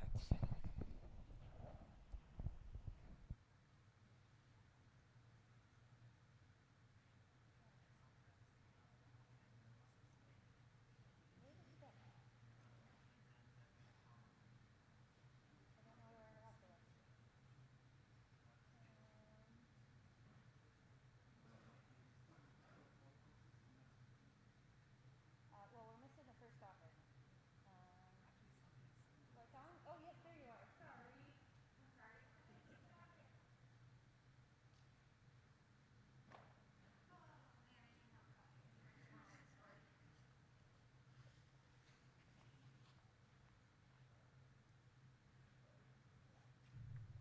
Just give me the green light when you're ready to go, and I'll kick off the session.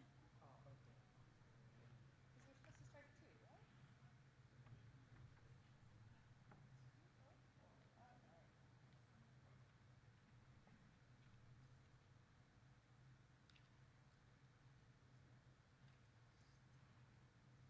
So again, I was going over this a little bit with Philip earlier, but for authors presenting in person, I will give you 5 minutes, 2 minutes, 1 minute, and then if you left for the 9 minutes, if you need a little question time, that's fine.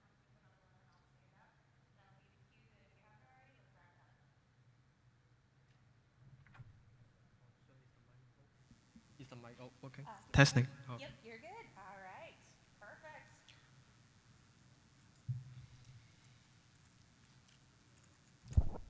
All right, thank you all for bearing with us here. So my name is Danielle Safer. I'm from the University of North Carolina at Chapel Hill, and it is my pleasure to be serving as the session chair for this session on immersive analytics and situated visualization.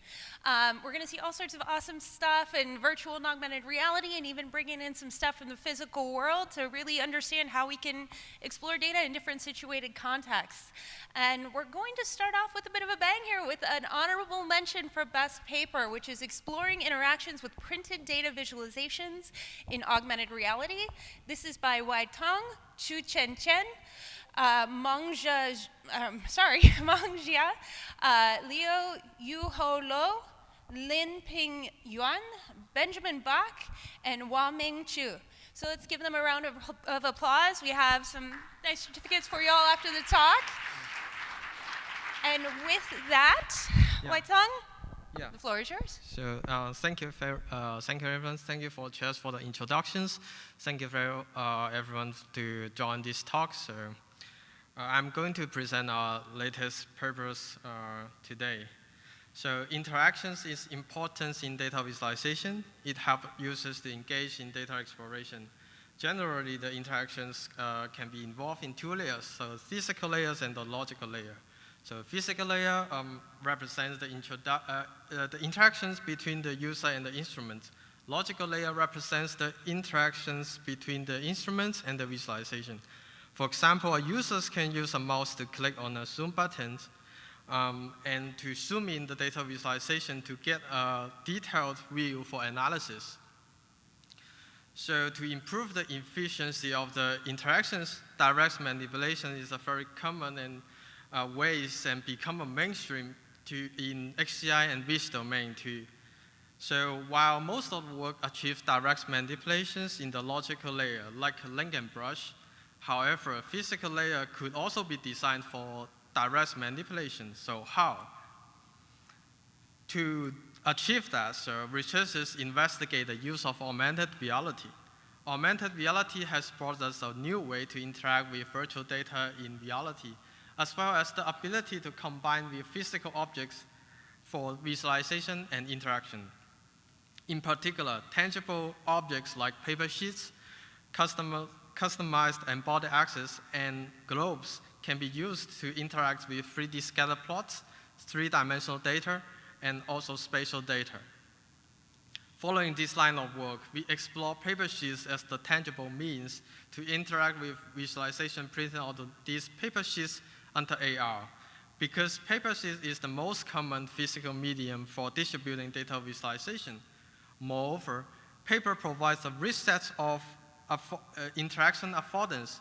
We can use it as a touch surface, which can be moved and rotated in space. We can also fold it, bend it, or even tear the paper apart. We can also stack two papers to merge two bar charts into a grouped bar chart.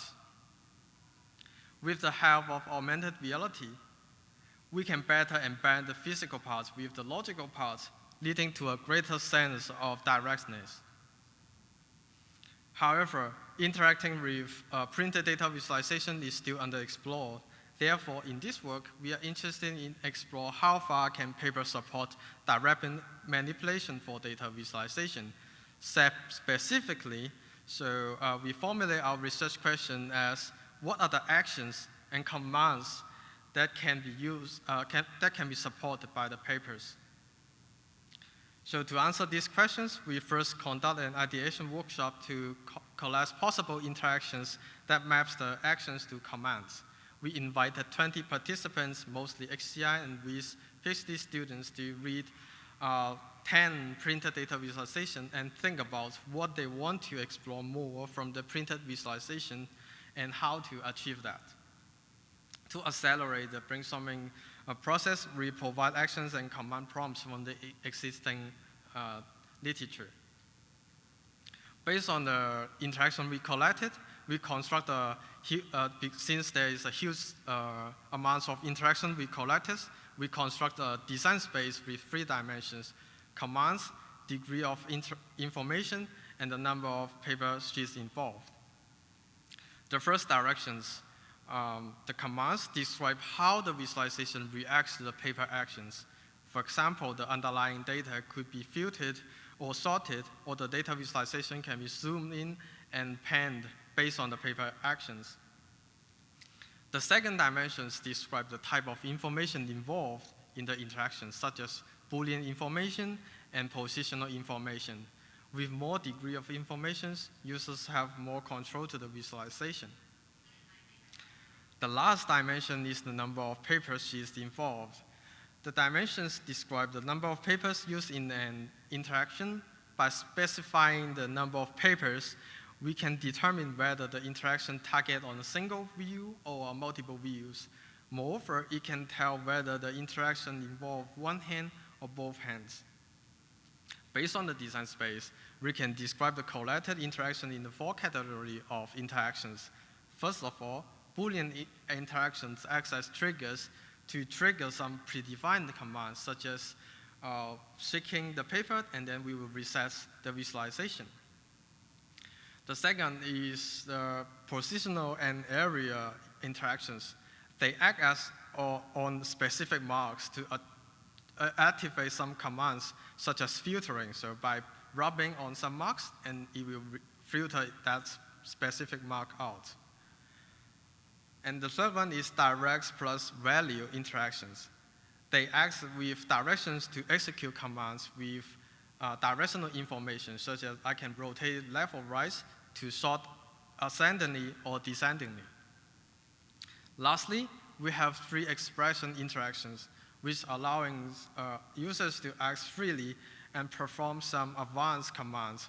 For example, we can highlight the mark with minimal values by overlapping customized paper sheet with the specific commands like calculating minimum value. So to evaluate the proposed interactions, we implemented a subset of interactions. We then conduct a user study with 12 participants to evaluate their user preference and also the practical viability. the results show that most of the proposed interactions were intuitive and engaging to use.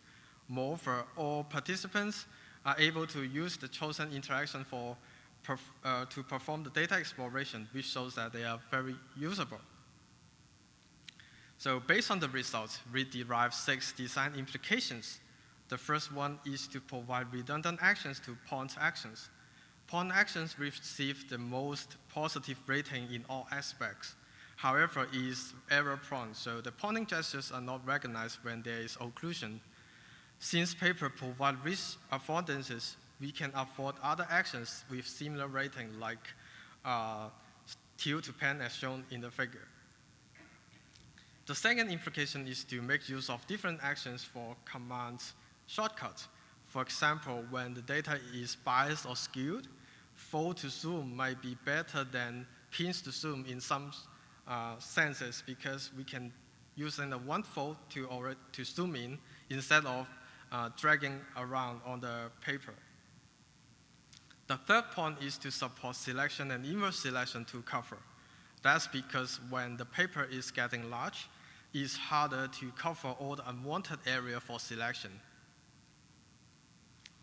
The fourth implication is to utilize the semantic meaning of paper actions when designing interactions. For example, tilt band got a high score in both intuitive and engagement because it's similar to water falling off, just like the data point is now falling off from the plane. The fifth item is to balance the intuitiveness of the actions and readability of the text.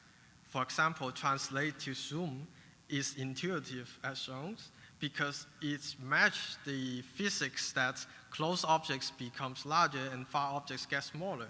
However, the text is getting hard to read when it's too far away.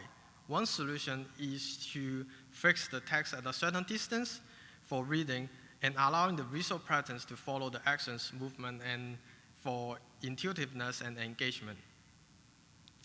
So to conclude, we have shown a huge design space for combining papers and interactions to support interactive data visualization for data exploration. And in the user study, we show the expressiveness that everyone can use the paper actions to do the data exploration. And in the future, we think that beyond papers, we can combine with data visualization to provide more interactive visualization to different medium. That's all for the presentation. So if you have any questions, feel free to ask. Yeah.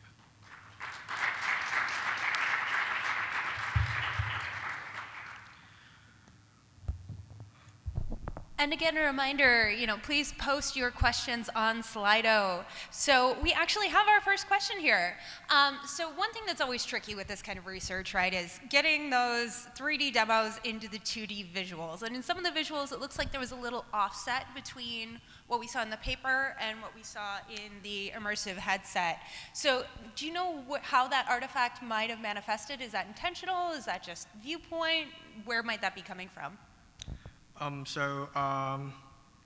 That's a good question. So in the video, so there's some offsets between the virtual contents and the paper. So that's because while the recording, so we are using the camera from the HoloLens 2. So it will be there's offsets different from our eyes. So in the user study, so the virtual objects is perfectly aligned with the papers.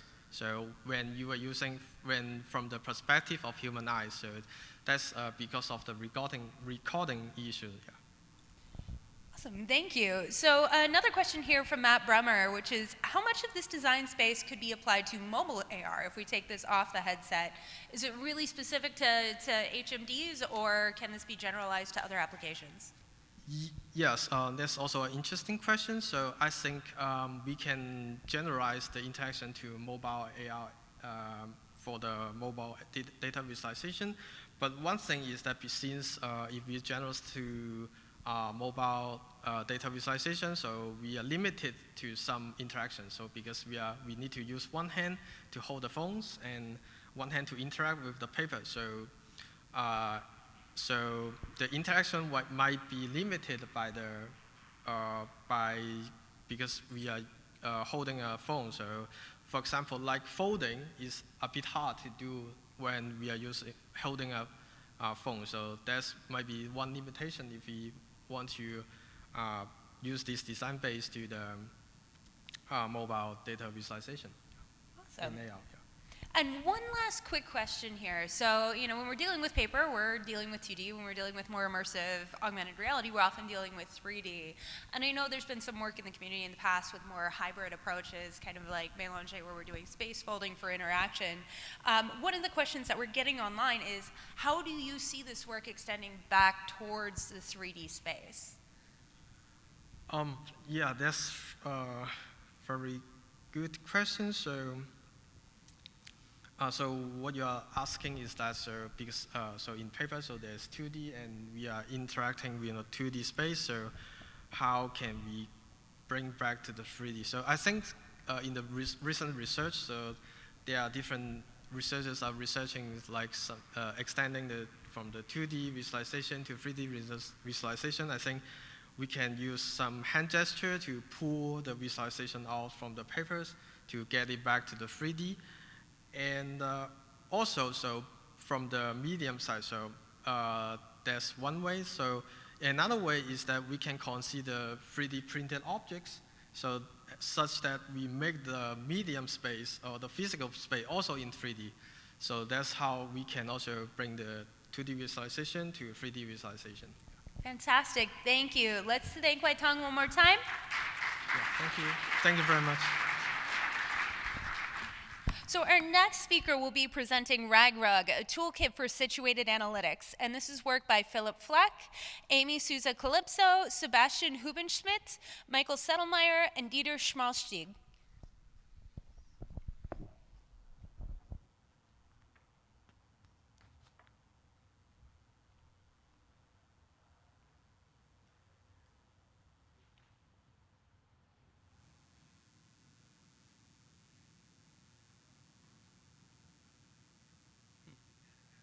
1 second. Here we go. Perfect. Hello, everyone. Thank you for the nice introduction. So today I'm going to talk about our toolkit, RagRug, and it is available on GitHub. So since I cannot cover every detail here, take a look at the paper and also on GitHub where we have even more videos and helping material.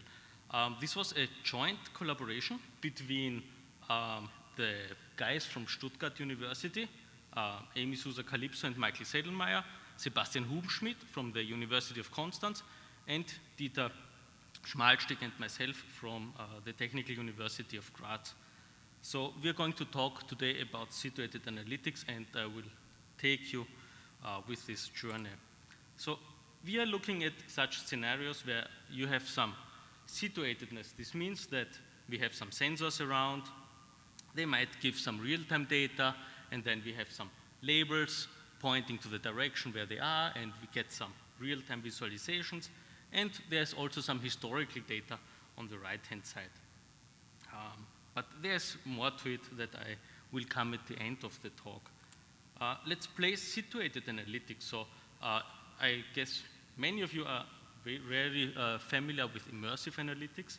So where you have an immersion of the visualization, but it has no place in the world. Going to situated analytics, you have some referent with a certain meaning to it. This might be like a device, like this microphone, or something different, or even something passive like the paper sheet that we saw in the previous presentation. So this brings us into the area of the situatedness. In the traditional pipeline, the user remains in the physical world, and he only interacts with a 2D or pure virtual world like a display on a screen. So if we take this pipeline into the situatedness, then suddenly we get a perceptually situated display like a HoloLens, for example, and we get reference. But to represent all this reference, we also need something like a physical virtual world model. This is also referred to digital twinning or similar words.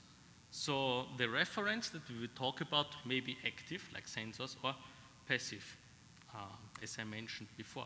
The physical virtual model is actually the key to establish the semantic connection between an object like this device here and the representation of it in its virtual world. So it has been mentioned a long time ago, like in mirror worlds or digital twin, and it's even an industry keyword like big data. How much sensors do we have? How much data is coming in? So the whole setup leads to a number of research questions. Let me get quickly through them. First of all, we have to decide, how do we deliver visualizations in augmented reality? Or how do we create a visual encoding for augmented reality? Furthermore, how do we make visualizations react to the context, so make them context aware? Also, for importance is, how do we create a comprehensive physical virtual model that is adaptive to the environment that we want to make immersive? And furthermore, how do we make visualizations react to the changes in the world? For example, we move something around. So with RegRag, we try to answer a lot of them to a certain degree, and I will quickly guide you through the process. So to answer the first question, obviously, we use something like a device, like a HoloLens or similar. On top of that, we can establish unity with a broad reach, and we use toolkits like the mixed reality toolkit to bring this further. Secondly, how do we create a visual encoding? So we can use tools like the IETK, the Immersive Analytics Toolkit from Cordell, which utilizes geometric shaders for speed-ups. And we can now have a Unity application with some visualization. Now, if we have that part, we have to step into the world of IoT. This might not be very familiar to all of you, but there are a lot of tools used amongst industries. For example, Node-RED that is used to do orchestration of sensors. So the special thing about this is it uses visual programming to establish some sort of data flow which can represent an application. Additionally to that, we can add some databases. We have messaging, in this case the MQTT transmission protocol. And with that, we got a powerful suite to deliver the data. So in detail, we had to extend the IETK to support reactive programming. And furthermore, we had to extend IETK to be aware of real-time data. Additionally, we can write data flows in Node-RED. Visualizing the left-hand side, which is our IoT hub, and the right-hand side, which is an application running on the Microsoft HoloLens, we still would have to write application code inside the application. And now if you take these two different environments, every environment would have to hold its own code. So this becomes a little bit cumbersome. What we find out was that we can run a JavaScript interpreter inside the HoloLens and apply the same data flows that we implement in Node-RED on the device. And therefore, we can implement a uniform programming language which follows the functional reactive programming, also known as a data flow. So to resolve the image from the beginning, what we see here is a complete environment that is accessible and explorable with a HoloLens, which also implements proxemics. And to resolve this, we see the charts here in green with the red arrows are implemented using a data flow. The position of the devices in the environment is implemented with a physical virtual world model, which is here referenced in orange and called device. To get some HTML or similar information into it, we can use plain JavaScript if we decide to, and generate these labels with its leader lines. And additionally, we can use tools like Grafana to represent historic data. So this concludes my talk. Thank you for your attention, and feel free to ask any questions. Thank you.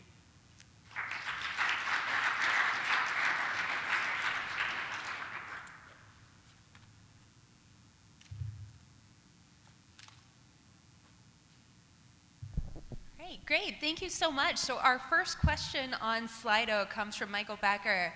How many messages per second from the IoT devices can RAGRUG handle? Is it usable for critical infrastructure sensors with 100 hertz or more? So that's an interesting question because we use open source software for our backend.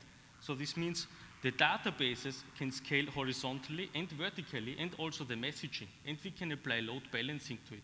For example, our database InfluxDB can handle 1 million inputs per second, so this should be plenty for most usable scenarios. Fantastic. So one question I was curious about, looking at a lot of the architectural diagrams that are coming up on here, it seems like, especially if you go back earlier in your talk to that research question slide, you're crossing a lot of subfields in computer science in really interesting ways. And I know as Viz folks, we're so used to being in service of the discipline, but this strikes me as also a situation where other subfields of computer science may actually serve in service to Viz. So I'm curious if you could talk briefly about, kind of based on the work that you've been doing, what do you see as the most important next challenges for our community, and where do we need to turn to others for innovation to really drive this agenda forward? That's a very good question. So you can imagine publishing this work was a little bit of effort because it takes like part of different disciplines. And the takeaway message is that you can have a computer science backend like this and use an application, and then you can cherry pick the parts that you want. So what I discovered from my augmented reality background is that a lot of works use like this default data sets, like a stock exchange or something similar, or cars in the US. And this was the turnaround point to go to real-time data that is inside produced. So this might be a takeaway message for you. Fantastic. One other thing on kind of the hardware side is, I know you mentioned the HoloLens, and Yes. you know, from some past experience, I know that the HoloLens sometimes has unique development constraints compared to many other headsets or other VR/AR platforms. How robust is RAGRUG to moving across platforms and across devices? So we provide a client, a raw project for that, and also builds. And we have successfully tested it on iOS, Android, HoloLens 1, HoloLens 2, desktop PC, and there's some Linux version working somehow. But they are like checkboxes, not every device supports everything, so you have to find out. Thank you. Fantastic. And one last question for you here. I might have missed this in your talk, but where can we get access to this to play with it a little bit? It's on GitHub. Perfect. So you can find it here. Just search my name, likely. And there are also tutorials. A tutorial is held at ISMA right now. So this might also be recording, and it's also used in a class in the University of Bonn for teaching. So there's also a more than 1 hour recording of a tutorial. And I provide also virtual machines so that you have an easy time setting it up, because you can imagine it's a little bit of a Fantastic. Thank you for making that so easy to dive into. And let's thank our author one more time. Thank you. So our next presentation will be a virtual talk. This is on Puzzle Fixer, a visual reassembly system for immersive fragments restoration. And the authors here are Shenin Ye, Zixuan Chen, Zhongtong Chu, Kang Li, Juntong Liu, Yi Li, Guoha Geng, and Yingkai Wu.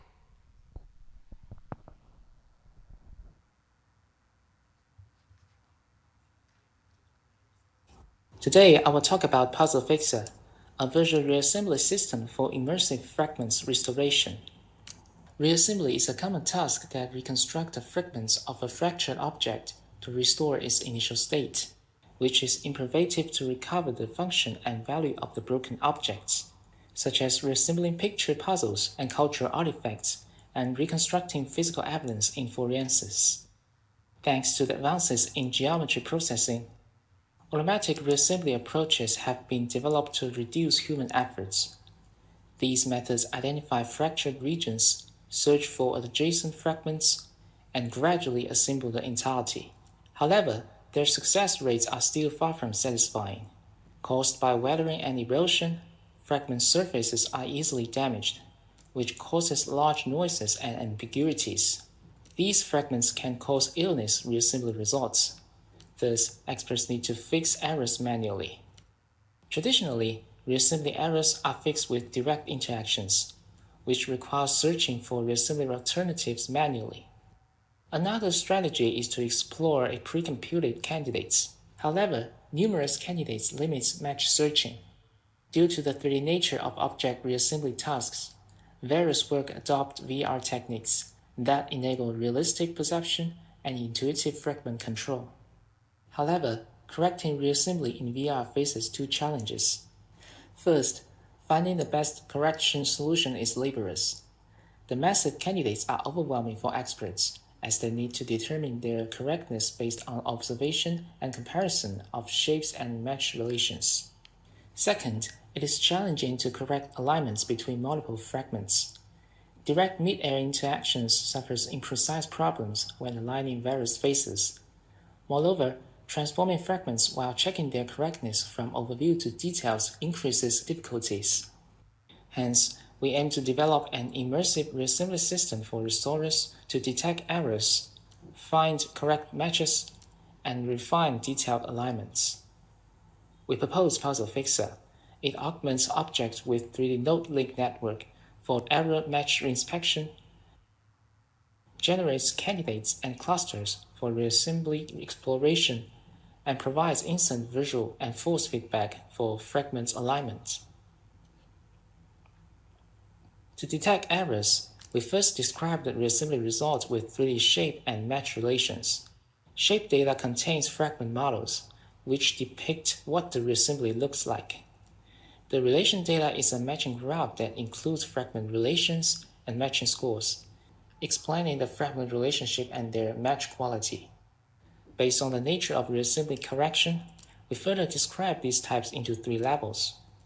Candidate level data refers to a set of objects with different alignments, which provides an overview of all solutions. Fragment level data focus on one object and provides match evidence such as a surface texture and fragment match score. Face level data comprise faces and their relations on each fragment. Based on the data, we collaborate with domain experts and develop a 3-stage workflow, including the inspection, exploration, and confirmation stages. In the beginning, experts identify mismatches from the reassembled object, disconnect the error relations, and divide the object into multiple parts. To visualize the reassembly results, we embed the matching graph with 3D models using a skeleton metaphor. The edge is presented by a 3D tube, where broken edges indicates missing matches. Scores are encoded by the color of faces and edges. Gesture to modify the graph intuitively. The touched edges will be disconnected, and the object will be divided into several groups. Next, user can select a group to see how the remaining fragments match with it.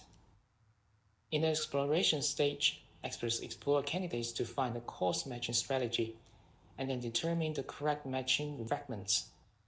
To solve the challenge caused by overwhelming candidates, we distribute them based on their skeleton similarity. Puzzle Fixer first calculates transfer distance between skeletons, then perform t-SNE to obtain candidate distribution on the 2D canvas. We further cluster candidates based on their center locations using DBScan, and then design visual summaries to reveal matching patterns. Puzzle Fixer then generates a visual summary of each cluster to avoid visual overwhelming and provide levels of detailed searching. We average the skeletons to present the matching patterns of the cluster and avoid showing the surface because it contains detailed information that requires much time for in-depth analysis. Such visualization fulfills our design's considerations and has many benefits, such as expressive that shows the match patterns. It's representative since it presents the thumbnails of the cluster, It is also succinct as it does not contain details for judgment. With selected candidates, experts need to check their faces, refine their alignments, and enter the next reassembly iteration in the confirmation stage. Given the difficulties, such as checking the facing faces while aligning, this stage aims to enhance relation awareness to guide manual alignment. Puzzle Fixer provides visual feedback that instantly shows the alignment matches with a 3D dotted tube. When alignment is complete, the system automatically uses a magnet method to assemble the fragments. Puzzle Fixer also provides force feedback to avoid damaging the aligned faces. Transformations that lengthen the confirmed edges will be scaled down. Thus, the user needs a larger moving scale to move away the previous aligned faces, which prevents damaging previous alignments while aligning new faces. Finally, based on the refined alignments, Puzzle Fixer calls automatic methods to reassemble the left mismatches not included in the chosen candidate and starts the next iteration. Here is an example of refining the reassemble style. By observing the skeleton, the user noticed the errors from the top right area. The gaps here reveal that these fragments are poorly aligned. Thus, he disconnects them and selects the largest group to enter the next stage. The system shows there are three categories. The user first observes their match patterns and their coarse matching shape to find an interesting one to correct its alignment. When he gets closer, a reassembly in miniature is appeared to show the overall appearance. He first aligned a face pair according to visual feedback. Then he rotated the fragments to align another face. The force feedback limits the fragment's transformation that would break the previous match. When he releases the grab, the fragment automatically aligns according to the visual cues. Similarly, the user aligns the next fragment. This time, he finds that the right half of the object is not matched well. Thus, he disconnects the corresponding matches and looks at possible solutions. Through comparison, he selects a solution and manually aligns its face with the help of instant feedback. Finally, the system adjusts all the fragment transformations and completes the reassembly. We invited 6 domain experts to evaluate Puzzle Fixer on a real-world culture artifacts dataset called Marlin Broken Steel. The experts were asked to reassemble their units fragments by using our system. All participants successfully corrected the reassembly within 20 minutes. The post-study interview confirmed the usefulness and usability of our designs and system. Besides, the participants also suggest insightful recommendations for further research direction. In summary, we present a visual reassembly system, Puzzle Fixer, to help experts refine the defective reassembled objects. Our system presents embedded networks to augment mismatch inspection, generates visual summaries for levels of detail exploration, and provides instant feedback for efficient alignment. That concludes my presentation. I'm ready to take questions. Thank you.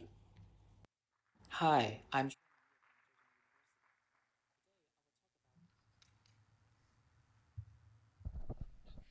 Great, thank you so much. It's kind of fun to see that. I'm getting flashbacks to a lot of old mystery thrillers and things like that where we're seeing all the artifacts come together. We've got a lot of questions here on Slido for you. The first being, what does VR provide for your tool that you would lose in an interactive desktop? Thank you for the question. First, the interaction for the users is naturally 3D, that the user can use 6 degrees of freedom to control and transform the fragments, and which I think the desktop is hardly to provide such features. And then the perception for the fragments is also 3D, so the VR provides a better perception for the users to well control or observe the correctness for the matches. Great, thank you. And I think the next two questions on Slido here are fairly related, which is, what does the pipeline look like, right? What you presented here is largely in the virtual space, but in theory, this is to create and support action in the physical space. So once the fragments are fixed in VR, how are the fragments connected to real life to actually fix or reassemble the artifact? And similarly, would you see some trade-offs between doing this in VR versus moving this, for example, to AR to do the same kind of assembly task with the real pieces? Thanks for the interesting question. Well, the pipeline here is to first we have a reassembled object, but it's have some matches error matches, and so the users use a three-step frame workflow that inspect the errors and search for the correct candidates, and then to manually line the details. So if we move or transform the VR to the AR, firstly, if the user transform the physical fragments, there may be some limitations. For example, maybe the fragments is too heavy, or the fragments is maybe suffer from some second, so maybe suffer from broken, how to say that? The physical fragments may be fatigue, so there are many problems for the users to use the AR and help the field workers to reassemble the physical fragments. Awesome. Thank you so much. Let's thank our speaker again. So our next talk is also a virtual presentation. It is Effect of View Layout on Situated Analytics for Multiple Representations in Immersive Visualization. And this is work by Zhen Wen, Wai Sheng, Lo Shan Wang, Yihan Liu, Mang Liang Zhu, and Wei Chen. I'm Zhen from Zhejiang University. Today I'm pleased to introduce our paper, Effects of View Layout on Situated Analytics for Multiple Representations in Immersive Visualization. This is joint work between Zhejiang University, Hong Kong UST Guangzhou, and Zhengzhou University. Let's start with background. Recent advancements in interaction and immersive display technologies for augmented reality have increased the popularity of situated analytics in a variety of applications. Multiple view representations have been demonstrated to be effective for data exploration in immersive visualization. However, due to the nature of the third dimension, there are challenges for using multiple view representations in situated analytics. In 3D space, view occlusion happens, and the angle of view causes perspective distortion. In addition, representations positioned at different depths appear in different view sizes. These challenges hinder cross-view data analysis, such as comparing values in different views. Traditional 2D desktop interfaces leverage visual linkage and coordinated interactions to mitigate the issues. However, directly adapting these techniques to immersive visualization may bring in other issues. For example, visual linkage rendered in immersive displays with a relatively small field of view can easily cause visual clutter. Our work tackles the challenges from another perspective. We focus on view layout that concerns the placement of multiple view representations in 3D immersive space. Three categories of layout design in immersive visualization have been summarized. Embedded and linked layouts are simple to implement and have been commonly adopted in situated analytics, but both have limitations. In comparison, the mixed layout is a lack of exploration. To design an effective layout, we summarize design considerations for achieving high situatedness and effective analytics simultaneously. We consider the situated analytics scenario as a composition of the user, reference, and views. When placing views, we need to consider three types of relations between views, reference, and the user. If we only consider the view-to-reference relation and put them in close proximity, then we get the embedded layout, which only provides high situatedness. Alternatively, if we only consider the view-to-user and view-to-reference relations, then we get the linked layout, which promotes efficient analytics. So, the problem is how to design proper proximities between views, reference, and the user to balance situatedness and analytics. Moreover, we perform an in-depth analysis on design trade-offs between situatedness and analytics. Here, we list the requirements we distilled for designing an effective mixed layout. To fulfill the requirements, we propose a force-directed approach to automatically position multiple view representations using a cylindrical reference frame. The cylindrical paradigm has been widely adopted in immersive visualization to represent positions in 3D space. Specifically, we put the user at the center and model all other positions in 3D space as positions on cylindrical surfaces surrounding the center. For simplicity, we keep a 2D plane that's tangent to cylindrical surface to render views, rather than bend views to fit the cylindrical layout. Then, we design a twofold force-directed method that employs forces to balance proximities between the user, reference, and views.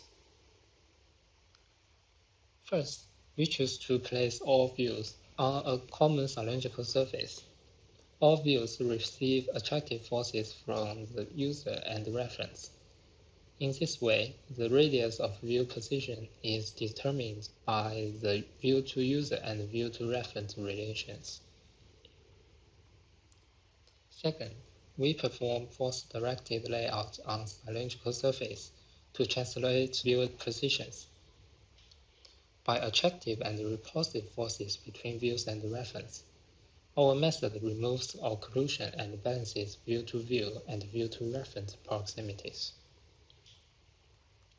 This video shows the effects of our layout design. To facilitate data exploration and layout configuration, we design view arrangement interactions for fine-tuning view layouts generated by the automatic approach. User can move a view on the cylindrical surface with one hand and pull the surface closer or push it farther with two hands.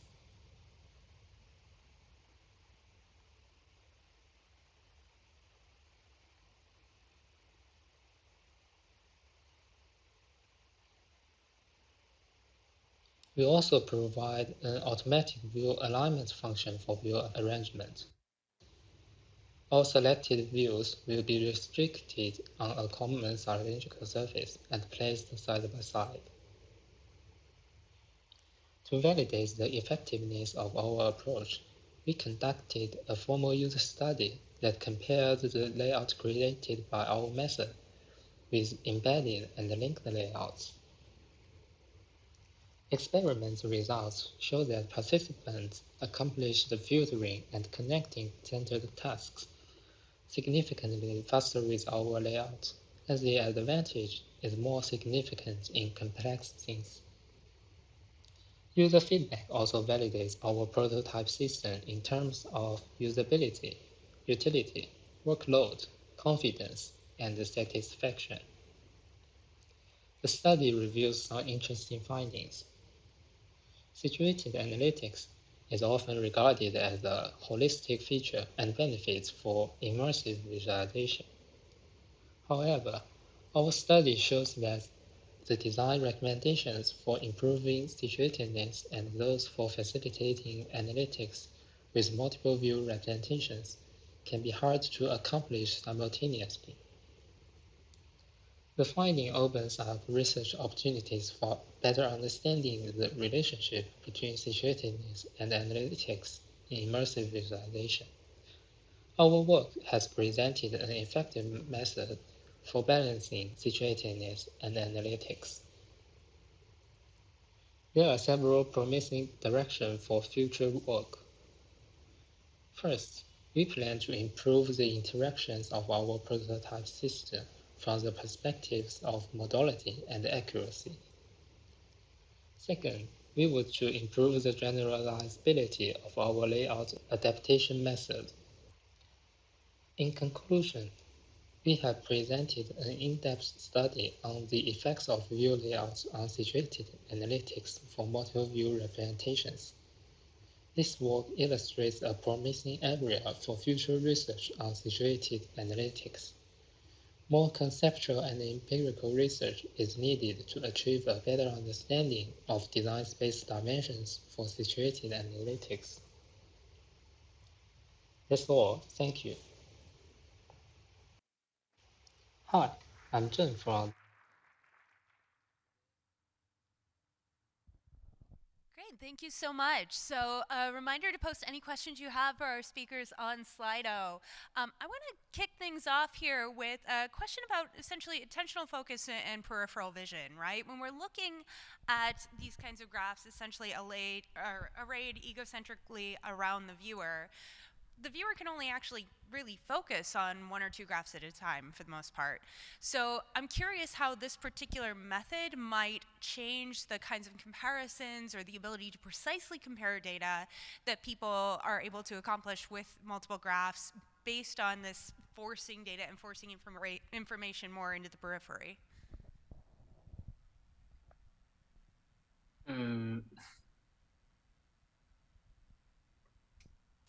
Sorry, can you repeat the question? Yeah, for sure. Let me try and state this in a little simpler way. My apologies. I'm curious, basically, if you are kind of arraying all of your graphs side by side, where my impression is in other layouts, you can kind of overlay them or have them both, you know, in methods where you're kind of taking advantage of multiple dimensions. So I can have 2 or 3 or 4 graphs that are arrayed vertically, and then you have them horizontally as well. It seems like, if I'm understanding your method correctly, it's privileging kind of this horizontal projection along the cylindrical surface. So I'm curious, what are the trade-offs, in essence, of kind of changing and moving the views out in the visual space?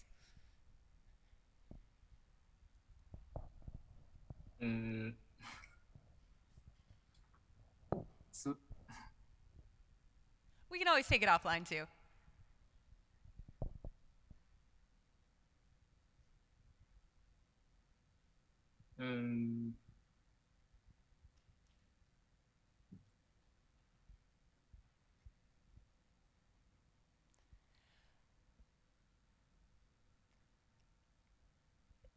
So let me go ahead and ask a little bit different question when it comes to the kind of displays that you're presenting here, right? One nice thing about this is that it is kind of doing that automatic layout and dealing with some of the occlusion issues we often see when we're dealing with situated analytics.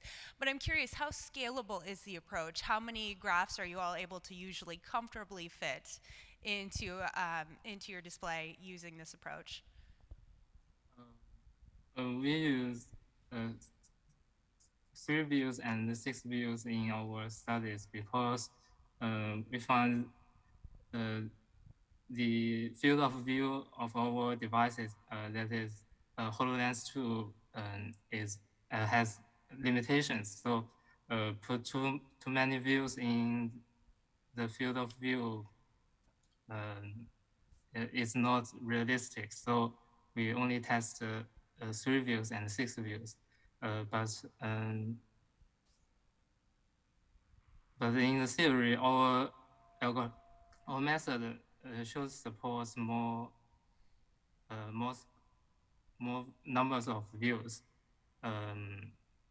But due to the limitation of the field of view, when we introduce more views in the application, we may take more considered to we may consider more about how to design the views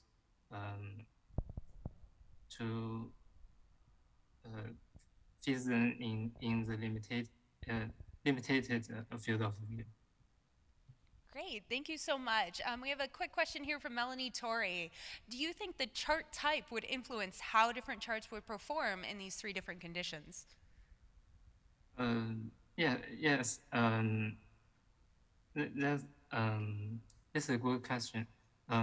We only test the bar chart in our user study because we think that it has it's a commonly used chart type.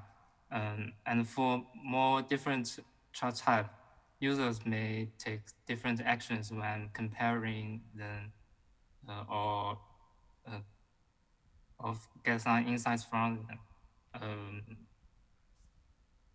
So maybe future work could explore how to fit the layout, how to adjust the layouts by the type of chart. Great, thank you. So let's thank our speaker again. So our next topic is RoboHapAlytics, a robot-assisted haptic controller for immersive analytics. And the authors on this paper are Xiaozhang Dai, Tim Dwyer, Barrett Enns, Jim Smiley, and Lonnie Bansenson.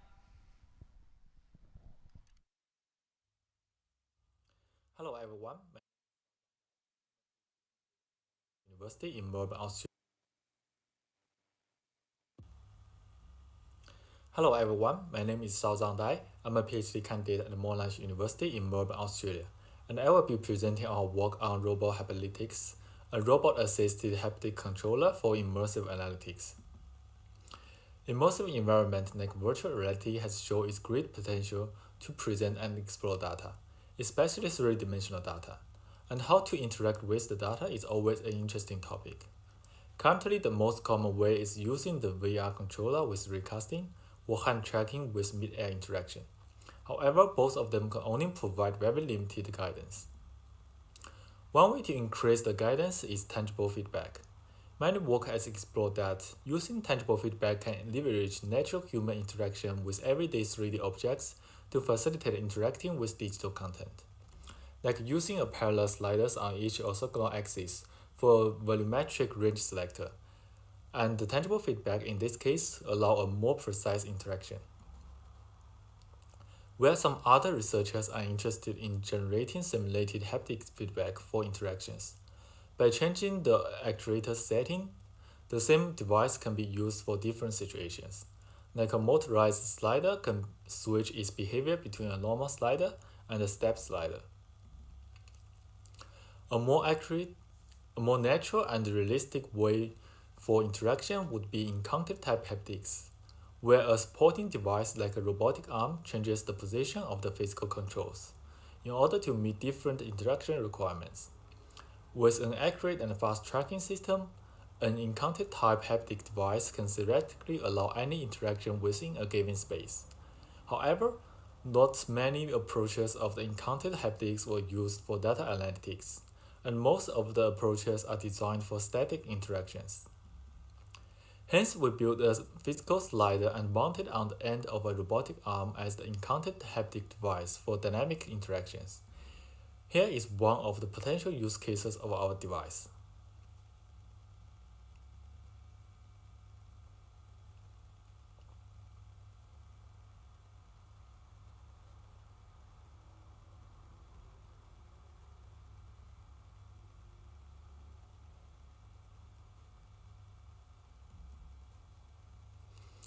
We use a set of Vicon camera for the accurate position tracking and a glove for the hand pose tracking. Since we're using a robotic arm to extend the slider's range, we also built a long physical slider as the baseline to compare the difference. When the slider lobe is moving to the end and enters a predefined buffer region, the robotic arm is actuated to move in the same direction, and the speed is positively proportional to the speed of the knob. Meanwhile, the DC motor on the slider generates a proper amount of force feedback based on the speed of the robotic arm to ensure the resistance force on the knob is similar to a real long slider. Here are some short demos of the features: the encountered haptics, a force feedback, and the speed adaptation.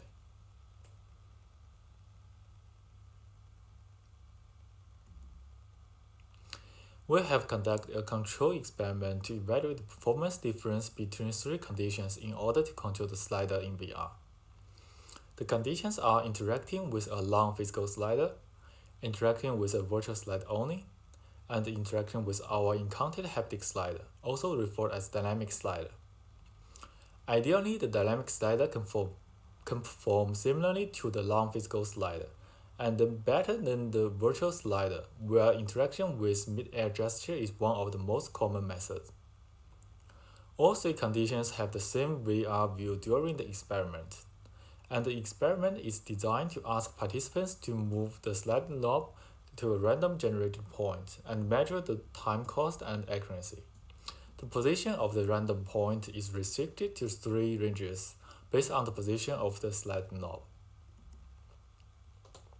As you can see, for the average time cost, the physical slider requires least time to complete the task for all three range conditions, and the dynamic slider is slightly slower than the physical slider.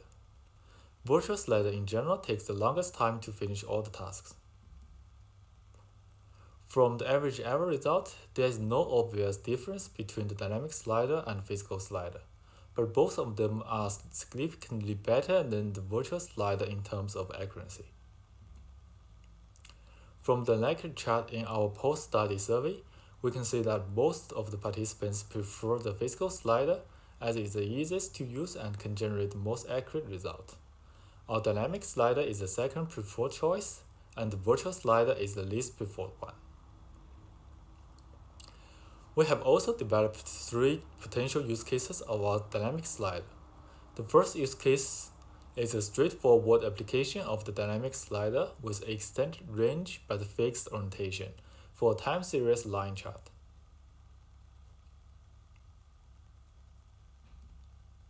The second use case is an example of using one dynamic slider to represent multiple virtual sliders of different orientation in VR. In this example, user can use a virtual slider to control the cutting plane of a 3D skeleton. For each orthogonal axis, there are two sliders.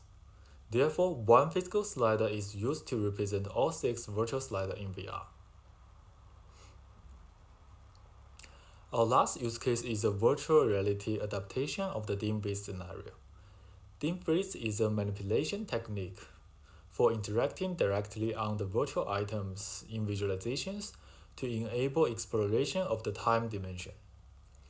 By selecting the virtual item, a trajectory indicates the change of that item over time, and moving along the trajectory updates the whole visualization to reflect the new time. We implemented the dim-vis technique on a scatter plot in VR.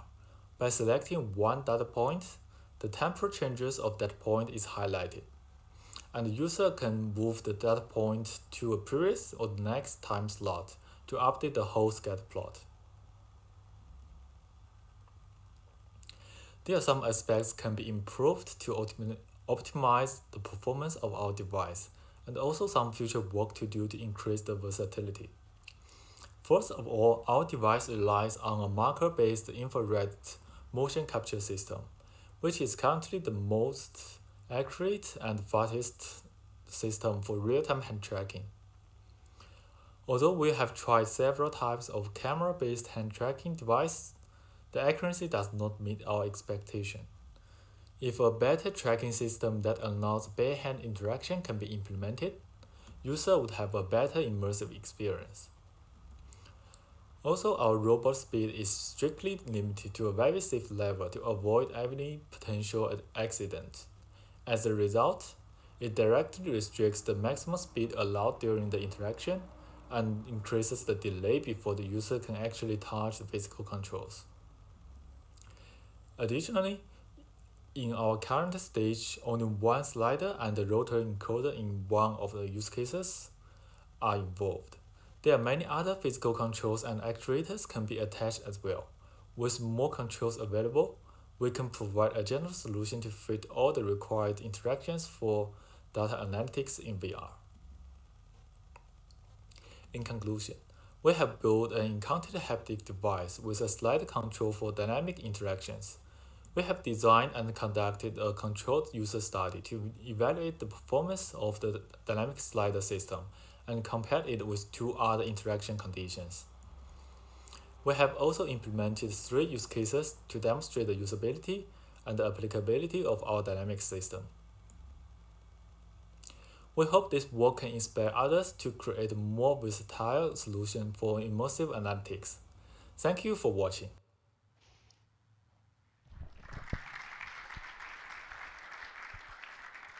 Great, thank you so much. So our first question from Slido is very pragmatic. It's wondering essentially about the cost. How difficult is it to set up a system like this? Well, thank you for the question. I'm not really sure the cost. Well, I can say the robot is quite expensive. I think that's probably a fair estimate there. So our second question is looking more at kind of the trade-offs of the techniques that you're using. So what is the advantage of using the mechanical slider mounted to the robot compared to just using the arm itself to simulate the movements of a slider? Well, thank you for the question. That's a really good one. In the ideal world, of course, we can just use the robot to simulate the slider behavior. But the fact is there will always be some delay during the interaction and when we can activate the robot to simulate the behavior. By using a mechanical slider mounted on the robot, first of all, it will be much easier to implement.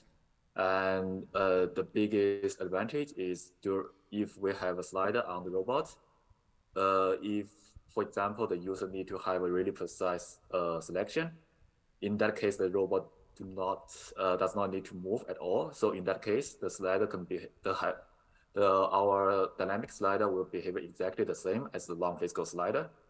So in that case, the haptic feedback will be the most realistic. And one last quick question here, I think it's reflected in a couple of the questions. How might you think about the portability of this technique, right? You showed a tabletop robotic arm. Are there other directions that you might think about extending this that might make it more portable as the user moves about in space? Yeah, that's another good question. Thank you. So in the future, if we're actually planning to think about in that direction, like we can put some wheels or maybe some other ways to make the robot follow around you.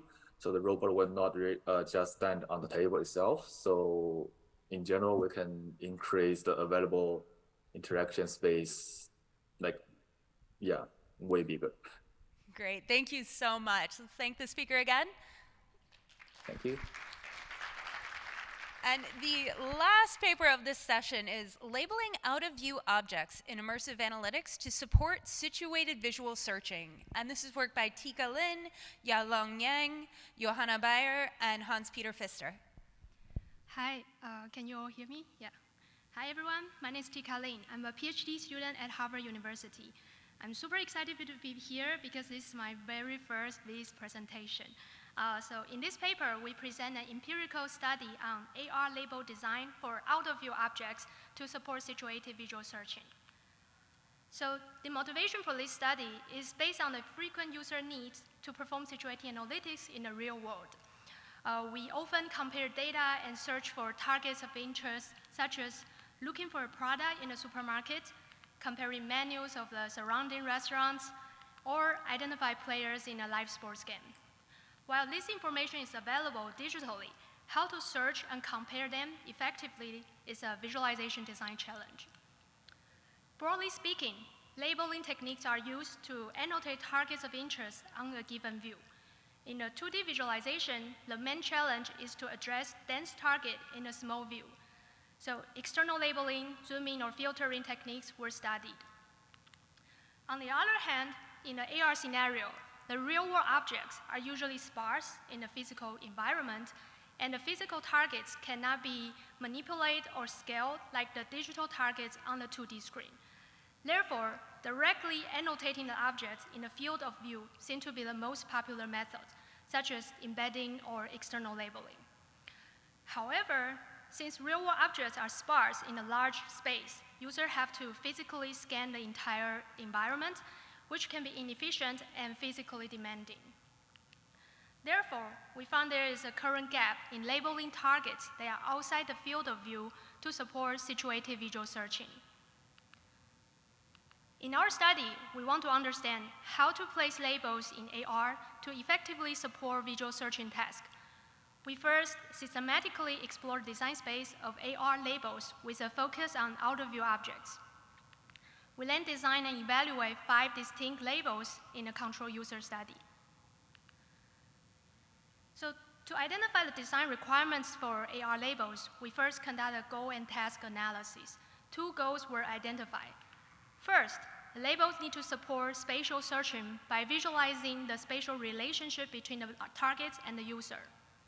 Second, labels need to support situated visual analysis tasks by providing extra information.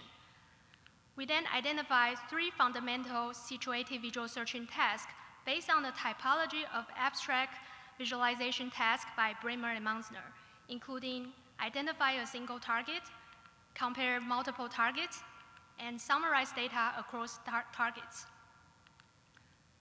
Following identified goals and tasks, we systematically classify 4 factors that go into the design space of AR labels. Here, I will give you some examples under each dimension. For the entire design space, please see our full paper. So first, we consider how the objects are represented with the label proxy. Designers can decide whether labels are shown for in-view objects, out-of-view objects, or both. Second, proximity is an important factor to be considered for the label placement. Labels can be placed close to the object to support faster linking, or close to other labels to allow easier label comparison. Third, label placement can encode different object attributes to provide extra information, such as encoding the vertical position or the direction, or rank the labels by the value to allow value comparison. Finally, to support spatial search, we also consider how AR labels update in response to the user interaction. Designers can consider the label movement pattern on the AR screen, or whether the labels react to the user's body or gaze movement. So based on this design space exploration, we propose 5 distinct labels. The first 2 labels only encode the in-view objects. Situated is a baseline condition, boundary is an alternative design to avoid visual clutter. I will show the videos in a second. 3 other conditions encode the out-of-view objects with different object properties, including the vertical height, the angle, and the value property. To implement the labels in our study, we use VR to simulate the object space and create an AR screen on top of the view. The user is surrounded by the objects represented as a cube. Each label has a unique name and a randomly assigned rating. I will show the videos next. So here's a screenshot of the VR view. You can see there's an overlay AR screen, and labels are only visible on that AR screen. So in the video, user is rotating while standing still, so you will see the objects coming in and out of the view, and labels are updated accordingly.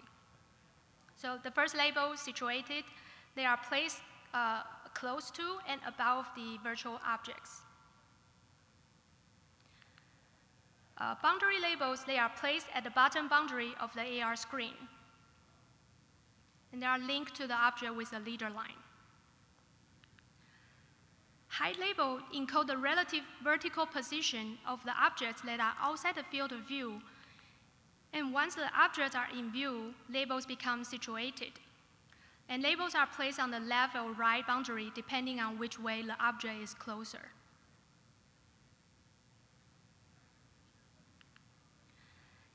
Angle labels encode the object's relative direction to the user from the top-down view. So the top is the front and bottom is the back. For example, the object with the green label on the bottom left of the AR screen is behind the user to the left. So the labels will rotate around the AR screen as the user turns.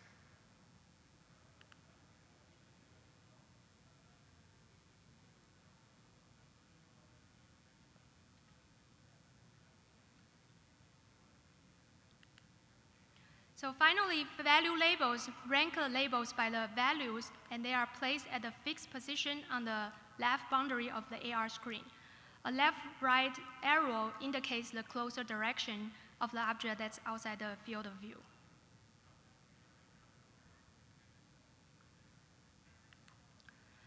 To evaluate which encoding technique is most useful for the situative visual analytic task, we conduct a within-subject user study with 15 participants.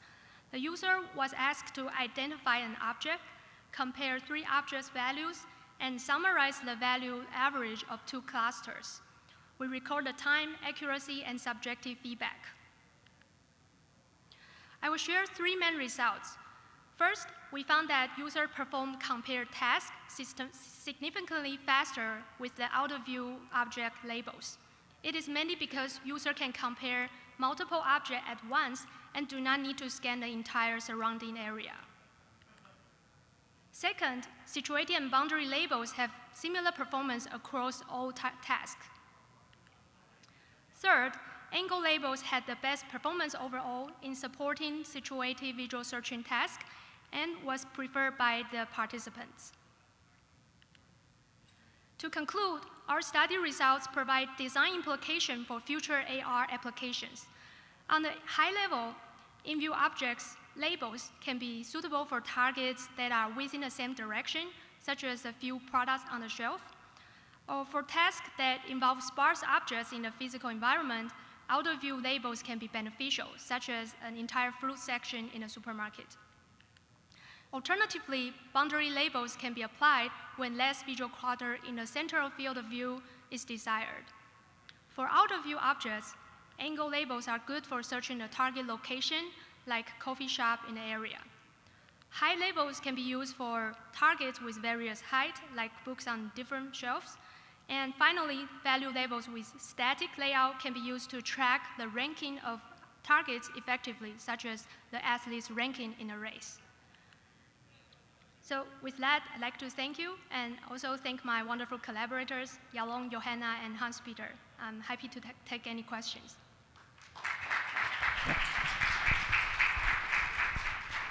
Fantastic. Thank you for an interesting talk. So, like we talked about in one of the earlier talks, sometimes it's really hard to do the mental translation between what we see on the 2D screen when we're presenting these results and what we would otherwise see in the headset.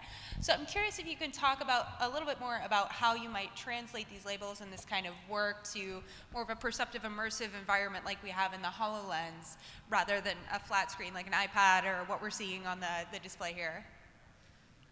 So I think in our study, we actually use the head-mount display, so it's more similar to the AR glass scenario, I would imagine. But yeah, one interesting thing is the angle labels by design it requires more context switching. So you need to kind of like a radar projection of your surrounding area onto this AR screen. We expected the user will need more time to learn it and might be difficult to perform the task.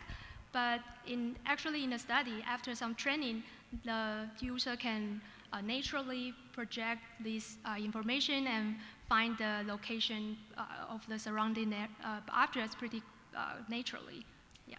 Fantastic, thank you. And we have another question on Slido from Jorge Wagner. Great work. I understand that you used a VR headset, but simulated the field of view of the HoloLens. What are your thoughts on the effects of a larger field of view and what those could have on, what effects those could have on your findings? Mm-hmm. Yeah, so we choose this virtual AR screen size according to like what's the available AR field of view of the current technologies. So I think one thing we consider is even if the field of view can be larger, if you put the labels or like other indicators on the screen that's too on the peripherals, it might not be helpful for the user to like compare and analyze while they looking in the front. So actually during the study, we asked the user if they can effectively compare all the labels on the screen, and the answer was yes. So yeah. Great, thank you so much. Let's thank Tika again and thank all the speakers from this session.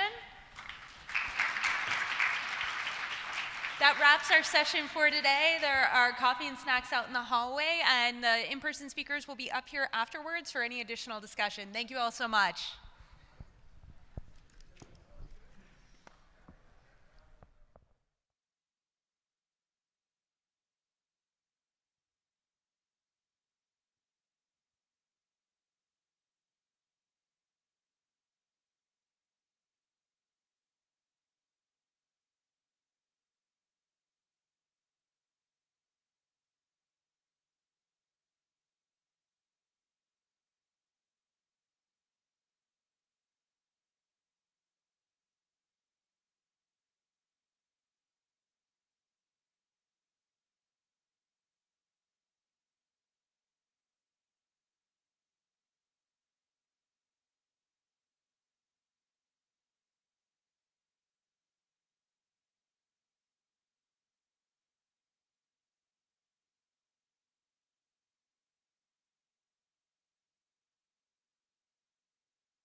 Testing.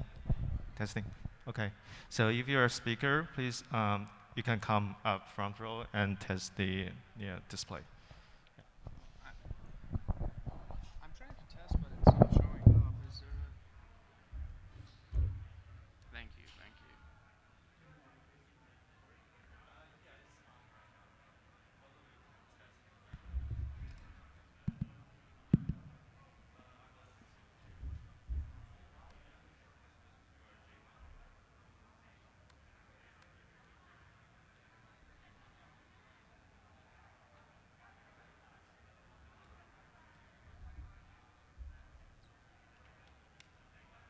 Try one more thing, sorry, quickly. One more.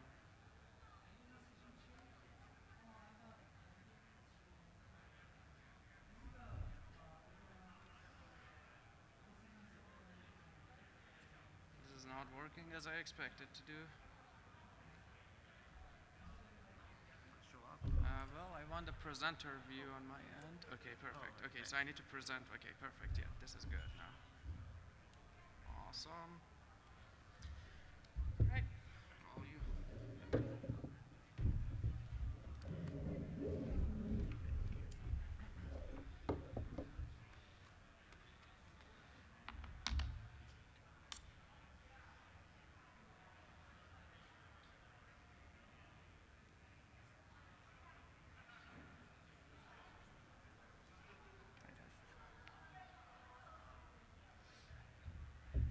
Test, test.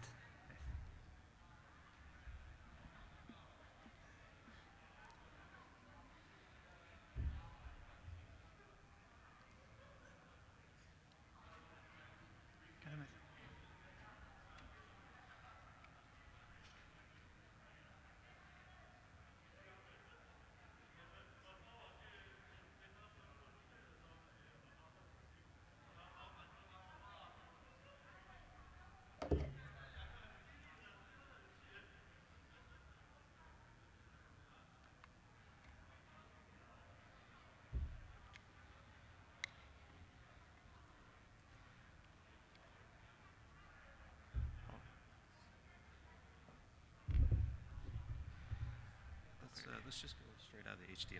Okay. Oh, we just had it, but that's all right. Let's just use this. It'll be easier. Okay. There we go.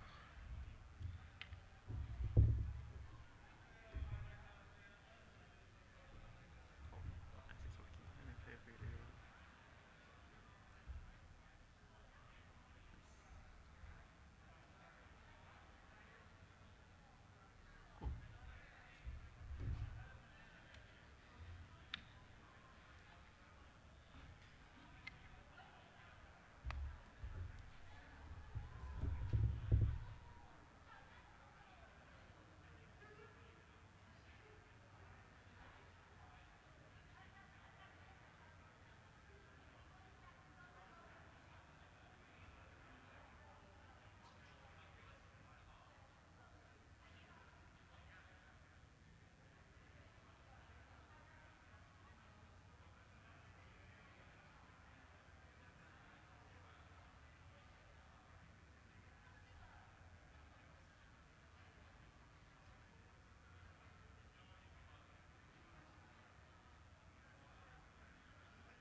All right, it's time. Hello, welcome to this short paper session about visual analytics, decision support, and machine learning. We're gonna have 8 amazing works about visual analytic tools for model bias, fairness, rule-based models, consensus ranking, active search, and 2-dimensionality reduction. Without further ado, the first speaker will join us virtually.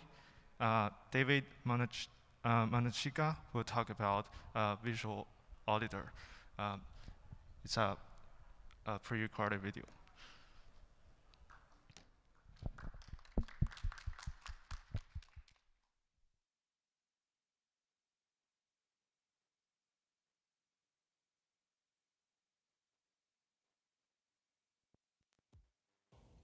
My name is David Munachika, and I am an undergraduate student from Georgia Tech.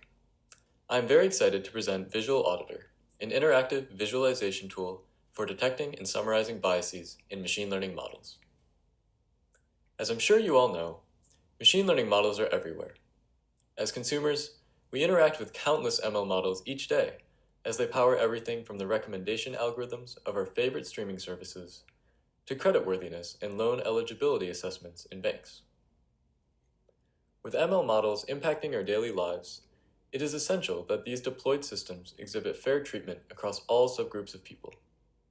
Without proper model auditing and validation, we risk encoding prejudicial biases into our models and deploying systems in the real world that can cause serious harm to people. Consider an ML system built to predict recidivism, the tendency of a criminal to reoffend. Even if such a system demonstrated a high overall accuracy, it would be problematic if the system exhibited algorithmic bias and its predictive accuracy varied significantly between different demographic groups, such as sex and race. However, we have seen real-world examples that this bias model has been deployed. Besides recidivism prediction, we have also seen similar examples in credit card scoring, housing advertisements, and mortgage systems. So we've determined we need to audit these models for bias before deploying them. But how do we actually do this?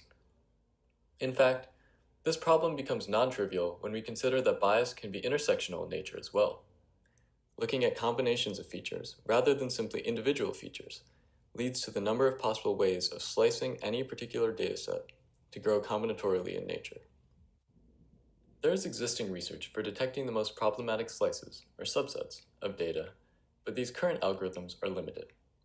They're mainly focused on providing textual outputs of the slices and their effect sizes, and fail to offer a visual interface with the capabilities of analyzing problematic slices at a higher level. Other solutions offer better visual interfaces, but require prior knowledge of the particular subgroups of interest.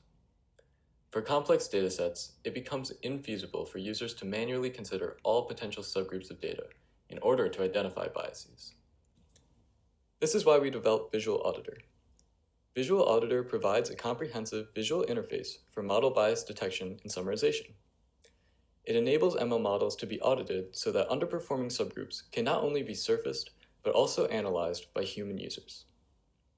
We aimed to create a visual overview that effectively summarizes problematic data slices, enables users to hone in on slices of particular interest, discovers similar or overlapping slices and visualizes slice comparisons, and is easily integrated into existing data science workflows. The force layout summarizes the problematic slices in a dataset. Each slice is displayed as a node on a grid, and is mapped to an area defined by the intersection of its features. Slices will be spatially located next to other slices defined by similar features. The color of each node maps to its performance compared to the overall model. A darker color indicates worse log loss and more severe underperformance.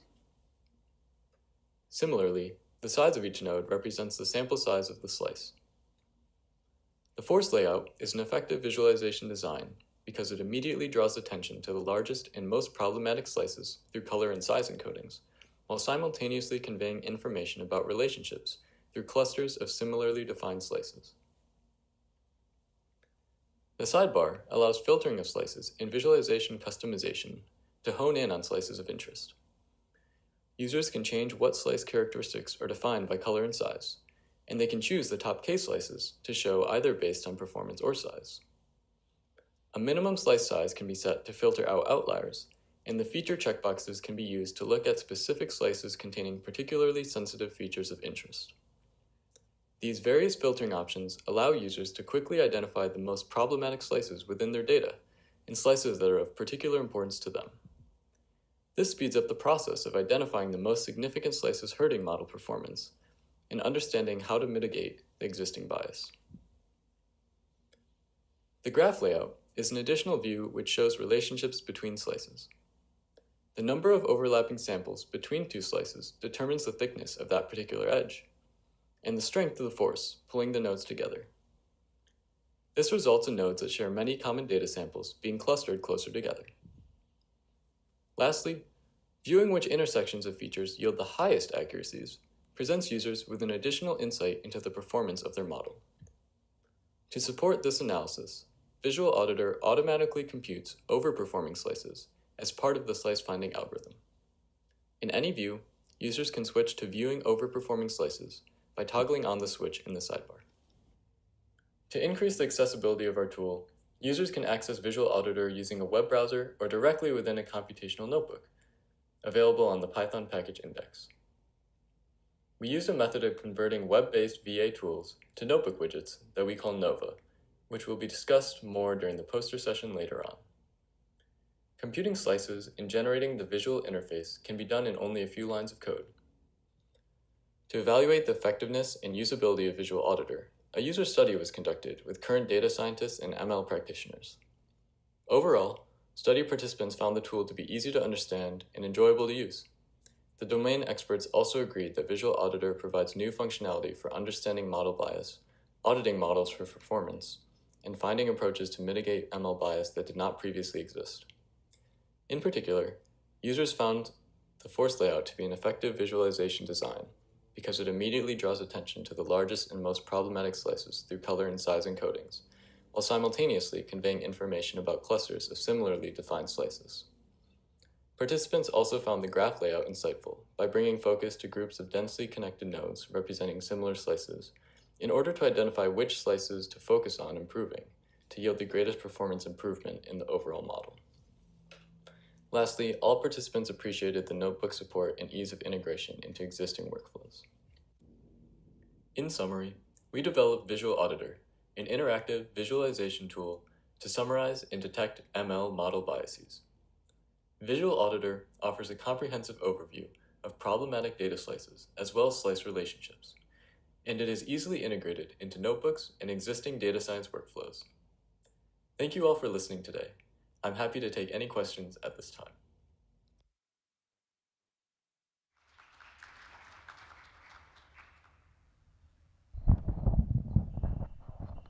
So if you have any questions, you can comment up front. Here's a question from Slido. Daryl asks, if I understand correctly, features along the matrix dimensions are sorted lexicographically.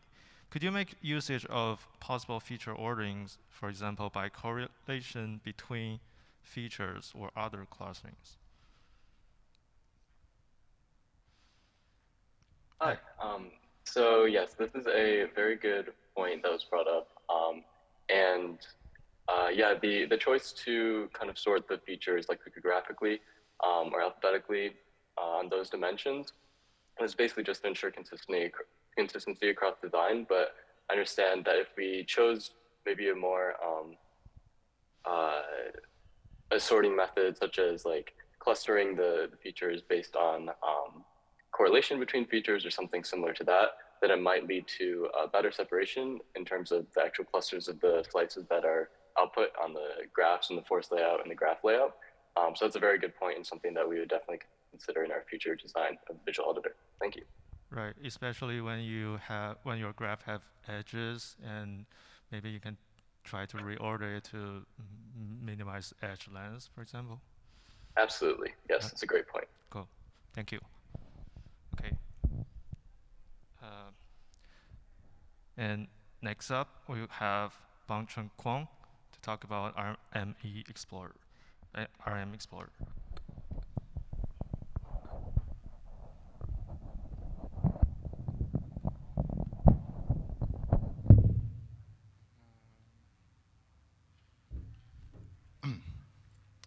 Hi. So my talk is about disease risk models. Clinical researchers develop models to predict the risk of diseases using patient data sets. And such risk models provide estimated risk levels of patients for a target disease. And before they deploy and use the models, it is very important to investigate how the models developed when one population perform well for different patient populations. So we designed this interactive visualization system called RM Explorer. We had 3 goals to achieve. We help users to define their subgroups based on their hypothesis and using patient characteristics. And then they can assess the performances and fairness using different kinds of metrics of the underlying risk models, and then analyze feature importances to the risk scores to understand about the models. So I'm going to walk you through the design of RM Explorer with a case study on atrial fibrillation risk models. So atrial fibrillation, AF in short, is a common cardiovascular condition that is one of the leading causes of stroke and heart failure in the elderly population. And so it is very important to predict AF early and accurately. In this case study, we selected the following 3 AF risk models that are well known in the literature to the cardiologists. Namely, we call it EHR, charge, and chest models. Those models are linear models, linear additive models, so they produce a risk score, single digits, by computing linear combination of various input variables representing pre-existing conditions, medical conditions, and patient characteristics. And then we can convert that score into 5-year AF risk rates, and then we use a cutoff value to make predictions for their diagnosis. You can find more details about the models in the appendix of our paper. And then we use this data set, a large-scale observational study in the UK that includes 500K individuals enrolled over 2006 to 2010. And then we selected a subset of them that satisfy the requirements in the table on the right, basically who has some at risk for the AF disease. One question that we followed for the case study is that do those models estimate AF disproportionately with respect to patients' socioeconomic status? So to answer the questions, we defined subgroups using patients' annual income levels and explore how the risk models predict different subgroups indifferently. And in our data set, proportion of individuals by income levels look like this, well spread out except for the subgroup number 5, who is most wealthy subgroup. So this is how the system looks like. We launched the system with the model and data set. Left side shows the distribution of the characteristic variables, and then you can also build subgroups with that. And then top, you show the risk score distributions, and you can also update the threshold to make different model predictions. So we go ahead and launch the system, and we click on one variable to define our subgroups based on, and then click on the summarize subgroups, which will create 4 more charts. And you can see that there are 5 color dots, each representing a subgroup. So if you hover your mouse, you will also see more details about each subgroup. So top left corner is about the model performance. So we are using 2 different model performance measures. This is a time to event analysis. We're using concordance index, which is like an AUC-ROC score for survival analysis, and calibration slope on the x-axis. We also have a survival curve that shows the estimated progression rates per each subgroup. And then these 2 are fairness measures. So those 5 groups, if they are closer to the 0, 0, which is dotted lines where the dotted lines cross, this is the most optimal fair models, but you can see that they are away from that. And then what you can do is you can also go ahead and switch to different fairness measures We have more than a single measures. We borrow from some literature, including AF360, developed by IBM researchers. And so we can choose up to 2 fairness measures to show up and compare the subgroups based on.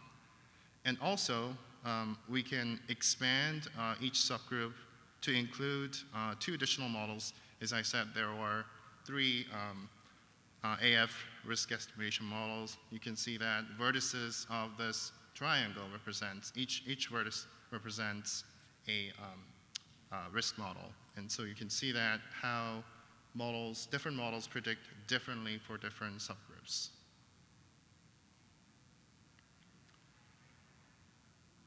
And then additionally, what you can do is you can go ahead and click on one of the subgroups to open another view, which shows some model importance scores and distribution views.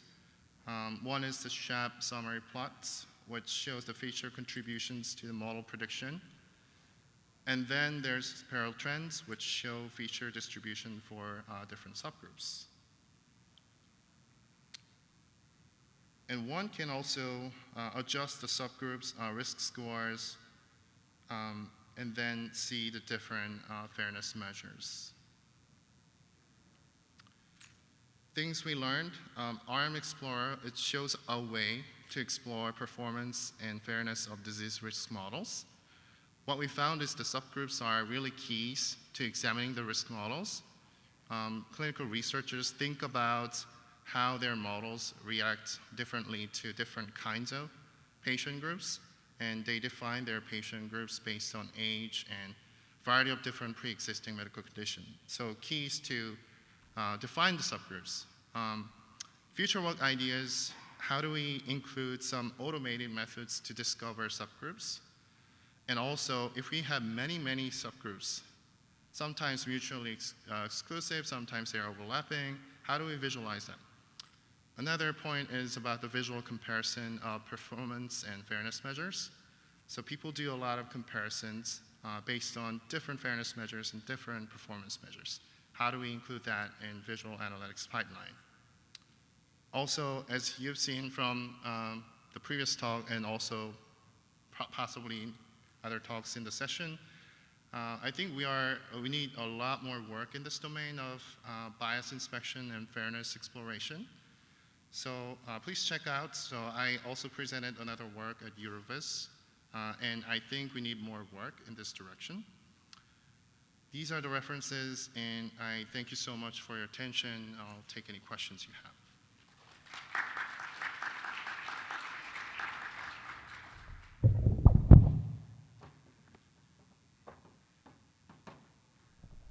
Thank you for your talk.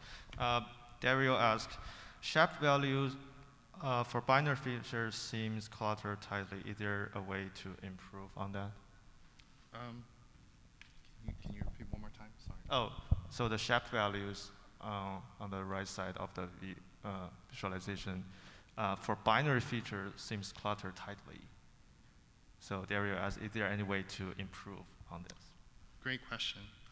That's also, I think, it's a great direction for future work. So feature importance, especially SHAP visualization, binary features always cluttered. So I think, yeah, there's definitely a way to improve it. Great question. Nice. Thank you. Thank you.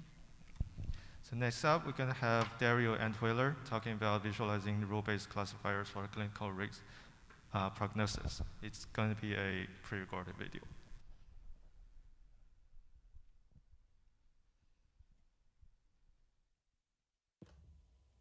Hello everyone, my name is Dario Antweiler. I am with Fraunhofer IEEE Research Institute in St. Augustine, Germany. Together with my colleague Georg Fuchs, I studied visualizing rule-based classifiers for clinical risk prognosis. And today I'm happy to give you a short presentation. We work together with doctors to introduce artificial intelligence systems into hospitals. One challenging task is the early detection of deteriorating conditions in hospital patients. If detected, steps can be taken to prevent conditions like sepsis or acute kidney injury. Due to increasing patient numbers and the availability of clinical data, a data-driven decision support system would be highly desirable. We developed the research question whether we can support healthcare professionals with visual analytics tools in developing risk prediction models. In the scenario at hand, we trained multiple rule models to predict deteriorating conditions from medical codes available for a large number of hospital patients. Medical codes describe individual diseases as well as procedures and are integrated into hierarchical structures. Our goal was to develop a visual analytics system to inspect and enhance those rule-based classifiers by exploiting the hierarchical code structure and facilitate medical background knowledge of users. Previous work can be separated into clinical risk visualization and rule set visualization. Within clinical risk visualization, most approaches focus on individual patient data and their development through time. Rule visualization, on the other hand, often centers around rule metrics like confidence and support. To the best of our knowledge, our approach of a multi-view visual analytics system with both rule-specific and hierarchical visualization is novel. We now present an overview of our approach. The interface consists of multiple interactive and connected views. On the main view on the left, we show rule fingerprints consisting of individual ICD and OPS codes alongside rule metrics and editing handles. On the right, we provide graph-based views to facilitate the inspection of rule hierarchies with respect to the selected rules. Below, the attribute interaction view enables users to inspect groups of medical codes. We introduce rule fingerprints to translate complex code interactions within rules into visual elements for easy inspection and comparison. Individual codes can be added or removed to explore alternative model scenarios. The hierarchical code view lets users explore how selected codes are distributed within the medical coding hierarchy. Each code within the selected rules is highlighted, and its occurrence type, positive or negative, is represented by a pie chart glyph. Attribute interactions within rule sets are important for hospital doctors, as they can be checked against pre-existing medical knowledge. Some co-occurrences arise through coding guidelines, while others point to disease interactions identified by the rule learning algorithm. We discussed our system with healthcare professionals in multiple structured interviews and received strong positive feedback. Unexpected code combinations are explored more easily, and the system is helpful to explore alternative rule sets. We are looking forward to extensions, such as including an editing timeline to showcase the impact of rule changes, an optimization of the visual co-occurrence encoding, as well as the extension to demographic and laboratory records. I would like to thank my collaborator and acknowledge the support of the Fraunhofer Cluster of Excellence. I will now be available for your questions.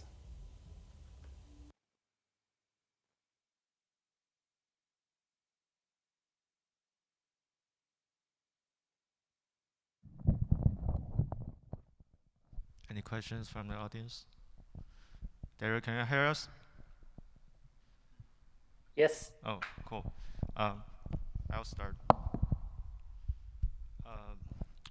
So, do you have any insights on how to resolve the overplot in the hierarchical code view? Yeah, that is a really difficult problem, and we try to solve it to give users only a coarse guideline on what coverage the codes in the hierarchy have.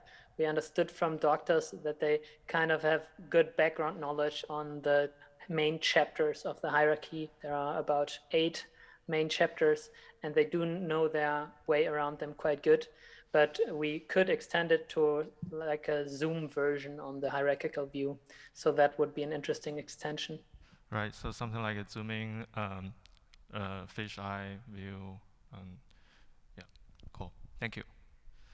So next, thank you for the, next up, Zijie Wang will talk about timber track. All right. Thank you. Hello, everyone. My name is Jay Wang. I'm very glad to present my work, Timber Track, exploring and curating decision trees within interactive visualization. Here's my screen.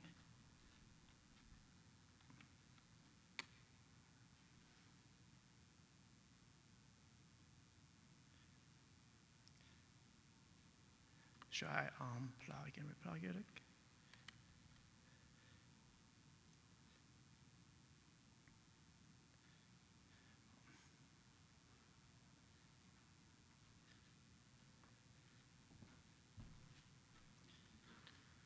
Let's try the USB-C.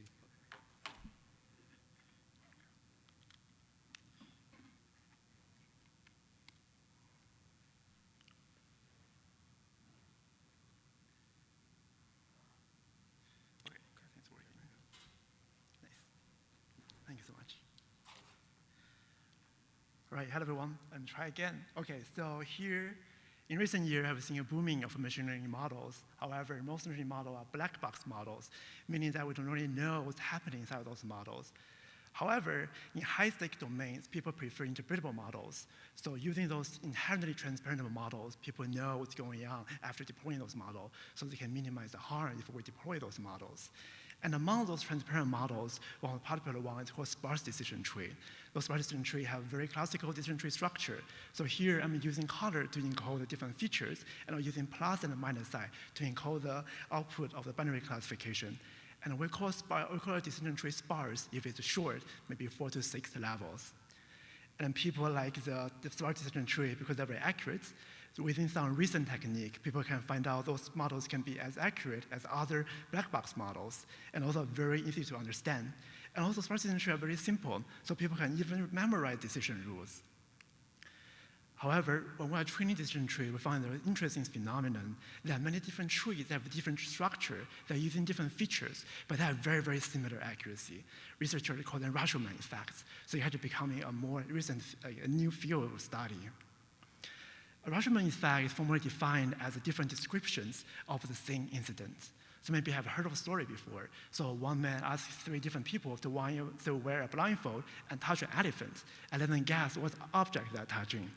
And then based on the position they're touching, people have different guesses, like snake, wall, and spear. Those are all incorrect, but they are faithful description based on the information they have. And it's the same in machine learning, right? So we replace elephant as a complex world and use the people wearing blindfold as machine learning models with limited information. So they have different structure, but they have the same accuracy. So that's a Rashomon effect in machine learning. Researchers find that people call those like a set of machine learning models as a Rashomon set. And Rashomon set can be large, it's definitely more than 3 models. And with more recent research, researchers have found for sparse decision trees it can be even huge. You have more than 1,000 trees, have very, very different structure, but they have very similar accuracy. It poses a new practical challenge. So how can we help the practitioner, data scientists, choose the best tree that fits their needs and goals? So the research problem becomes how do we summarize the huge Rashomon set of sparse decision trees? And we think visualization can help. Okay, let's look at one decision tree. So when people look at decision tree, they want to interpret it. They want to look at different decision rules. So we can trace the tree from the root to the leaves. So we can track 4 decision rules. And all decision rules capture all the information of decision trees. So we can get rid of the tree. So right now, the problem becomes how do we summarize the decision rules? And we can repeat the same process for all the decision trees we have. So if we have 1,000 decision trees, we probably have 5,000 to 6,000 decision rules. And to save some space on the screen, we can use a radial layout to put it as a circle. And here, I use a color to encode different features, so I can sort them based on the features they're using. Let's add some abstraction. For example, I can group the nodes together if they're using the same feature. So we have a donut chart for one level. Let's repeat again to a different level, have another donut chart, and again. Eventually, we have a sunburst chart, which is a very popular visualization technique to visualize hierarchical data. Then by leveraging the idea of a sunburst, we designed and developed the first interactive visualization tool to help users to explore and curate decision trees. We call that tool TimberTrack.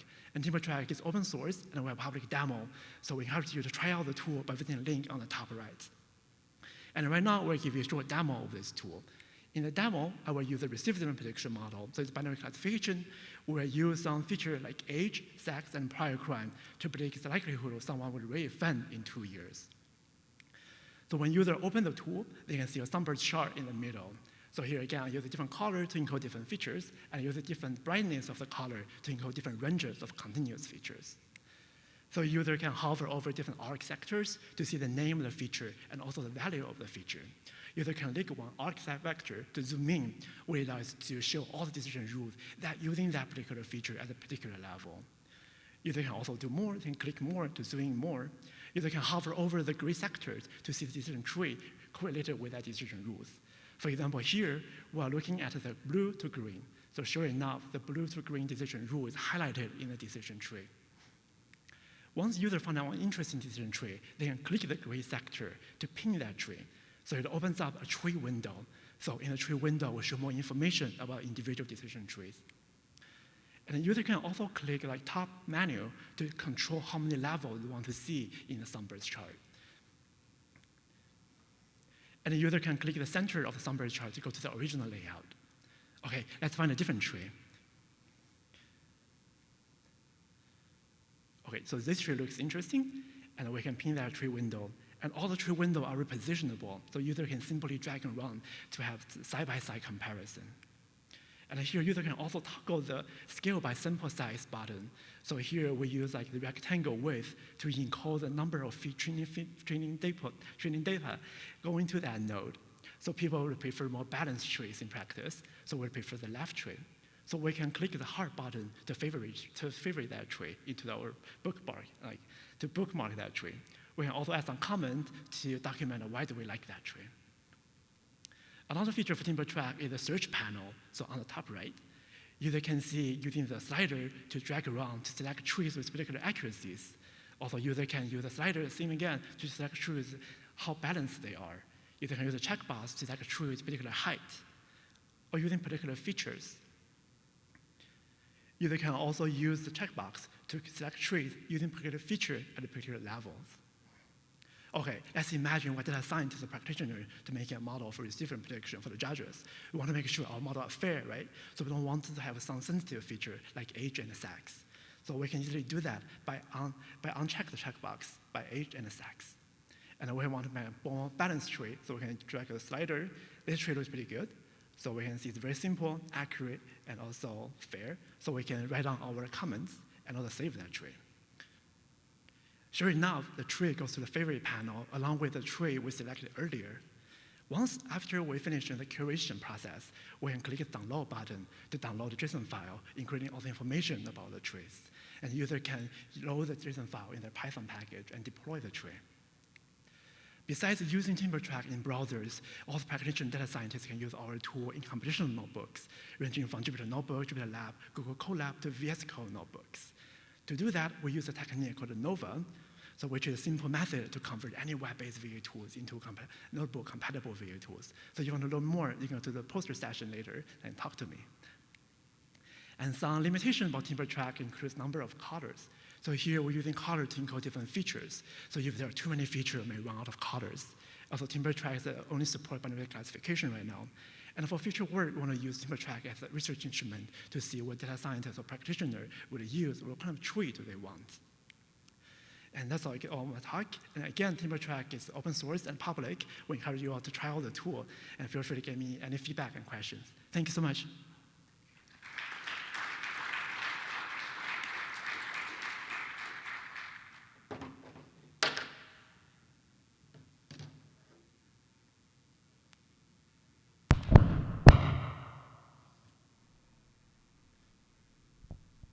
Okay.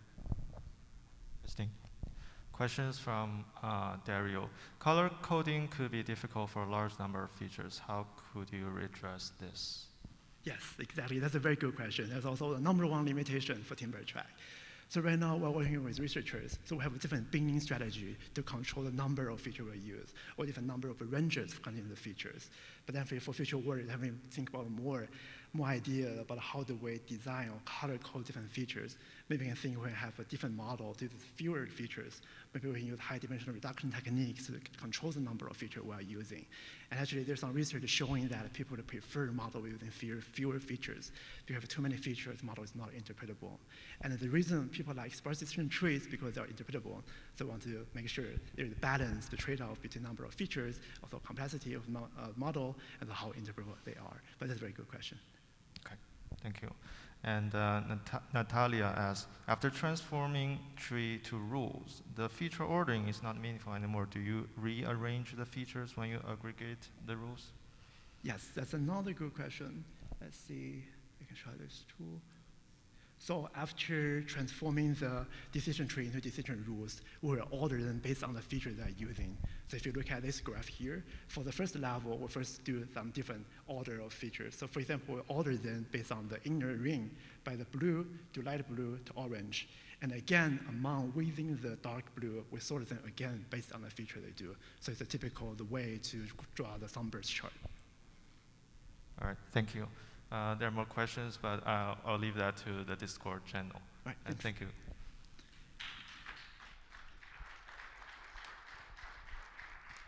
Next up, we're going to have Hilson Shresha talking about Fairfield's interactive visual support for fair consensus ranking.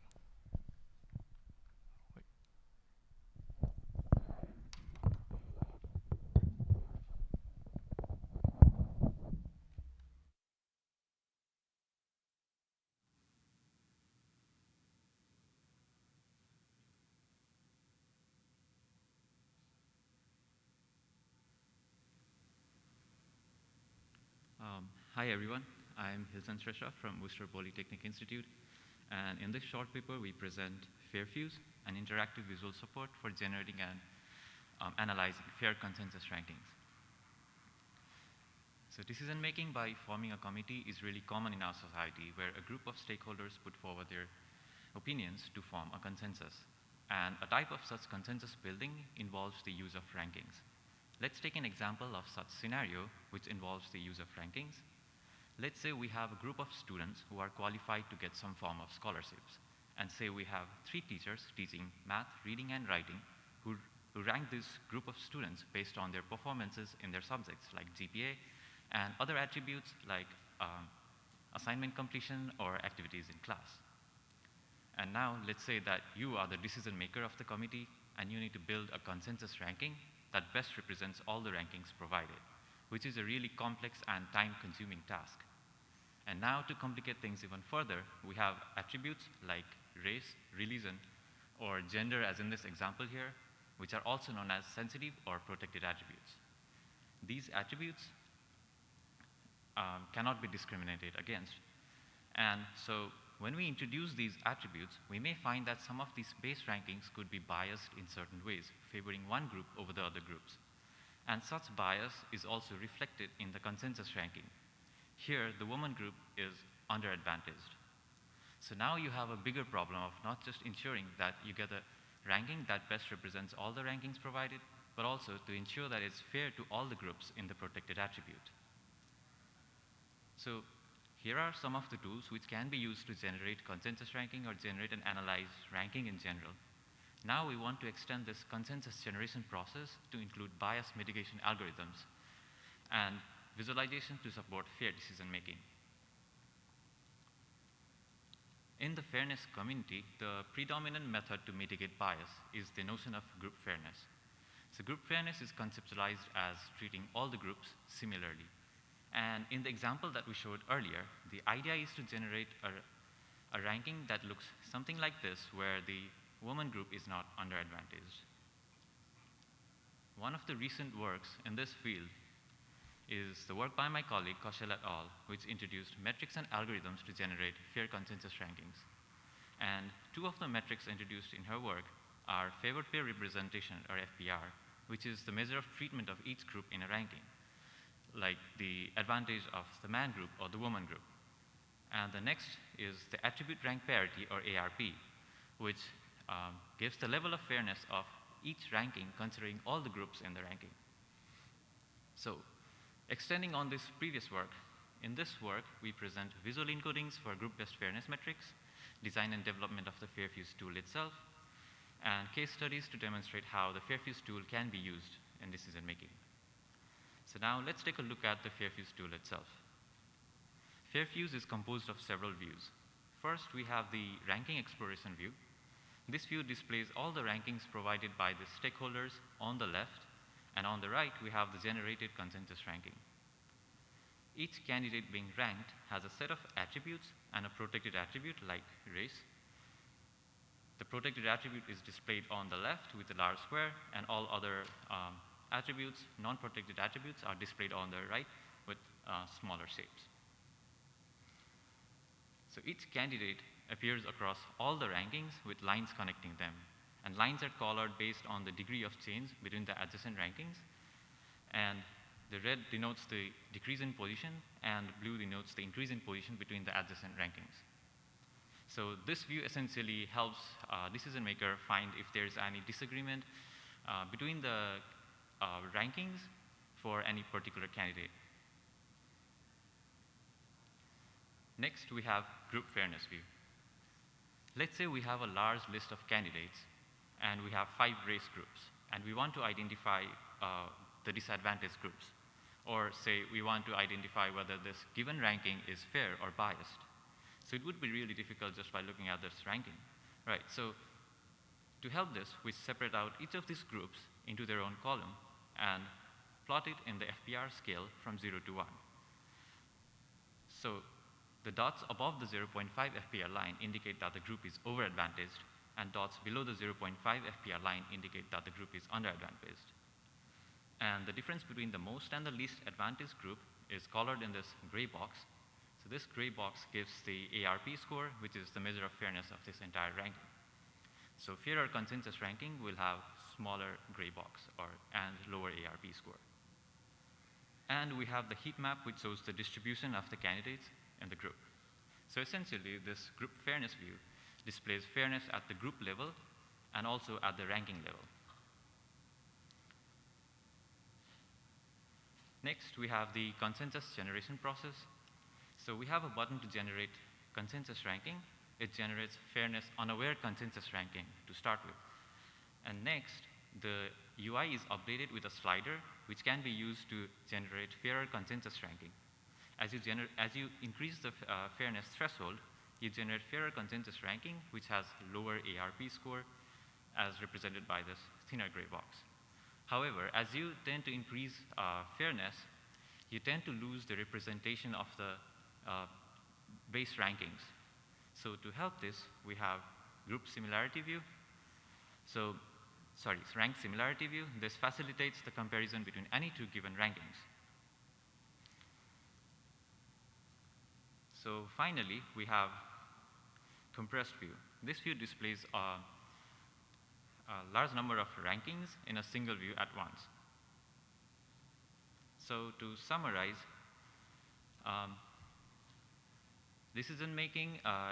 fair decision making is really complex and time consuming, and while there are algorithms to generate fair consensus rankings, they have not been operationalized in interactive systems.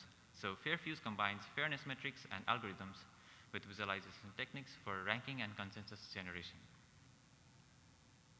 Thank you. I'm happy to answer any questions.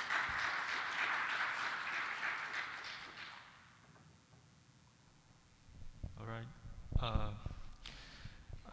Anonymous asks, are the fairness metrics only based on equal representation? Can the metrics be custom to fit different groups or distributions of data? Could you repeat that? Sure. Are the fairness metrics only based on equal representation? Can the metrics be customized to fit different groups or distributions of data? So for now, we are just considering one particular metrics, but as a future work, we are planning to implement multiple fairness metrics as well, and also compare between those metrics. Right. So for now, we're just limited to one particular metric. Got it. Thank you. So let's thank the speaker again. Thank you. So next up, we're going to have Cheyenne Madajemi talking about guided data discovery in interactive visualizations via active search.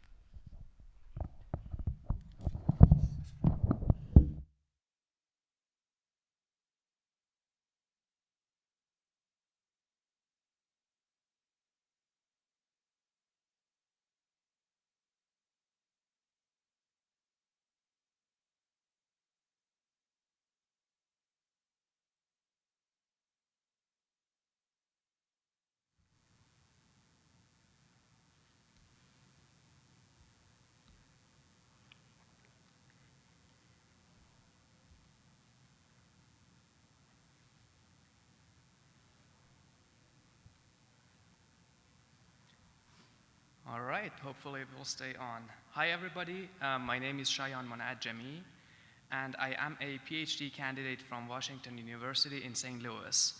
Today I will be presenting our work on guiding users during data discovery. All right, so as data sets grow in size and complexity, it becomes increasingly overwhelming for humans to explore individual instances. Let's consider some real-world examples. Well, during my internship at NASA, I kept hearing about the large amount of satellite data arriving on Earth, and only a small subset of those data is useful for analysis. Another example, I have been collaborating with the United States intelligence community, and oftentimes in order for them to solve maybe a murder mystery, they have to sift through a ton of information, only a small subset of which is relevant. So in these examples, the amount of irrelevant information makes the task overwhelming and time-consuming, a concept known as information overload. Yet this process is so common in analytic overflows that it is its own cycle, and we call it the data foraging cycle. What if our analysts could have a machine teammate who learned from their interactions and guided them in data foraging and discovery? This is precisely the topic of our work. All right, so the goal is to first create that human-machine teaming, and then to second, evaluate it empirically through a user study.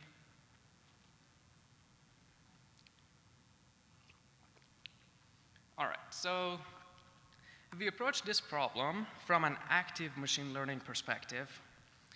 The fundamental question in active machine learning is, which data point should I label next in order to maximize my objective function? So traditionally, the objective function has been to train the best model possible. We believe this is synonymous to an analyst deciding which document or satellite image to investigate in order to solve the task at hand. Here, the objective is to efficiently identify relevant instances and ignore the irrelevant ones. Well, you may ask, what is the state-of-the-art active learning algorithm for this objective? Well, we ran a set of simulations with some baselines, and we found out that the answer is active search. I'm not going to go through the details of the simulation, however, the results are in the paper. So now that we have the approach, we decided to consider a scenario that is very similar to the intelligence analysis one mentioned earlier. So in the fictitious city of Vastopolis, a terrorist attack has spread harmful chemicals in the air and water, initiating an epidemic. Authorities have access to social media posts and their posting locations, so they want to analyze the data to identify impacted individuals, their symptoms, and maybe how the disease is spreading. This is the vast challenge from 2011, by the way, a scenario that was designed to represent a real-world intelligence analysis task. In our system, the active search queries that I mentioned earlier would be shown by bright orange recommendations popping on the visualization. And on this visualization, the purple dots are, of course, the microblogs at their locations, and when you hovered them, you could see the content of the microblog. I'll get into that a little bit later. All right. the user study setup. So in this user study, we drew our attention to that early phase of sense-making, namely data foraging. Hence, the task was to identify as many illness-related microblogs as possible. So again, we designed and implemented this web-based tool containing a map visualization of microblogs at their posting locations. Hovering on the dots triggered a tooltip containing the microblog and the option to bookmark a data point. In the backend, we implemented an active search algorithm that learned from user bookmarks and recommended points deemed relevant to the task, shown to the user by the dots on the map. We, of course, had to tweak the active search algorithm a little bit in order to deploy it in this interactive setting. And we put this tool on Amazon's Mechanical Turk. We recruited participants. We randomly assigned them into two groups, the control group, which did not receive any recommendations from an active search algorithm, and the active search group, which did receive the recommendations. And we gave people 10 minutes in order to find as many points as possible. Let's look at some of our findings. So first, we'll look at how the overall throughput over time compares between the two groups. Here on the x-axis, we have the time since the beginning of the session, and on the y-axis, we have the total number of relevant microblogs discovered at that time. As we can see, the active search group outperforms the control group for the duration of the session. Some form of a little bit of a tabular analysis. Now let's look at some other types of interactions. For example, the hovers, the process of inspecting those points. So again, here we have the control group and the active search group. When we look at the hovers per minute, we see that the control group was working harder, meaning they were hovering on more points per minute on average, well, significantly. And when we look at how many of those points were relevant, meaning they were illness-related, we see that the active search group actually inspected more relevant points. So in a sense, the active search group, well, the control group was working harder, but the active search group was being more efficient. And we also looked at the hover purity, which is a metric of the proportion of relevant hovers over total hovers. And again, active search group had a significantly higher purity. All right. Lastly, let's look at an observation that actually surprised us. In this histogram, we'll look at the proportion of the bookmarks. So we are looking at, did the users use the recommendations or not? So on the x-axis, we have the proportion of the bookmarks from suggestions, and on the y-axis, we have the proportion of the users. We see two peaks here. About like 20% of the participants did not interact, did not bookmark any of the recommendations at all. Further investigation revealed that this behavior was not due to the quality of the recommendations. We, however, did observe some suggestive evidence that participants who did not bookmark any recommendations trusted them less than those who interacted with them. This highlights an important avenue for further research, how to promote trust and engagement in human-machine teams. So finally, my takeaways are that selecting an appropriate active learning algorithm that maps to a given visual analytic task is critical for performance. Second, active search maps to the data foraging cycle of sense-making and accelerates the process of discovery. And lastly, factors such as trust and engagement in human-machine teams are open for investigation and critical for effective guidance. I would like to thank my supportive advisors and collaborators from whom I have learned a lot during this project. Now, I would like to answer any questions.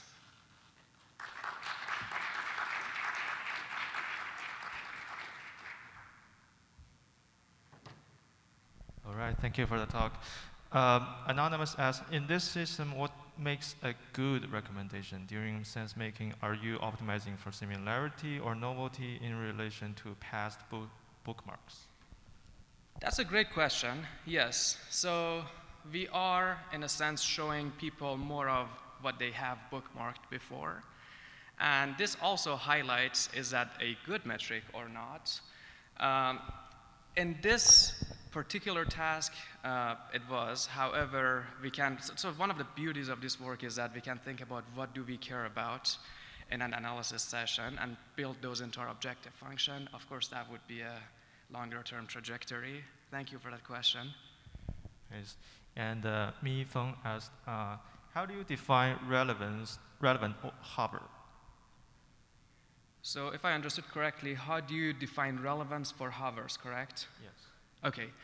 So our task that we gave to the mechanical Turkers was to identify illness-related documents.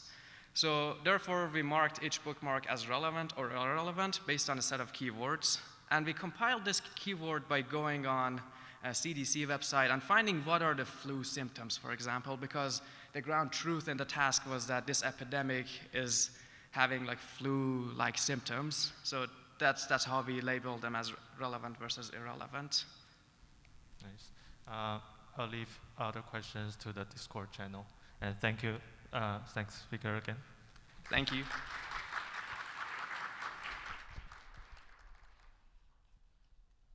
Next up, we're going to have Yu Shun Wang and Yun Xuan Lian talking about parametric dimension reduction by preserving local structure.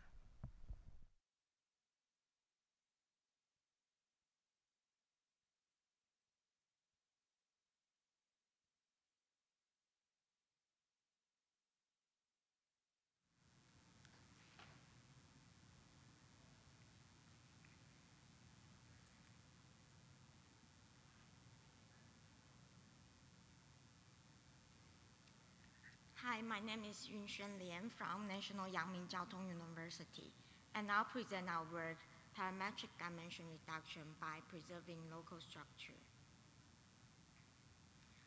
Dimension reduction techniques are widely utilized to facilitate data exploration and visual analysis.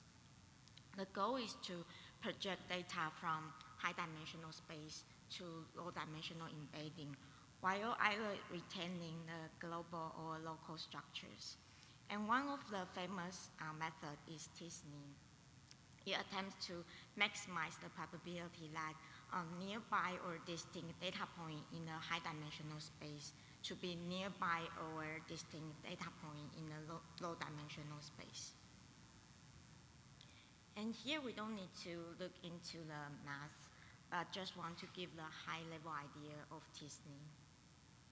It models the similarity of data in a high-dimensional space by the joint probability distribution P, and employ the heavy-tail student T distribution to compute the joint probability distribution Q in a low-dimensional space, and then try to minimize the KL divergence between these two joint probability distributions. It is important to know that this kind of method is a non-parametric method. The advantage of a non-parametric method is that it has a high flexibility to determine the position in a low-dimensional space. However, this kind of method can lack of generalization, which means that once you get the transformation from the given data set, you cannot use this transformation to reduce the dimensionality of the new data. Hence, our goal is to extend t-SNE from non-parametric to parametric by training the neural network. That is, the input of the network is the high-dimensional data, and the output is low-dimensional data.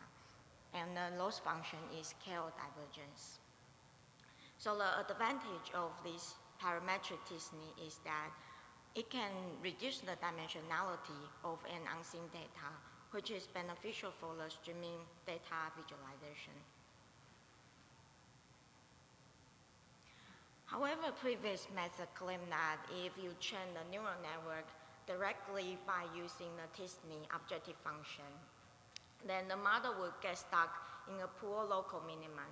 Hence, in their method, they either require the pre-training network, like use the restrict Boltzmann machine, or they need the intermediate result get from the traditional t-SNE when training their neural network.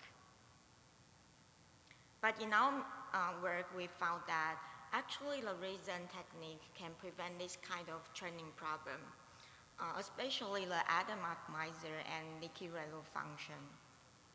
So this figure shows that the result get from the different model that use different optimizer and activation function.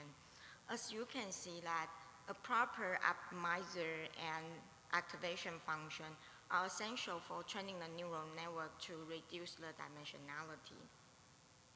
Specifically, the Adam optimizer, because it considers the momentum. So if we use only small amount of number of data to update the network, and it can prevent the high oscillation. And the ReLU or liquid ReLU activation function, because it can prevent the gradient vanish. That is a common problem occur if you use the sigmoid activation function. Besides the generalization, the computation complexity of the t-SNE is expensive. This is because whenever the local position in a low-dimensional space is updated, then you need to recompute the joint probability distribution again. Hence, if there is n data point in the data set, then the computation complexity is big O n squared. But because of the independent, identically distributed assumption, so the neural network can be trained using the stochastic gradient descent. And then in each iteration, only a small amount of number of data are used to update the network. So if B is the batch size, then the computation complexity is reduced from the big O n squared to big O b squared. Now we are going to look at several evaluation results. And the first one, this one we want to focus on the ability of generalization. So the parameters are trained using the training set and evaluated on the testing set. These embeddings are generated by the baselines and our method. And in the embedding, each dot is a sample. And each distinct color is a class. So the dots in the same color should gather, and dots in a different color should separate. And as can be seen, our method generated good 2D embeddings because of the noticeable boundaries of clusters.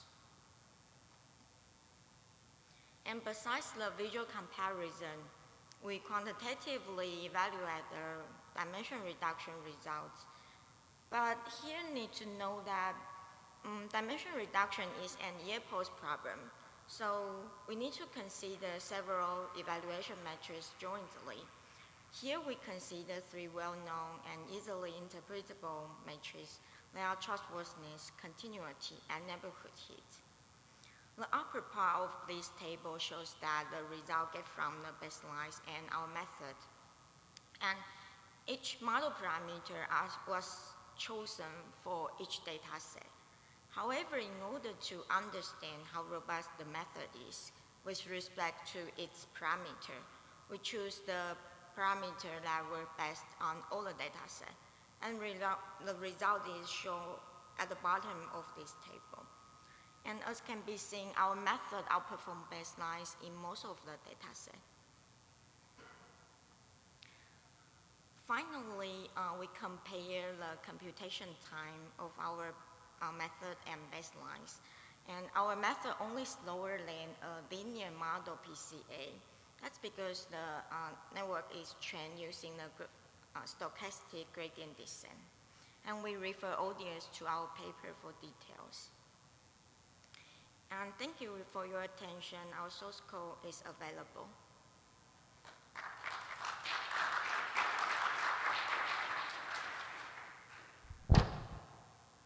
Thank you for the talk. Anonymous asks, did you test your method using other dimensional reduction evaluation measures, like, for example, the metrics for the global structure or cluster structure, such as silhouette coefficient? No, because we mainly focus on compared to the method. You can talk to the microphone. We mainly focus on to compare with that those model are using neural network to train with the objective function using the t-SNE objective function. So So we didn't focus on that part, but that's an interesting question. Right. And I'm also wondering, how do you compare your work to parametric UMAP? Like, given the similarity matrix is dense for t-SNE, how many iterations do you have to train to convergence relative, for example, the data set size? Yeah. For the training iteration, I think it depends on the data set. Right. So it doesn't have a specific number, but it is important to know because t-SNE is a non-parametric method. So once we use the parametric method, it's hard to perform as best as the t-SNE. So that's one of the shortage. Maybe we can try to improve in the future.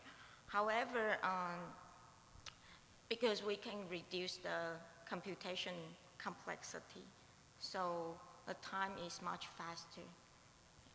Thank you so much. Let's thank the speaker again.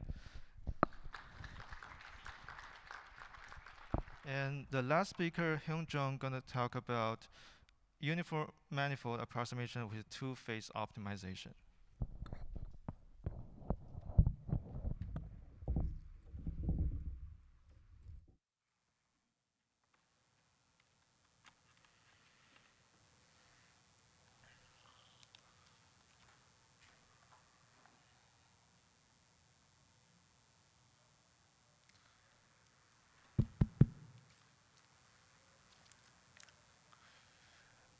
So, again, the work about dimensional reduction. So, maybe this will be the last presentation for today, so please focus on me. So, hello, my name is Hyunjun, a first-year PhD student from Seoul National University. Here, I'm presenting a paper about improving a famous dimensionality reduction algorithm, which is called UMAP. So, our technique is called uniform manifold approximation with two-phase optimization, in short, UMATO. So, as you see in the previous presentation, dimensionality reduction is one of the most usable tools for exploring high-dimensional data in visual analytics. So it gives an abstracted 2D summary of high-dimensional space so that we can visually explore and analyze the data. Recently, nonlinear dimensional reduction techniques such as t-SNE and UMAP have shown great performance in capturing complex local manifolds. Now, our question is, how about the global structure? Nonlinear DR techniques are certainly good at preserving local structures. Yes, that's right. However, their ability to capture the global structure of high-dimensional data is questionable. So here you can see the three regions, or clusters enclosed by red, blue, and green contours. In the projection, the blue region is in between the red and green regions. Here, my question is, can it be said that the blue region is between other two regions, even in the high-dimensional space? The answer is, obviously, no. You may ask the reason why. To answer this, let's look at how t-SNE and UMAP works. For t-SNE, the problem is its loss function. t-SNE uses Kullback-Leibler divergence, which is usually called as KL divergence, and it naturally gives less penalty to the points that are distant in the high-dimensional space, but close in the low-dimensional projections. So on the other hand, UMAP escapes from this issue by using the cross-entropy loss function rather than KL divergence. However, UMAP still hardly captures the global structure as it optimizes the layout based on the k-nearest neighbor graph. There are also other reasons, but I'll just skip it. Please check my paper for the details. So to resolve such problems, we present a UMATO, a new dimensionality reduction technique that improves UMAP for better preservation of the global structure. So UMATO is equipped with two key concepts. So the first one is that UMATO picks the representative points called hubs and uses them to construct a skeletal layout preserving the global structure. So you can think that they are like the main actors of the high-dimensional data. So it also separates the optimization of the hub points and non-hub points so that the global and the local structures can be both well preserved. Okay, now let's see the pipeline. So overview is quite simple. UMATO starts with classifying the points into three groups. So I'll explain about this slightly later. Then in the layout optimization phase, three groups are optimized separately. So that was the overview. Let's go for the detail. So we first search for the hop points. So again, you can just understand that hop points are the main actors or main characters of high-dimensional data. So the procedure is quite simple. We construct the k-nearest neighbor graph, count the frequency of each point in k-nearest neighbor graph, which means that we search for some kind of highly connected points in the nearest neighbor graph and select them as hop points. Then we search for the friends of the hop points, which we call as extended nearest neighbor, in short ENN. So ENNs are found by recursively seeking out hop points nearest neighbors. So nearest neighbors of hop points and their nearest neighbor again, like that. So it is similar to the connected components, so you can just understand it like that. And finally, the remaining points, the points without friend, pole, are set as outliers. So now we have three groups: hops, ENNs, and outliers. We optimize them separately to preserve both global and local structures. So optimizing hop points is for maintaining the global structure, and optimizing ENN is for maintaining local structure. Let's see how they are optimized. At first, we optimize the layout of hop points. This step is performed without approximation, which is common in dimensional reduction. So this enables the algorithm to be more robust and less biased in capturing the global structure. Then we optimize the layout of both hops and ENN simultaneously. So this step is quite similar to the one of UMAP or some kind of typical dimensional reduction technique like t-SNE. So you can just understand it like that. So, but the difference is that we limited the movement of hop points so that the optimization will not be able to destroy the well-constructed global structure which was constructed in the previous phase. And last, outliers are embedded. So it is quite easy. So to prevent the outliers to sabotage the overall structure, we simply embedded each outlier near its nearest neighbors. So that's all. So I think the algorithm is quite simple. You might wonder how it works. So inevitably, we compared UMATO against 6 baseline dimensional reduction techniques, of course including UMAP. So we use both global metrics and local metrics to evaluate the technique's capability in preserving both global and local structures of high-dimensional data. So the detailed result is in the paper. Anyway, in summary, the result is like this. So for the global metrics, UMATO was the winner. So that's really good. However, for the local metrics, t-SNE and UMAP was a common winner. Still, UMATO showed competitive performance.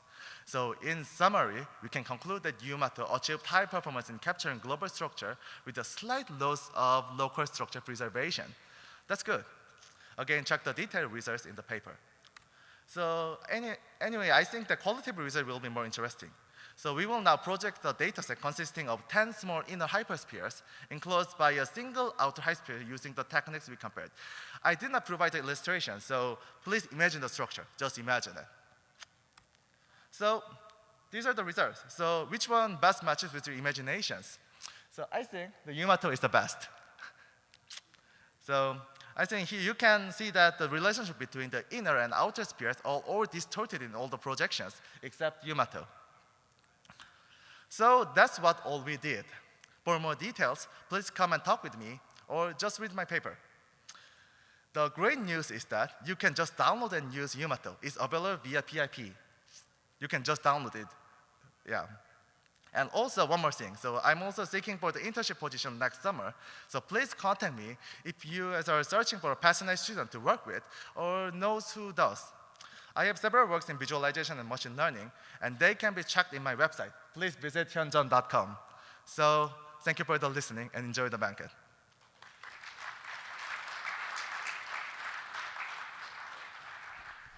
Thank you for the talk. Sung-Hyun Lee asked, can you explain the running time of the algorithm compared to UMAP, how fast or how slow the UMATO is? I think that's a really great question. So actually, our algorithm improves UMAP and adds some kind of additional pipelines to UMAP. So it is slightly slower than the UMAP. So our future work is to implement UMATO in some kind of heterogeneous system, such as GPU or those kind of things. So that will improve this algorithm, I think. All right, sounds great. Another one. High number of neighbors parameter in UMAP ensures a better global structure capture. Did you compare your method to different values of this parameter? If so, were the result equivalent between UMAP and UMAP with a high neighbors at some point? So it's asking about number of neighbors as a parameter in UMAP. Yes, I think that's also a great question. So in our evaluation, which you can check in our paper, so we use the Bayesian optimization so that the UMAP can get the best performance as they can. So we chose the best hyperparameter that UMAP can achieve, and then compare it to UMAP. So I think it's quite fair evaluation, and also consider those kind of aspects in different hyperparameters. Great, thank you. So that's it for this short paper session. Please join me to thank all the speakers and give special thanks to the technical support, student volunteers, and modulators. Hope you all have a great evening, and I guess we will see each other in a banquet. Thanks.